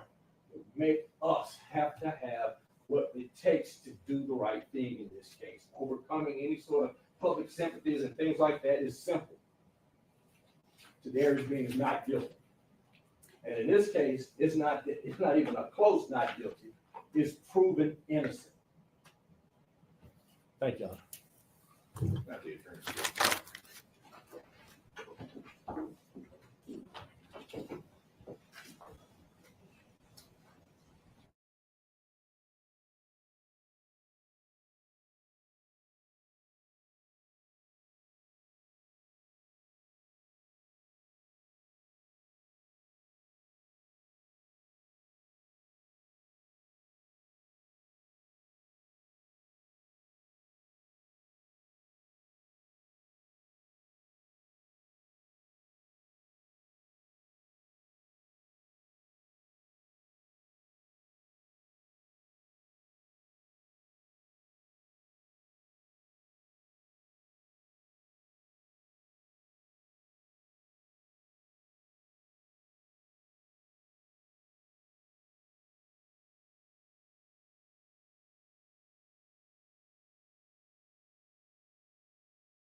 ladies and gentlemen, so that we don't have any interruptions during the closing arguments, we're going to go ahead and end this now and excuse you all for the evening. We're going to have you all come back first thing in the morning.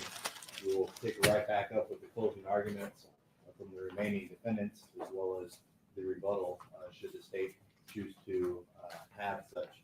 So we're going to go ahead and excuse you all at this time. Please rest well. We will see you all tomorrow.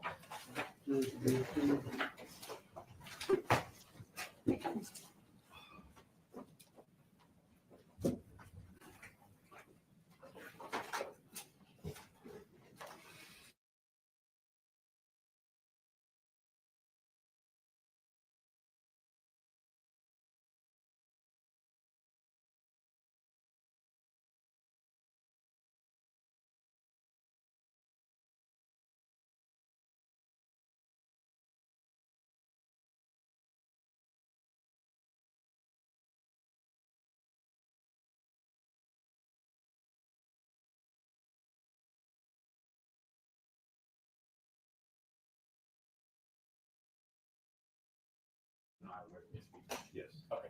The no longer with the jury. Okay. All right. Any other issues? All right. We'll go ahead and stand. We'll go ahead and adjourn until tomorrow morning 9 a.m. All rise. Court is adjourned 9 o'clock in the morning.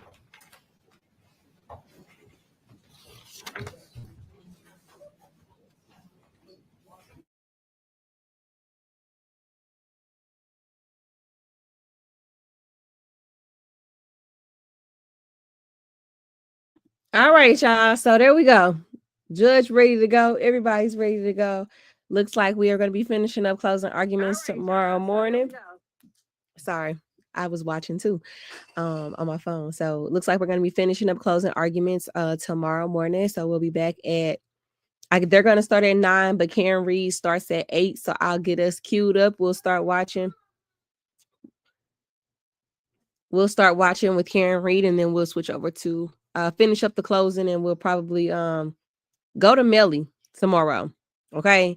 Hopefully we don't even have to watch Karen Reed in the morning. We can straight watch Melly, but we'll see what happens. All right. Make sure that if you haven't done so already, you like the live, make sure that you subscribe. And I will see y'all later. Have a good evening.